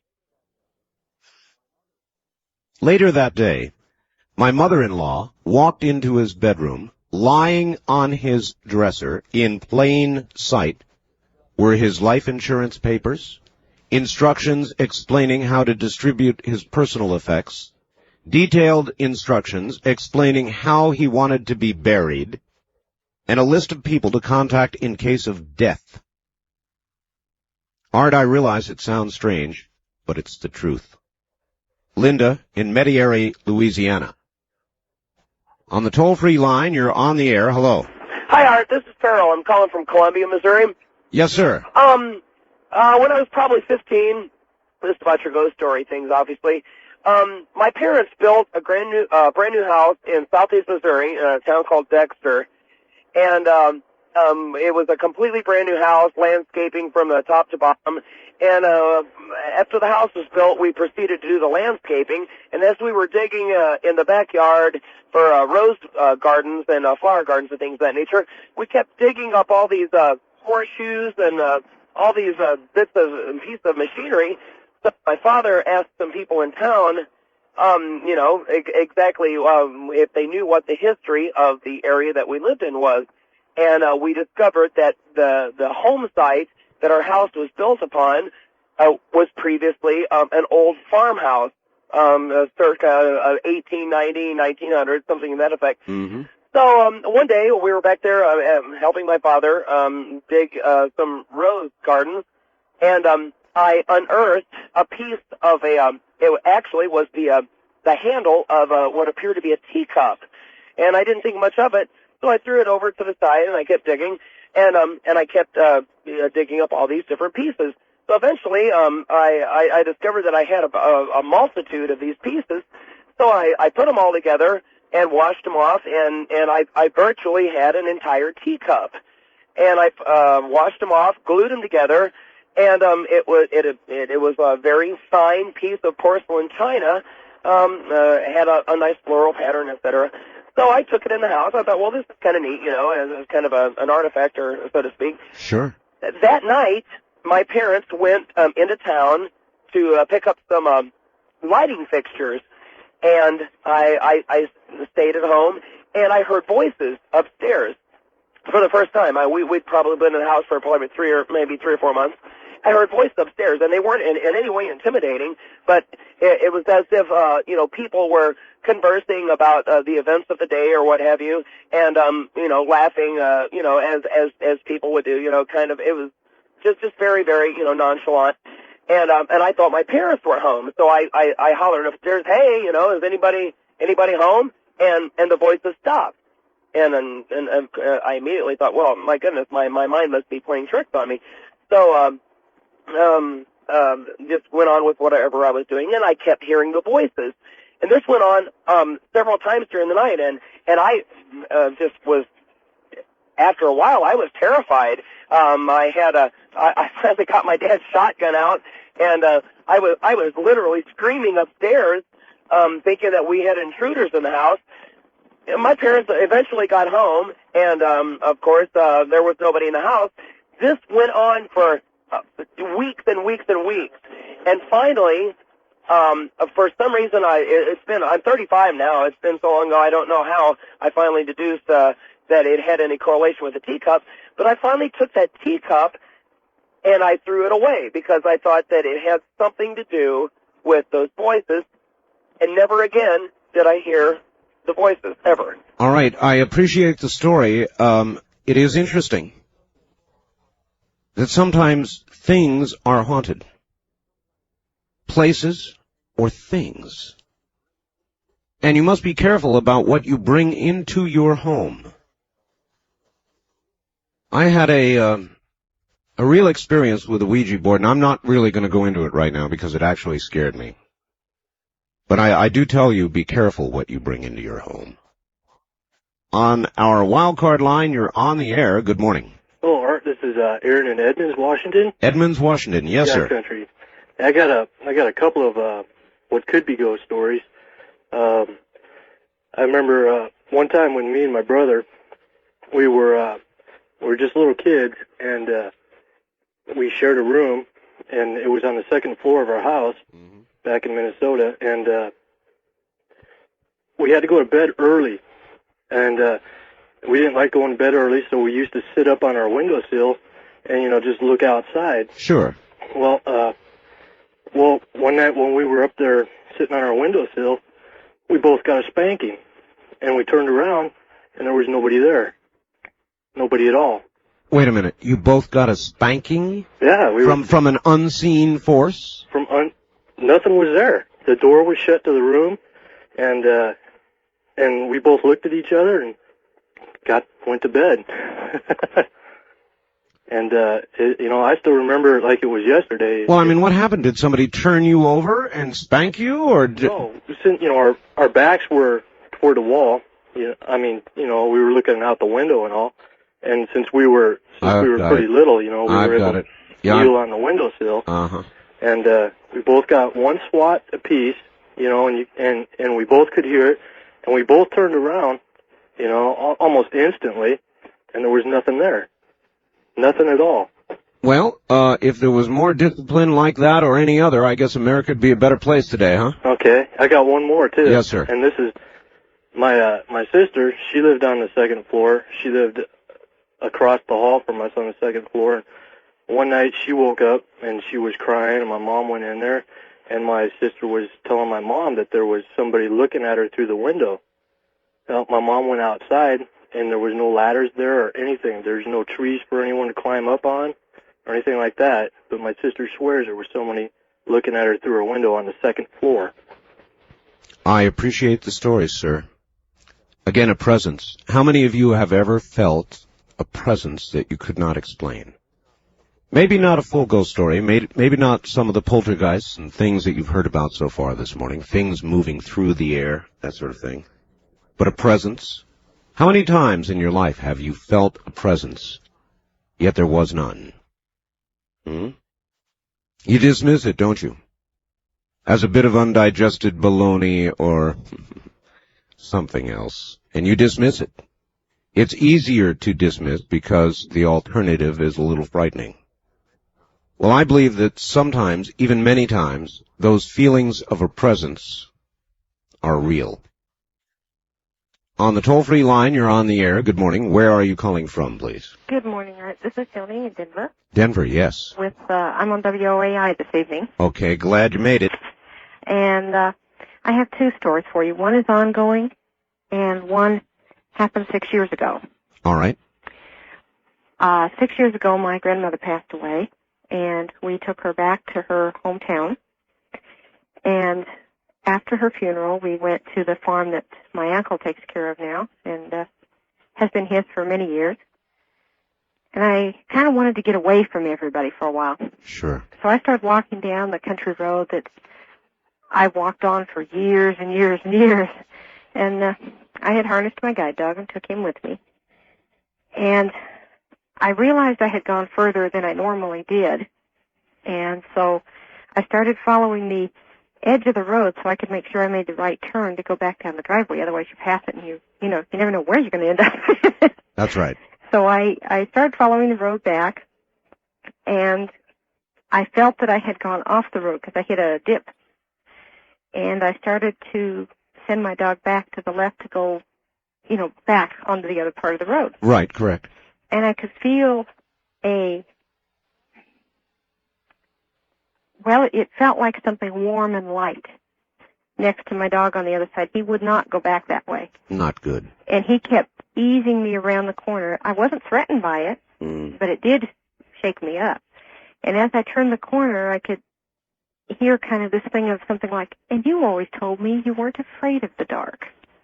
Oh, really? To this day, I am convinced it was my grandmother standing at the corner of her road, making sure I made the turn back. And a few months after that, I told my mom about it. She went, yeah, Grandma would do that. She always watched out for you. Mm-hmm. The other one... Well, they tell us, there's about to be another network story, incidentally, on angels, guardian angels. There's a lot of stories lately about that. And in those shows, you will see a lot of examples of relatives who are gone and yet act as guardian angels for those who remain. Oh, I wouldn't be surprised. In the ongoing one that's going on, I live in a house that has a spirit, She is non-threatening. I first found out about her, about 6 months after we moved in. I kept hearing things and thinking it was our cat or, my dog going down the stairs or something. And I walked upstairs one day, and my daughter is talking in her room. And I went in, Katie, who are you talking to? Yes. And she said, there's a man in the corner.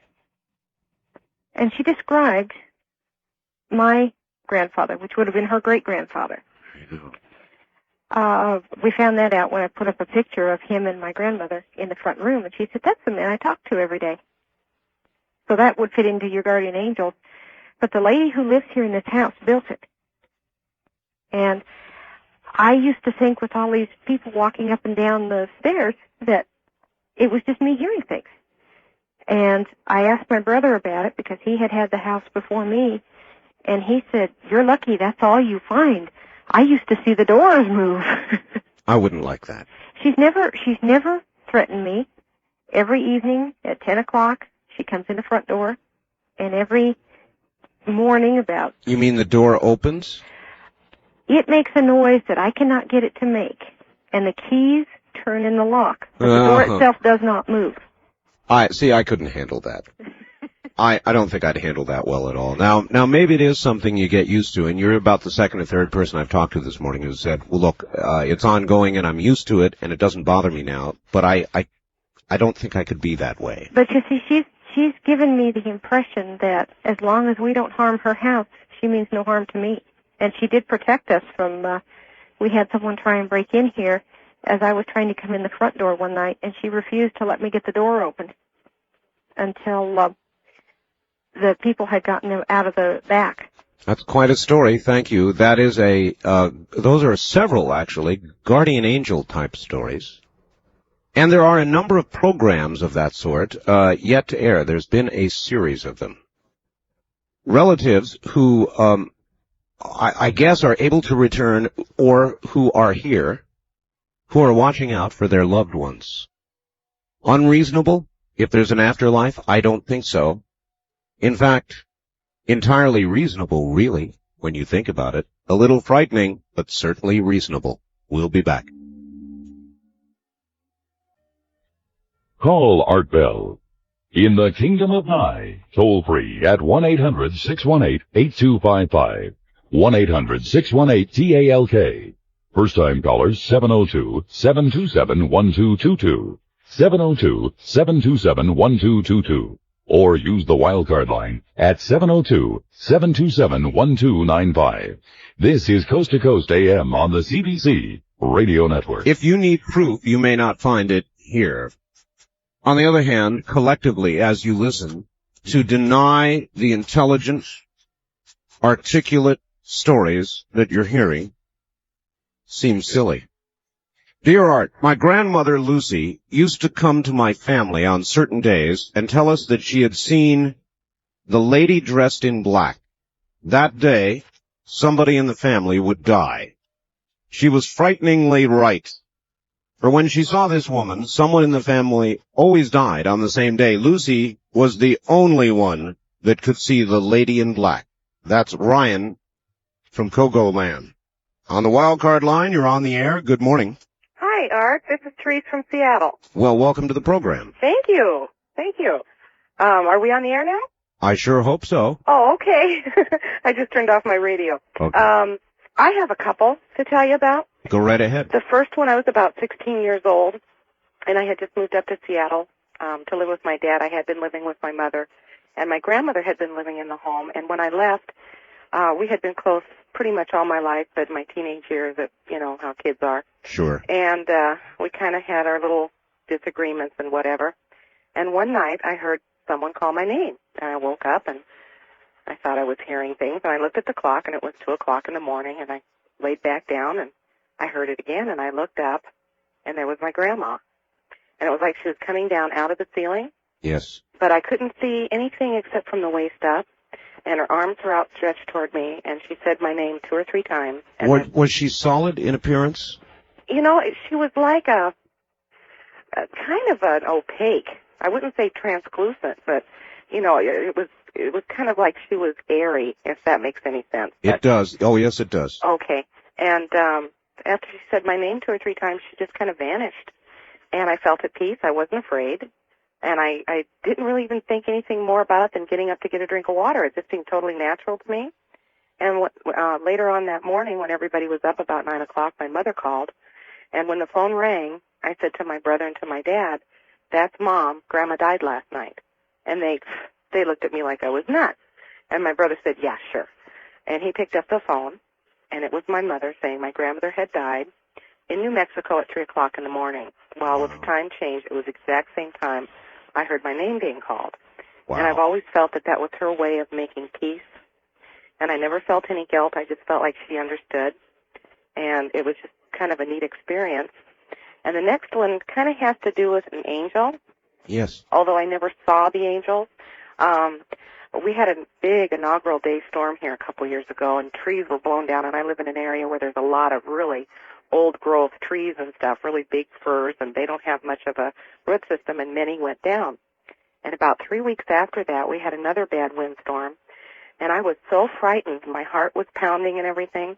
And I had just read a book called Where Angels Walk. Yes. And I thought, well, I'm going to try this. I believed in guardian angels as a kid. What the heck? So I just said, "Oh, Lord, please send your angels to protect me and stop this wind." And it immediately stopped. And my daughter was on her way to school that morning. She was on the way to the bus stop. And she said, "Mom, it was so weird." She said it was blowing and everything, and all of a sudden it was just like somebody turned off the switch. So I knew it wasn't my imagination. So that's just a couple of incidents. A couple of very good stories, and I thank you. Well, thank you. I love the program. I'm listening with rapt attention. I got all my lights on, though. Good for you. Thank you. If anybody with guts will turn off the lights. Turn them down, better yet, light a candle. Of course, the only trouble with that is that when you do, you provide an inviting atmosphere. Don't you know that? I think many times people provide the atmosphere that allows... I really don't know what I'm talking about, but I hope you understand what I'm trying to say. They provide the atmosphere that allows the entrance of whatever these things are that we're talking about. So if you dare, provide the atmosphere. On the toll-free line, you're on the air. Good morning. Sure, I thought it said that your newsletter came out, and I'd like to suggest that the title be changed to Beyond the Pale. Yeah. Well, I take it that you are a skeptic. No. Even though it does have a little bit of criticism of the contents, it also means that it's beyond the mediocre pack. Well, I hope so. I think so. What we're doing is, I admit readily, a little different. A lot of the content in the newsletter is going to be very standard stuff, but a lot of it also will reflect what we do. What do you mean by what you do? Well, from time to time on this program, as evidenced by this morning's show and others like it that we do, we just sort of leave the beaten path and begin to talk about things that, frankly, a lot of others don't. Or if they do, they don't talk about it seriously. Okay, I just thought that After Dark was used by 2 other people, and you'd lose the first impression. Well, After Dark, though, indeed describes the time that we do what we do, sir. Thank you very much for the call. After Dark describes the time that we function in, doesn't it? Hello, Mr. Bell. One of my favorite uncles was my Uncle Lester, one of my father's brothers. We enjoy each other's company, did to a great degree. He loved to tell his war stories, and I was the only one in the family who ever seemed to never tire of them. We would always greet each other by sneaking up, I know about that, behind the other, giving a firm tap on the shoulder while standing behind the opposite shoulder. Of course, the recipient of the tap would look to the side that the tap came from, and no one would be there. Then he'd look to the other side, and there would be the pranking party. We played this game on each other just about every evening, every meeting. Uncle Lester died in 1972 of a rare blood condition. I lost a friend. While talking to my father face to face about our recent loss, I felt a definite, firm tap on my right shoulder. I turned and expected to see my mom. She wasn't there. I turned to my left. She wasn't there. I smiled and cried. Thanks, Art. Don from St. Louis County. On the toll-free line, you're on the air. Good morning. Good morning. Is this Art? Yes, it is. Hi, am I on the air right now? I hope so, sir. Oh, okay. Yeah, we don't screen calls, ever. We just put people on the air. Oh, great. Well, I heard you earlier speak about how animals are more receptive. I believe they are. Okay. Well, let me run this one past you. Okay. I was, I had just come home from work. It was, probably around 10. So it was dark outside. 10 o'clock at night. Okay. Yeah. Well, my room is about, 16 feet from the garage door. And, that's from the inside. And, I was just getting ready to go to bed, and, I heard something, a loud crash in the garage, and, I went out there, and we had a workbench out there. I turned on the light, and there was my cat sitting on the workbench. It had knocked over a can of gasoline, and apparently it drank some. Okay. Oh boy. Well, what happened was, what really got my attention was it was howling. It was just shrieking. And, it took off.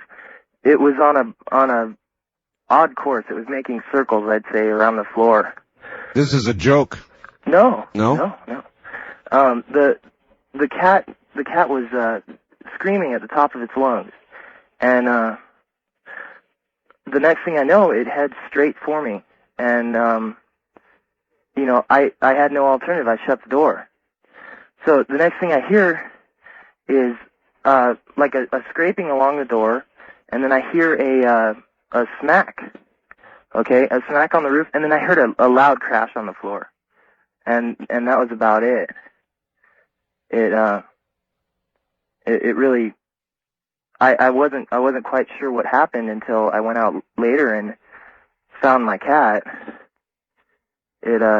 Apparently it ran out of gas. I told you it was a joke. I've heard it.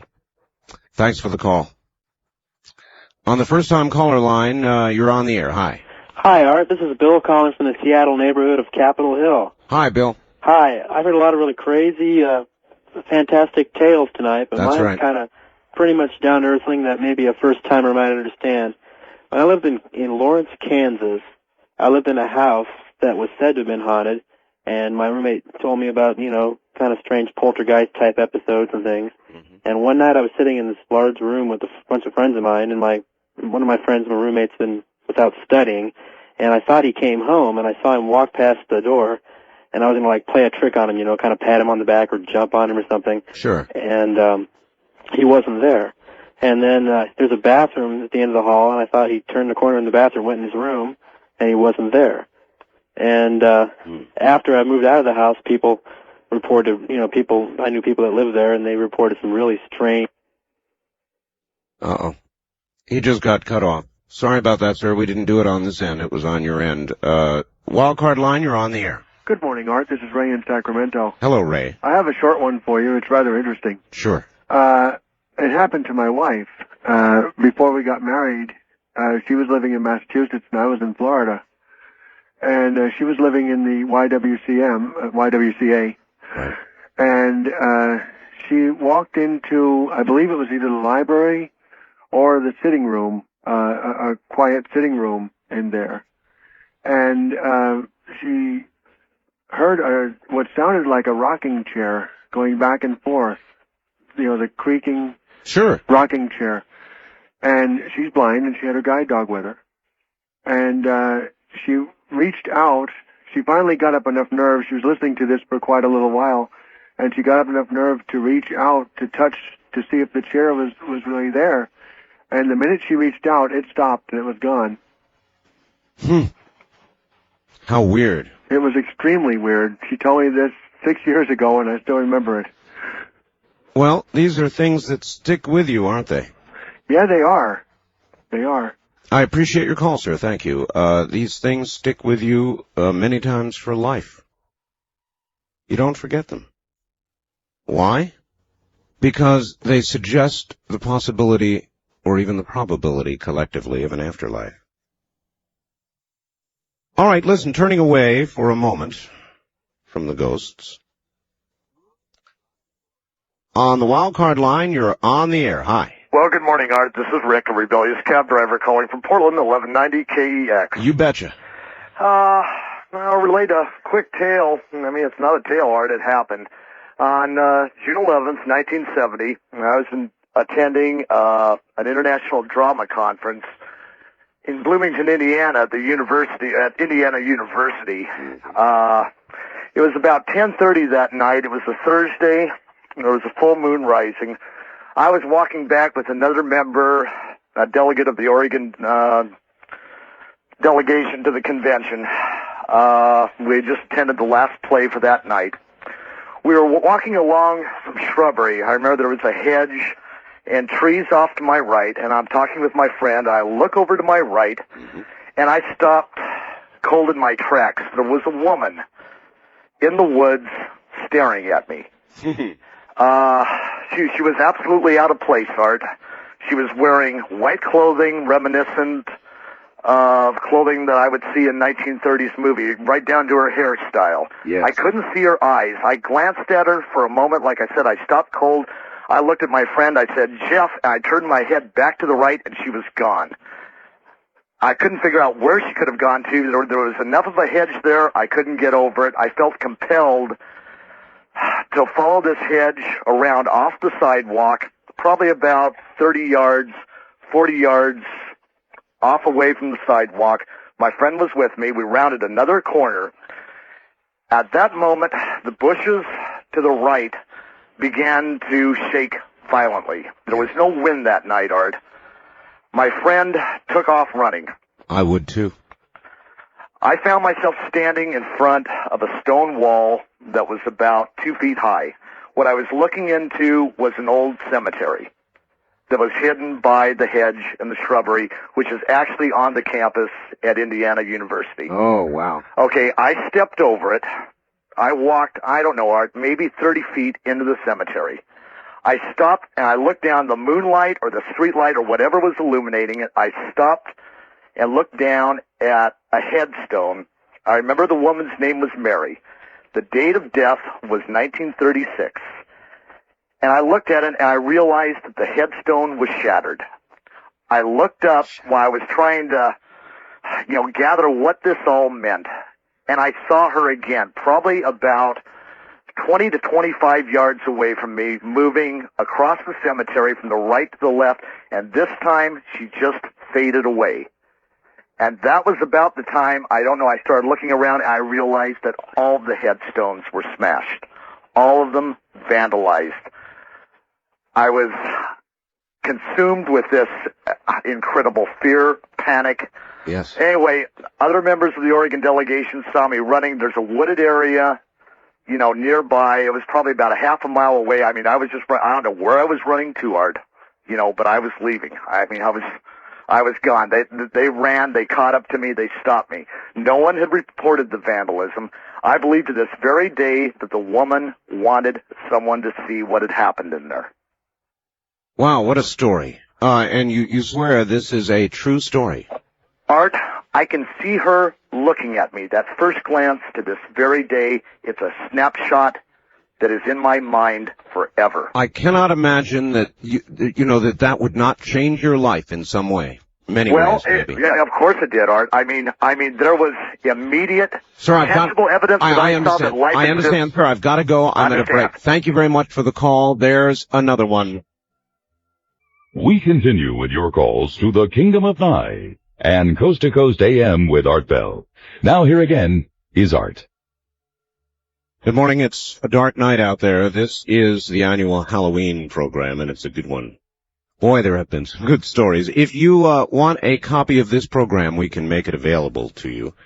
And I can understand you might want to archive this one.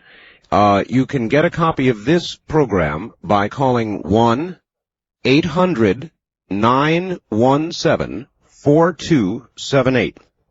Getting a lot of faxes already asking about that. Yes, it is one of those that we make available. And they do a very good job of it, too. They exorcise all of the commercials. And they put it on a high-quality tape and get it to you quickly. Indeed, the ordering process has now been speeded up, and we think you will not have trouble getting through because there are a gazillion operators standing by. So if at any point you decide you want a copy of this program or any guest program we do here, or special program of this sort, the number to call is 1-800-917-4278. In addition, that is the number you call if you would like to subscribe to our brand new newsletter. Call it After Dark. Maybe we should call it Beyond the Pale After Dark. 1-800-917-4278 with Visa and MasterCard only. On the wild card line, you're on the air. Hello. Hello, Art.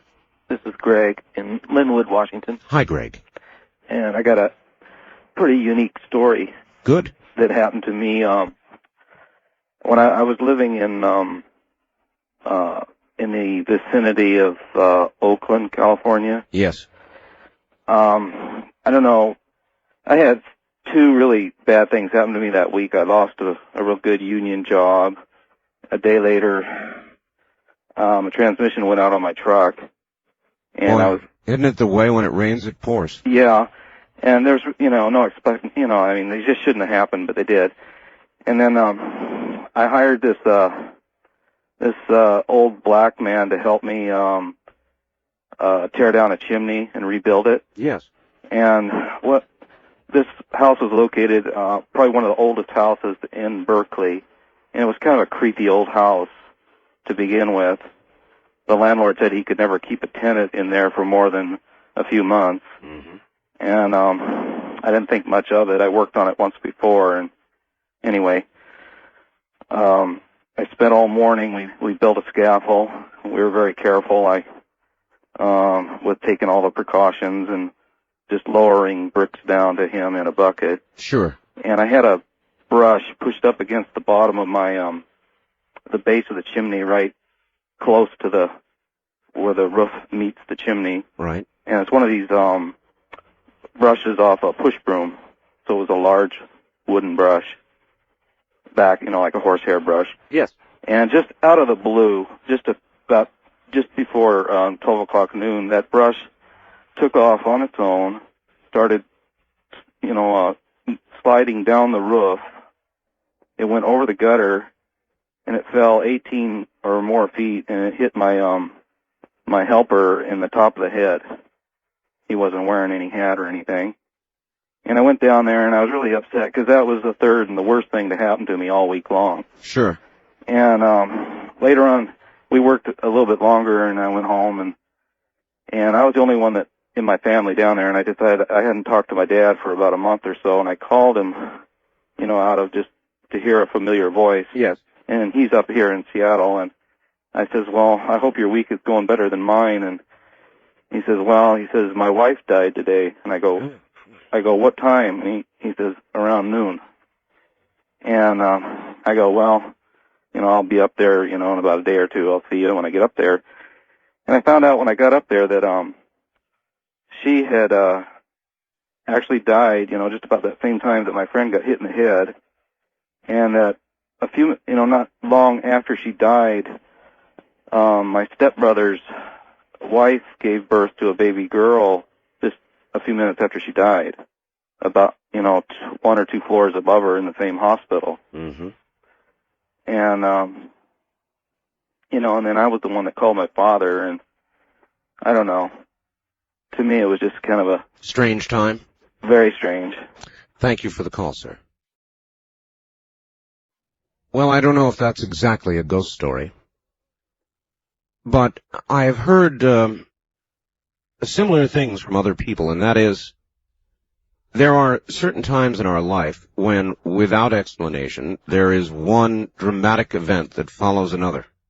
A series of dramatic events, connected or not connected, very dramatic, very sometimes life-threatening, life-changing events, and they seem to come together. Now, what does that mean? That there is something at that moment affecting our life that that is out of the norm, shall we say, or not? I don't know. On the wildcard line, you're on the air. Hello, Art. Hello. This is Mike in Phoenix. Yes, Mike. This is an event that just happened a week ago Monday. All right. One of my employees came into work, and he has some weird dreams sometimes, but he came in and he says, I got to tell you about this dream. And he says, I had this dream that I was standing in a front yard of a house, and I was filming with this old video camera that my mom had given me. Mm-hmm. And he was standing there, and there was a white picket fence, and there was an open gate, and his girlfriend's, first of all, his mother came walking through the gate, and his mother had just died this past, I think it was February.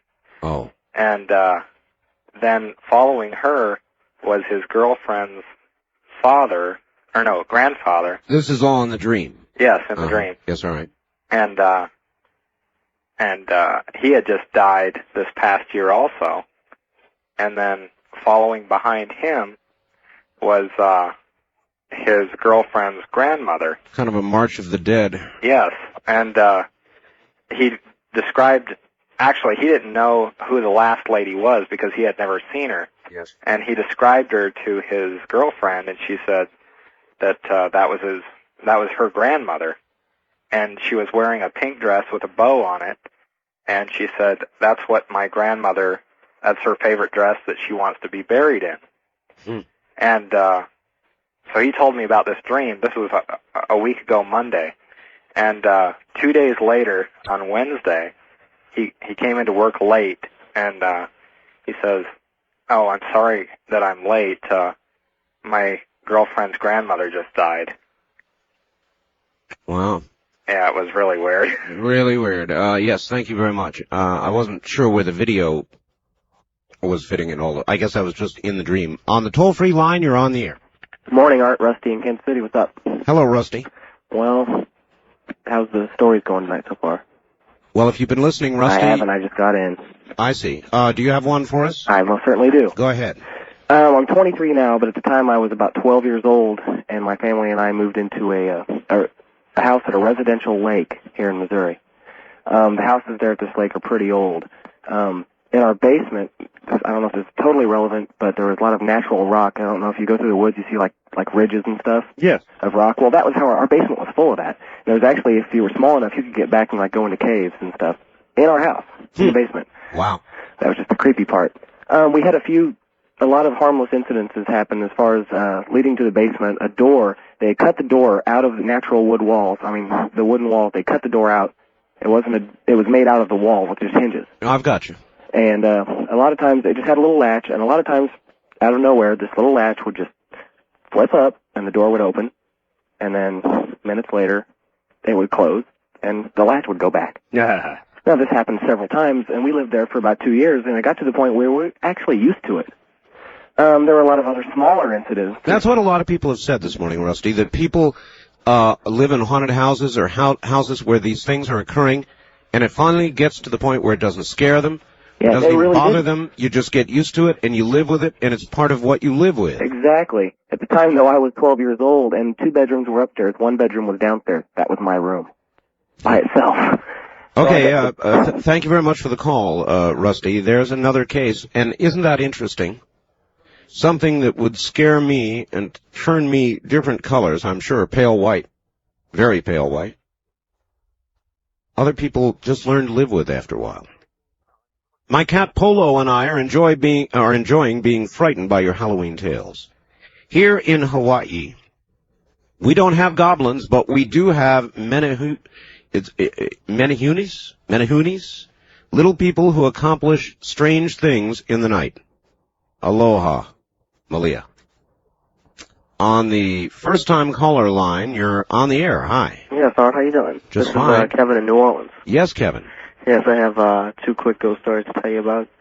My girlfriend lives in a place called Chalmette, Louisiana. Yes. And her house was buried on Chalmette Battlefield.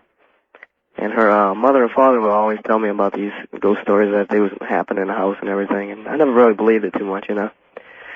So I would always make fun of it and everything. And we went and rented a bunch of ghost stories from the video store. And we're all in the living room together alone. And we're watching Amityville Horror. Yes. And he has this stereo hooked up to his TV. Well, it wasn't on at the time, but about halfway through the movie, the stereo just blasts on out of nowhere. And I mean, it's really loud. Right. And he jumps up, and he checks it, and he turns it off. And he just looks at me and shrugs it off like, well, you know, these things happen all the time. And I'm like, well, you know, it never happened when I was there. You know, they always told me about it, but I never seen anything like that happen before. New Orleans and Louisiana in general strikes me as a place that is old, ripe with a lot of tradition, and it's kind of a place where ghosts would be. Yes, sir. We just had a write-up in our article in our paper today about ghost stories in New Orleans, and seems to be a lot of superstition going around, especially with the old French Quarter and the Battle of New Orleans and everything. A lot of old cemeteries and such. I'm sure there are. It's just the right kind of atmosphere. Thank you. And again, relating to atmosphere, folks, even this program, as you sit this morning and listen to it, provides the kind of atmosphere that will allow things to occur. So I'm not going to be surprised, and I'm sure you should see the stack of stories that I have. I'm never going to get through all of them today. The fax machine has just been burning up in the other room. I'm never going to get to them all. But before it's over, I guarantee I will get stories of things that have occurred during this program. And I believe the reason for that is atmosphere. Or, as I used to say in the 60s, set and setting. That's kind of an old drug expression, set and setting. We are providing the set and setting for the introduction of whatever it is that we're going to hear about. And I guarantee that over the next few days, and I will catch you up on it, you will hear of things that occurred during this program, in fact, because of this program. On the first-time caller line, you're on the air. Hello. Oh, good spine-tingling morning to you, Mr. Bell. Yes, indeed. Where are you calling from? Red Desert, Wyoming, but my residence is in Oregon. Red Desert, Wyoming? Yes, it's up on Interstate 80. Okay. I'm on a cellular phone, so I'm going to pull over the side of the road.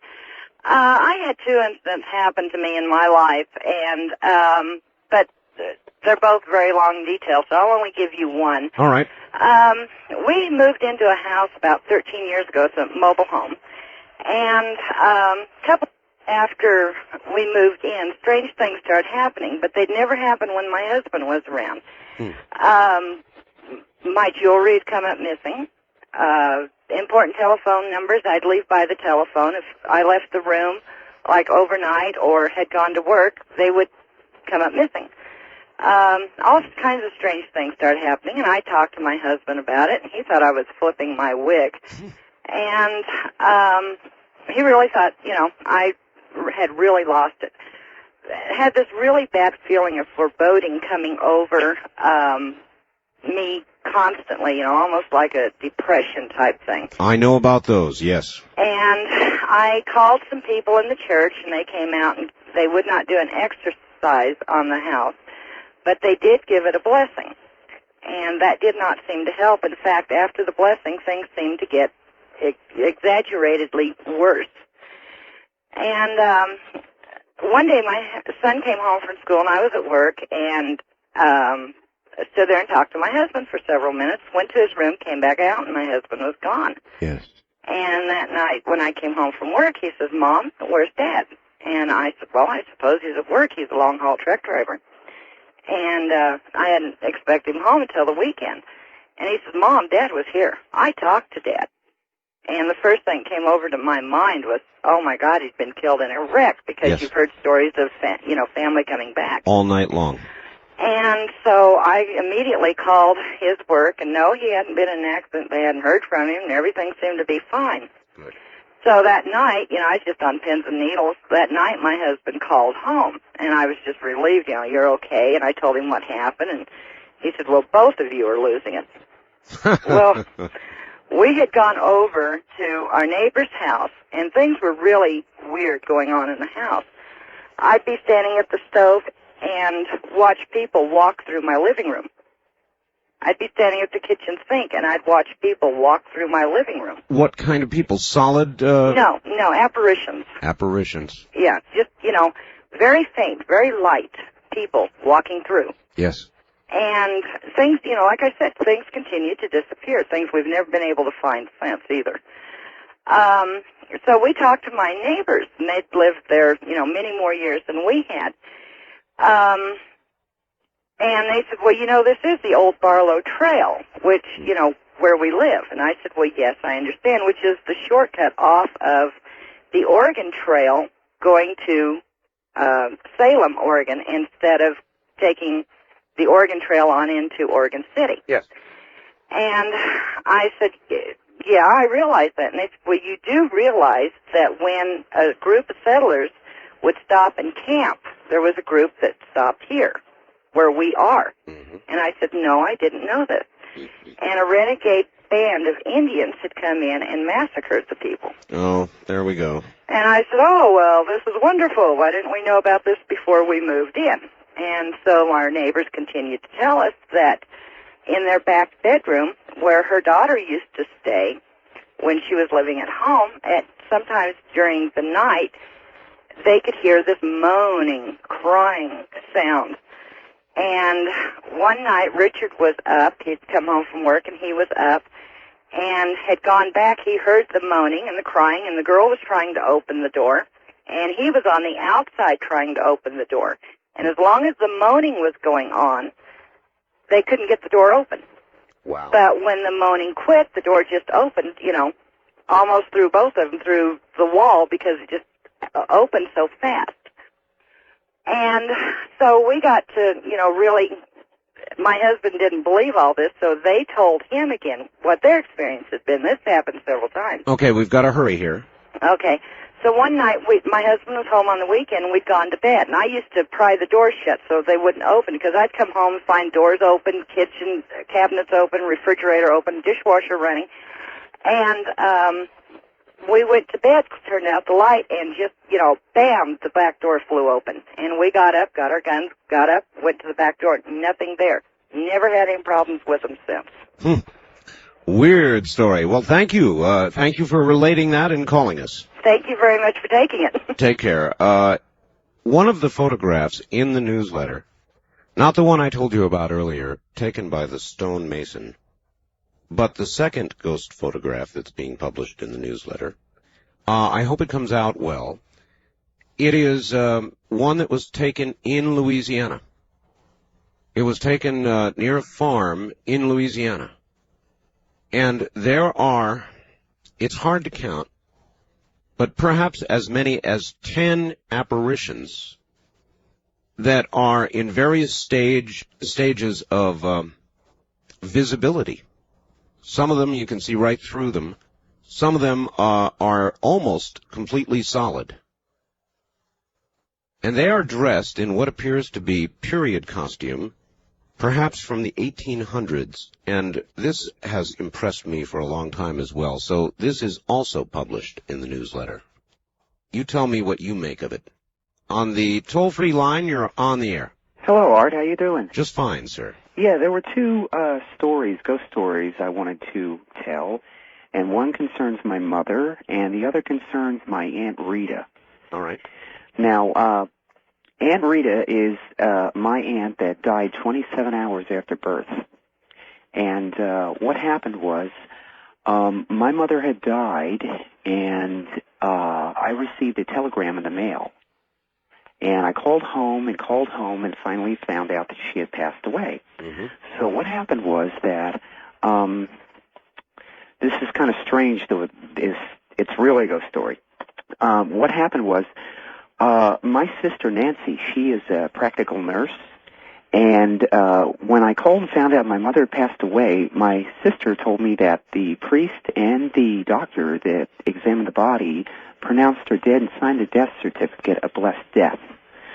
So Nancy, shortly after that, I had a little baby girl. It was about a 8-pound baby girl. Yes, sir. And it was on a heart monitor. And what happened was that Nancy heard the heart monitor go off, and she went into the other room to run in, and right there in the archway, she was standing there, and there was this really beautiful woman. And she looked at the baby and knelt down at the crib and kissed the baby and looked at my sister and said, "Boy, she's beautiful," and then she vanished in front of her. Oh. And what happens is my sister Nancy told my other sister that it was my mother, that she could tell it was her from the pictures that she had of her years ago, only she was younger. Wow. We're going to have to leave it there because I'm way out of time, but I'll tell you what I'll do. I'll split this in half. And that's easy because it is in 2 halves, and we'll do the other half right after the news at the top of the hour. This is Ghost to Ghost AM. From the Kingdom of Nye, you're hearing Coast to Coast AM with Art Bell on the CBC Radio Network. Good morning. Welcome back to the program. Finishing up. Dear Art, I live in a haunted house. Would find it tough to live anywhere else. I don't bother them. They don't bother me. It's kind of like having roommates.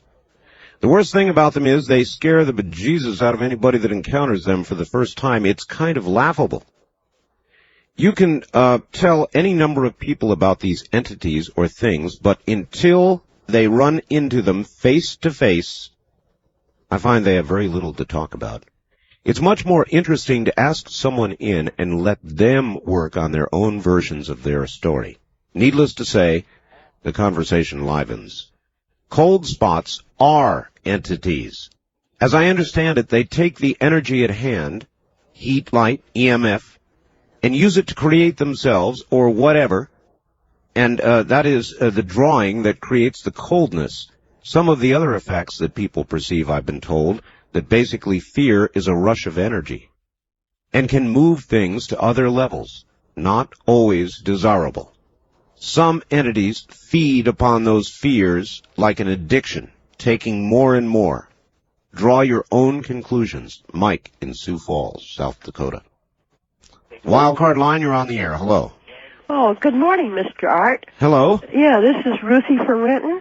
Ruthie from Renton. All right, Ruthie, welcome. Yeah. Well, starting with the guardian angel, when I was 4 years old, my brother was 16, and he kept saying, like, February of that year, that he was going to go somewhere and never return, and my father used to say, well, don't forget your bike, and he says, I won't need my bike. And he says, and a year later, my friend Walter will go. And so in June of that year, he drowned, and a year later, his friend Walter died too. But right now, I'm a widow, and my husband's with me. And he'll come, he'll massage my feet. I'll hear glass being cut in the corner, and nothing will be there. Wow. But one night, I got home from work at 12:30, and I had to be at work again at 7 a.m., and I couldn't sleep. And all of a sudden, I heard a loud noise coming down the hall, and it came about halfway down, and then it was quiet. And then I felt like a size of a $50 pressure on my forehead, yes. And I was out like a light. He put me to sleep. Wow. Yeah. What a story. And now I sleep with a flashlight on my pillow in case I hear anything like that again. Because I don't want to be put to sleep. I understand, but I wonder if you also would want to see what the flashlight would reveal. Yeah, if anything. That's it. Thank you for the call. Uh-huh. Take care. You know, how do you digest this? How do you digest the fact that so many intelligent, otherwise very normal people would tell these stories? Mass hallucination? Doubtful. What is it? Why would so many people tell these stories if there was not something to it? Well, Art, they just want it to be true. Hallucination? I don't think so. On the first-time caller line, you're on the air. Hello. Good evening. Good evening. It's Mike in Chico, California, KPAY. Hi, Mike. Yeah, I have a really interesting story. Back in 1973, I was enlisted in the Air Force. I was working for a SAC detachment out of Mississippi, and I happened to be on a gate shack that evening. It was, I looked at my watch, it was right around 3:05, and I happened to look out the window of the shack, and I saw a man standing there in an Air Force uniform. He had a captain's insignia bars on his shoulders, and he was standing there with his helmet underneath his arm and his head inside the helmet, and he looked at me and he said, "Where's my airplane and where's my crew chief?" Yes. And I kind of closed my eyes and I opened them up again, and he was gone. And so the next morning when I walked back into the control room, I happened to be going through, they have kind of like a library of flights that have been in and out of different places. And Absolutely. And I remember the name on his uniform. It was Captain Brown. And I was looking through some documents of different flights, and I noticed a B-52 that had left this particular base at 3:05 in the morning, and it crashed 7 minutes later. Oh, my. And the name of Captain the captain Brown. that flew the aircraft was Captain Brown. Of course. Oh, boy. That was kind of an interesting That's story. quite a story, yes. Oh, yeah. All right, sir. Thank you very much for the call. Even in the military. These stories come from across the board. Dear Art, I have a ghost story I'd like to share with your listeners.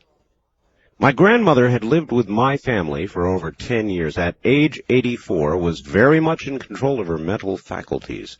In January of 72, she passed away several months following a massive stroke. In her last days, she lost lucidity and would frequently cry out that she was dead, breaking down into mournful sobbing. 2 nights after Grandma's funeral, my brother and I sat awake in our beds, rehashing the day's events as was customary for us before falling off to sleep. From my grandmother's now vacant room there came a knocking noise, the familiar creak of her closet door. Spellbound, we strained for the slightest sound. A minute later, the unmistakable sound of my grandmother's slippered feet, shuffling on the tiled floor, grew louder as they approached the threshold of our opened door from the adjoining hallway. We were completely speechless. I'm sure my facial expression matched my brother's pop-eyed look. The next night, a short time after I'd fallen to sleep, my brother called out my name. He excitedly asked me, "Did you hear that? Listen." Again, the familiar foot shuffle of Grandma came from the living room and hallway outside our room. That was the last occasion of our supernatural experience, but the recollection is still clear to both my brother and I. I believe our experience made us both far less skeptical of other ghostly tales. That's a story from Chris in Wasilla, Alaska. On the toll-free line, you're on the air. Hi. Art? Yes. Hey, how you doing? I'm doing fine, sir. This is Ben out of Sioux Falls, South Dakota. Yes, sir. And, I was just listening to some of the stories here, and, man, bone-chilling. I got 2 really quick stories for you. Fire away. But in about 1979 or 1980, we were living in Illinois. My mom, with my brother and myself, she just got a recent divorce, and we were living in a little apartment, and she had a truck driver friend over, and big guy, huge guy, 320 pounds. Yes. The place was a little haunted. It was a little weird sometimes. We just didn't know sometimes why or what.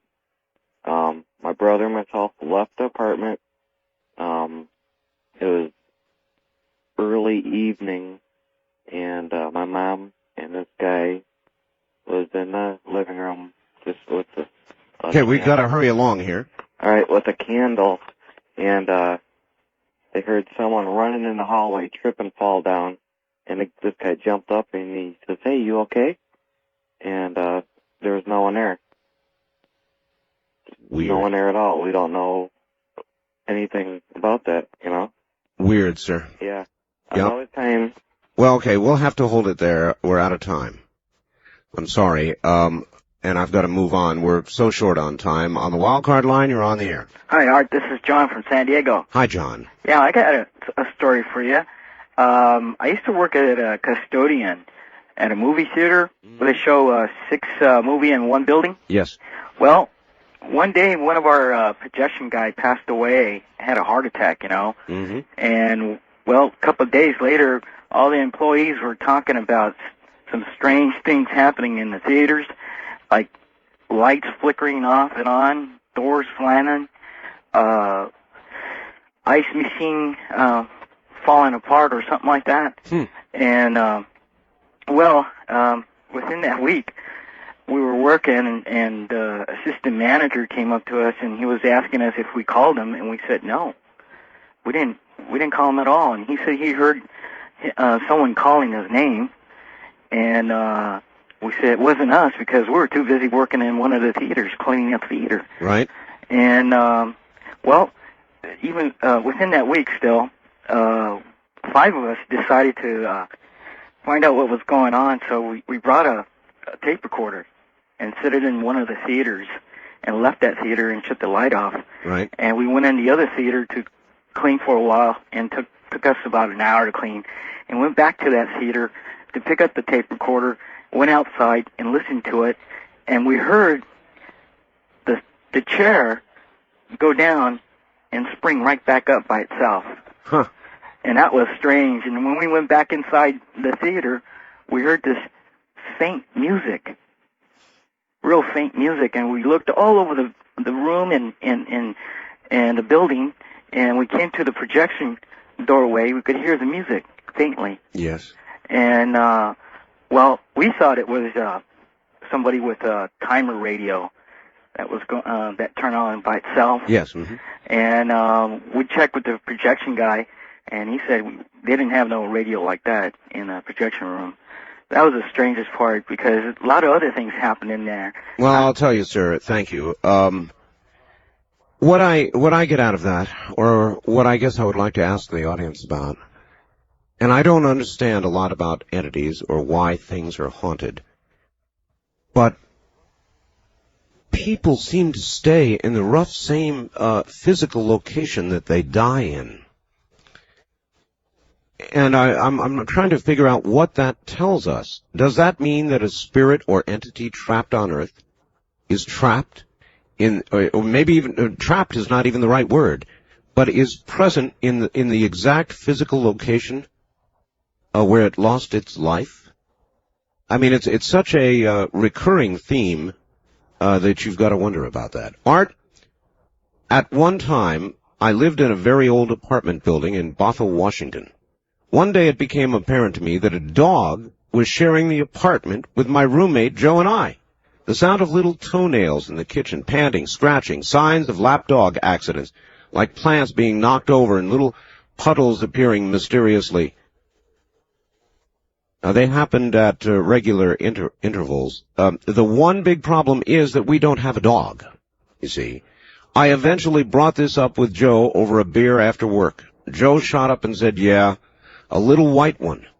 To which I said, you've seen it? He said, well, no, it's just the impression I got. After some comparison of our experiences, we came to the conclusion that it was a ghost dog and that he was our pet. Of course, our friends got a good laugh at our expense during the weekly card game, but they stopped the teasing when everyone at the card table heard the dog as it walked up, panted a little, wagged its tail against our ankles. Joe and I reacted by reaching down to pet the dog simultaneously. Of course, there was no dog there. Later, we learned that a little white dog lived there and had been run over by a car. On the wild card line, you're on the air. Hi, Art. This Hello. is Darkman. Yes. Seattle. Yes. I've got a story that took place when I was in 5th grade, around 1966. Yes. And, my stepfather, his name is Jim, was he's a spelunker. You know what that is? Yes.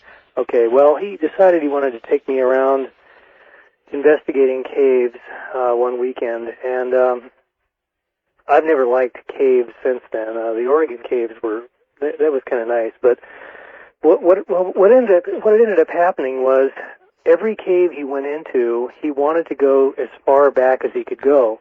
Well, of course. And yeah, well, that was fine until we got to the Oregon Wind Caves, and I got to the entrance of the cave. There were some scouts. This is kind of freaking me out to remember it, and it's kind of late too. I've got all the lights out as you've requested, and these scouts were kind of getting ready to go in, and I told Jim, I said, "Look, I don't want to go into this one. I can't do it." And he got angry with me because he really wanted to go to the back of this one because it wasn't that deep. Right.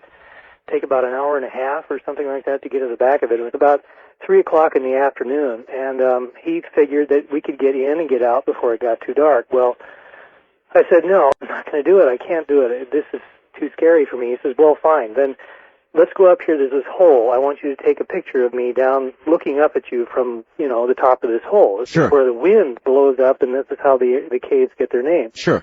Well, okay, I took the picture of him down there, and he was waving, and I heard this sound. And it didn't sound human, okay? It didn't sound like wind. It didn't sound human. It was too weird for my, fifth grader mind to comprehend. I just thought that this was just kind of a sign. Don't go in there. So I told him, look, I can't, Jim. I cannot go in there. Something is wrong. Well, these scouts went in there, and we left. Okay, well, the next day, and Jim never really he was rather angry with me for the whole thing, and the next day, Mom came out, and I was out raking the leaves, and she says, what happened yesterday? Mm-hmm. And I said, well, what do you mean? She goes, well, because Jim we heard a report on the radio about a woman that was killed, and there's a woman that was killed, and she was taken out, and apparently she was left in this cave. And I just went dead inside. And I asked him about it later, and he said, well, it's nothing. Forget about it. Well, I asked Mom about it later. I said, what did you hear on the radio? Okay, we've got to rush to a conclusion. Okay, I'll make it very quick. There was a woman that was killed in Salem, Oregon. Her body was taken to the back of the wind caves. She was found by a scouting troop that entered the caves around 3 o'clock in the afternoon on the Sunday that I was there with Jim. They entered just after we left. Basically, that's the end of the story. It's just... Well, I was going to ask you what came out on the film. What came out on the what? Film? The picture you took? Oh, just Jim, smiling up at me from the hole. All right, nobody else smiling up. All right. Art, boo, happy Halloween from Kinko's Portland, the Graveyard Crew. And I've got a lot of similar greetings, and I've got stacks now of ghost stories that I'm never going to have time to tell you all about. From Linda in New Orleans, Art, thanks for a great show. Maybe next year you could call the show Things That Go Perump in the Night. Wildcard line, you're on the air. Hello. Art. Yes. Oh, this is Lucky out of Seattle. Yes, hi, Lucky. I don't know if this is a ghost story or not, but... Well, that's all we're taking, so it better be.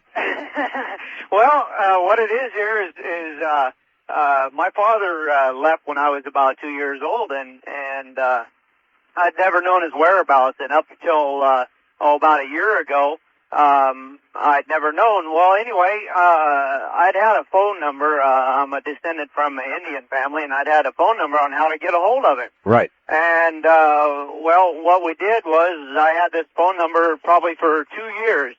Well, one morning I woke up and just out of the blue, just called, and it was to a tribal office in South Dakota. Anyway, I'd called, and this gentleman had told me that he thought that my father was deceased. And after further review, he called me back, and he said that he had deceased. But the thing that was weird about it was he told me that, and I never knew this, that March 31st was my father's birthday, and that was the day that I had called him. Wow. And Well, that's either ESP or it's a good ghost story. Thanks for the call. From the Kingdom of Nye, this is Coast to Coast AM with Art Bell on the CBC Radio Network. Good morning. It is Saturday morning on Halloween weekend, or Monday morning, depending on when you're hearing this program. But in a lot of ways, it doesn't matter what day it is. It's ageless, isn't it? These are ghost stories, real ones, from real people, all of you. Scarier than any sort of guest I could put on, because it's coming from all of you and it's real. That's what it's all about. That's what this program is all about. And we now continue. On the toll-free line, you're on the air. Good morning. Hi, Art. It's Kim from Olympia. Hi, Kim. My ghost story kind of pales in comparison to some of them I heard tonight. But my bedroom, I have a bed, my TV's at the foot of my bed, and I have a big bird on an open perch. It's a blue and gold macaw. Right. And my roof always leaked just in this one little place. And so we finally got tired of messing with it. We put plastic over the hole, over where it leaked at. Well, sure. And it's always been a familiar sound. Hearing my husband walking around back and forth that they're working on it. Well, one night he was down at his shop working, and I was in bed watching some good trash TV. And I heard him go up there, and I figured, well, he's just fixing the plastic. You know, it had blown off or something. It's really late at night. And I waited through 3 commercial breaks because I was all cozy and didn't want to get out of bed. And finally, my bird kept getting upset. Whenever I get in bed, he goes to bed. And my bird kept pacing back and forth. And he kept pacing back and forth. And I thought, daggum, it's, bothering him. And pretty soon he goes, rock, makes a really loud sound. He's going to wake my kids up. So I got out of bed to go yell at my husband. And right when I got to the door to open it, my husband opened the door. And the walking stopped. Oh. Yeah. That's my ghost story. What do you think it was? My husband said, see, it's general knowledge in my family that I'm chicken. I'm afraid of everything. I don't do ghosts. And he said that it may have been someone close to us who passed on that wanted to make contact but not make me afraid. It was something that I was very familiar hearing because it sounded just like my husband up there walking. I've heard it for years. Thank you for the call. Bye-bye. Take care. I can imagine it would be so if there is an afterlife, and I am convinced there is. Then there would be nothing that anybody would want to do more than to contact, to comfort, or to somehow link with the loved one they left behind.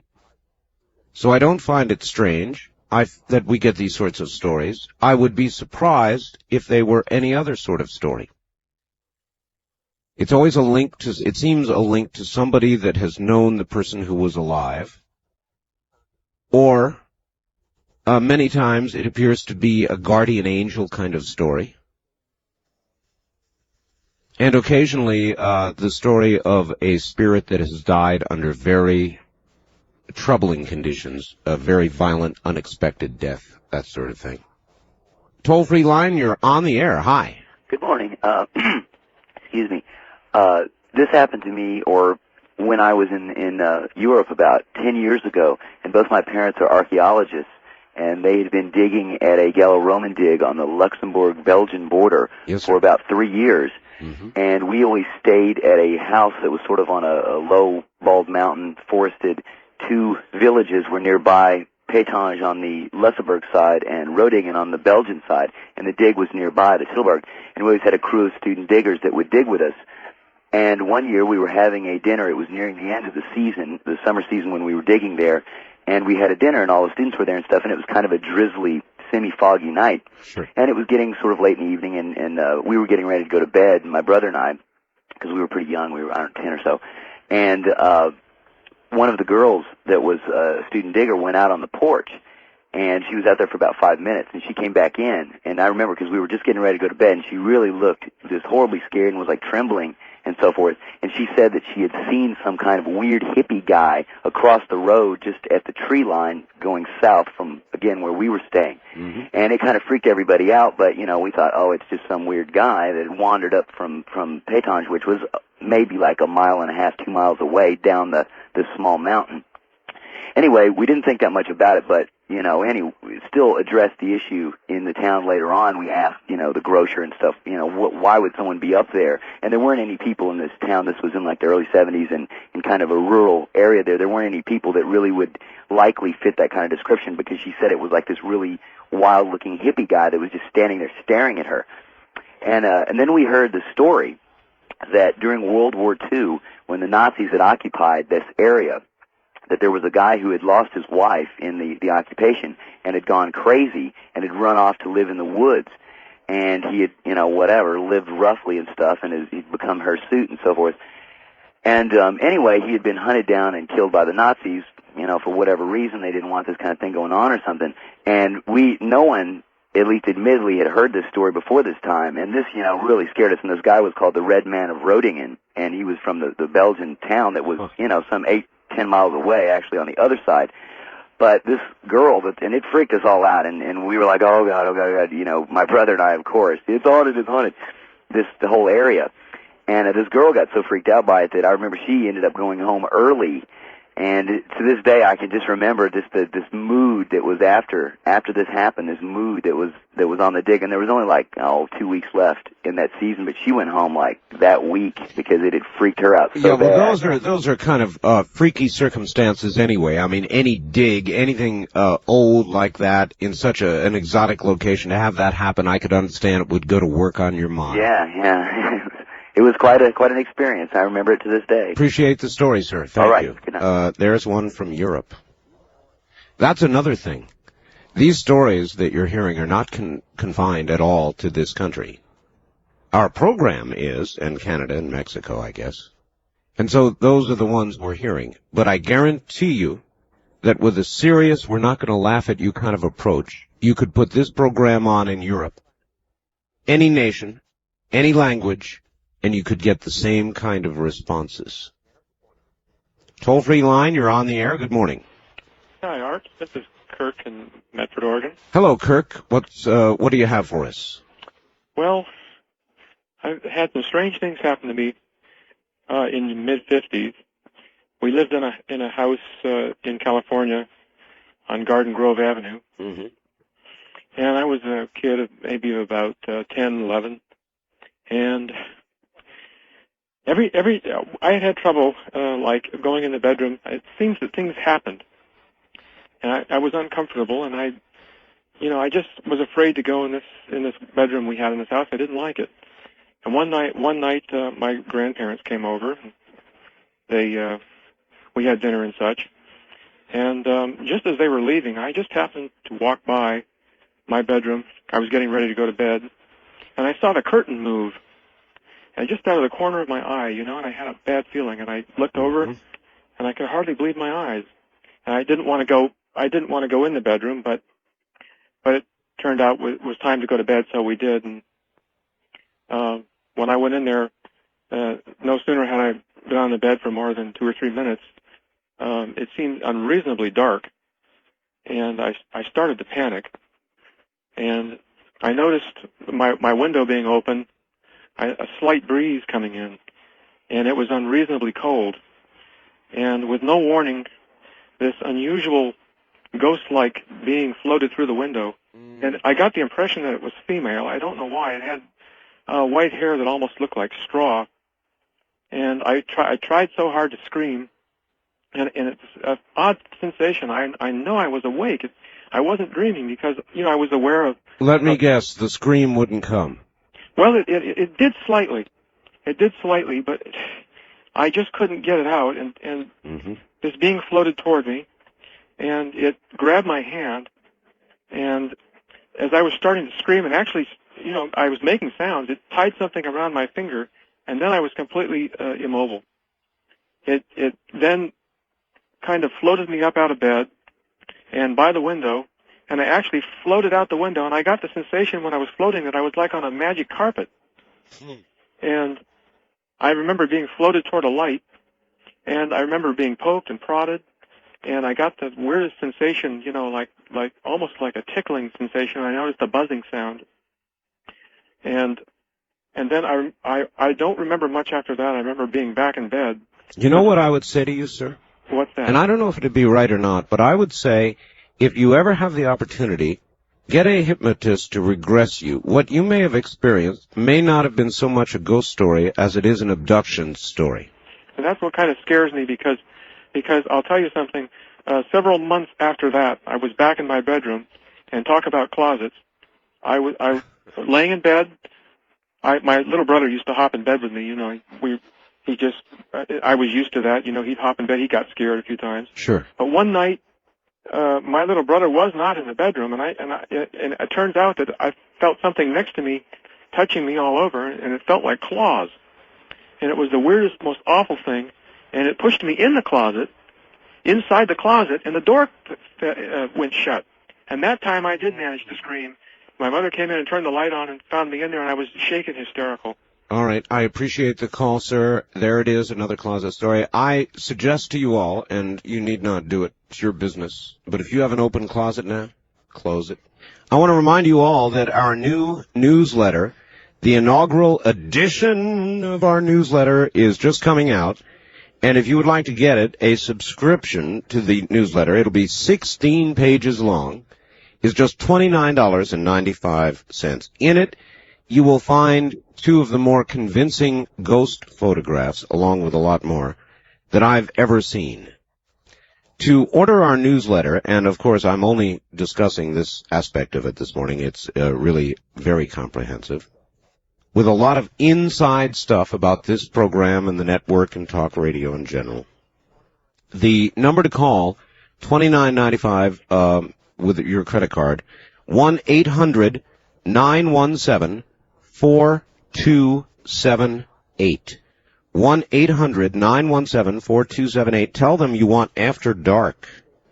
Or you can send a check or money order to Chancellor Broadcasting, 744, that's 744, East Pine, P-I-N-E, Central Point, Oregon, 97502, 97502.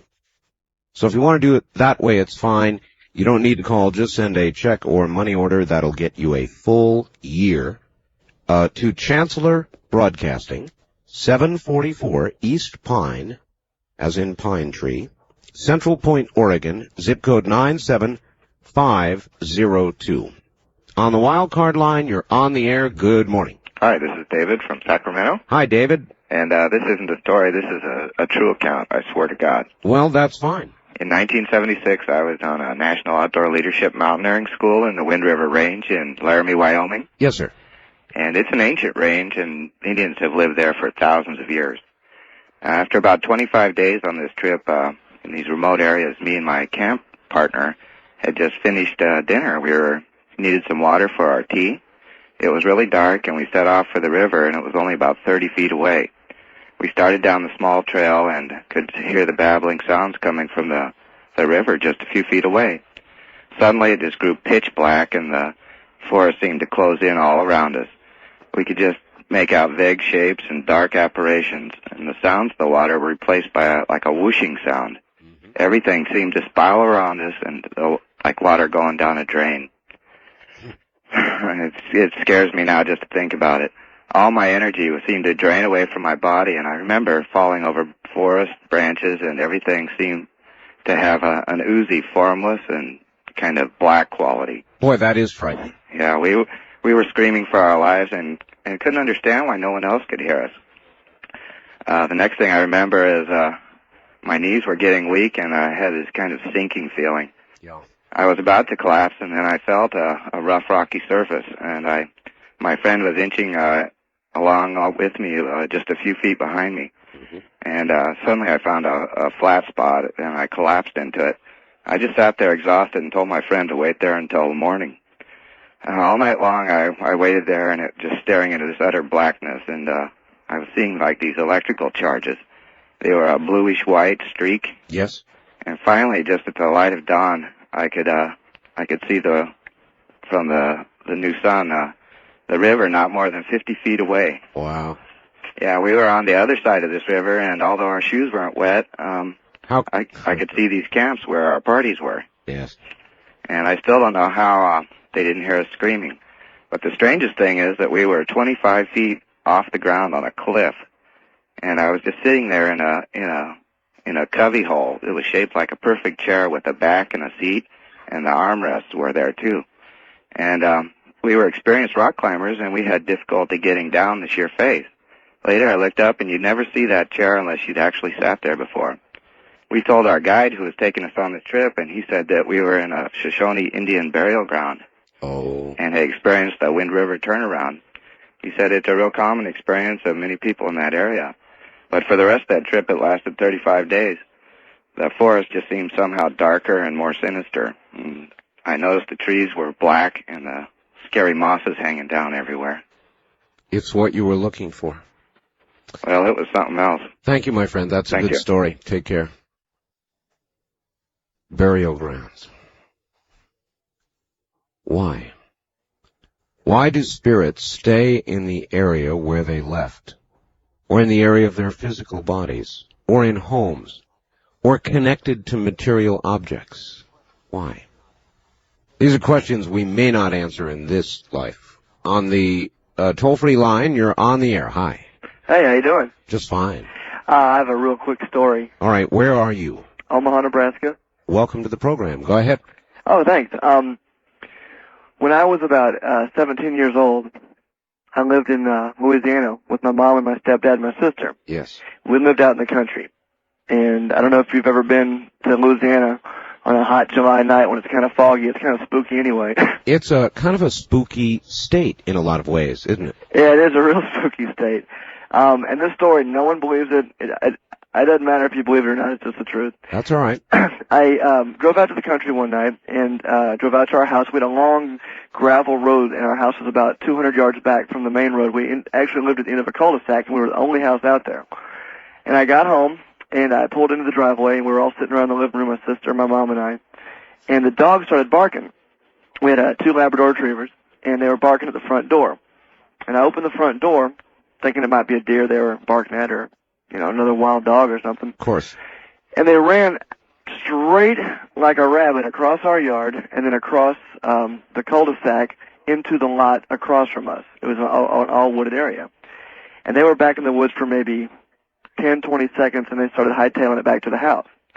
And, I'm not that brave, but I'm brave enough to get a flashlight and walk around and see what's, in the woods across the street from my house. Mm-hmm. As I walked across the yard, my sister and my mom, they weren't going to go with me. The dogs followed me to the end of our yard and wouldn't go across the street with me. I walked across the street. I guess I'd been maybe 5 or 10 feet into the woods across from our house when my sister just screamed, just bloody murder. And I turned to look at her, and when I did that, she said, just run back to the house. And I did. I ran as fast as I could. And when I got back to the house, I said, what was the deal? And she said, just turn around real slow and look out in those woods. And right where I had been, maybe 5 or 10 feet from where I had been standing, there were these 2 red glowing eyes. Oh, my God. And I have never in my life, it gives me the willies thinking about it now. I have never in my life felt more terror. We went in the house. We called the sheriff. The sheriff came out, rummaged around. There's nothing out there.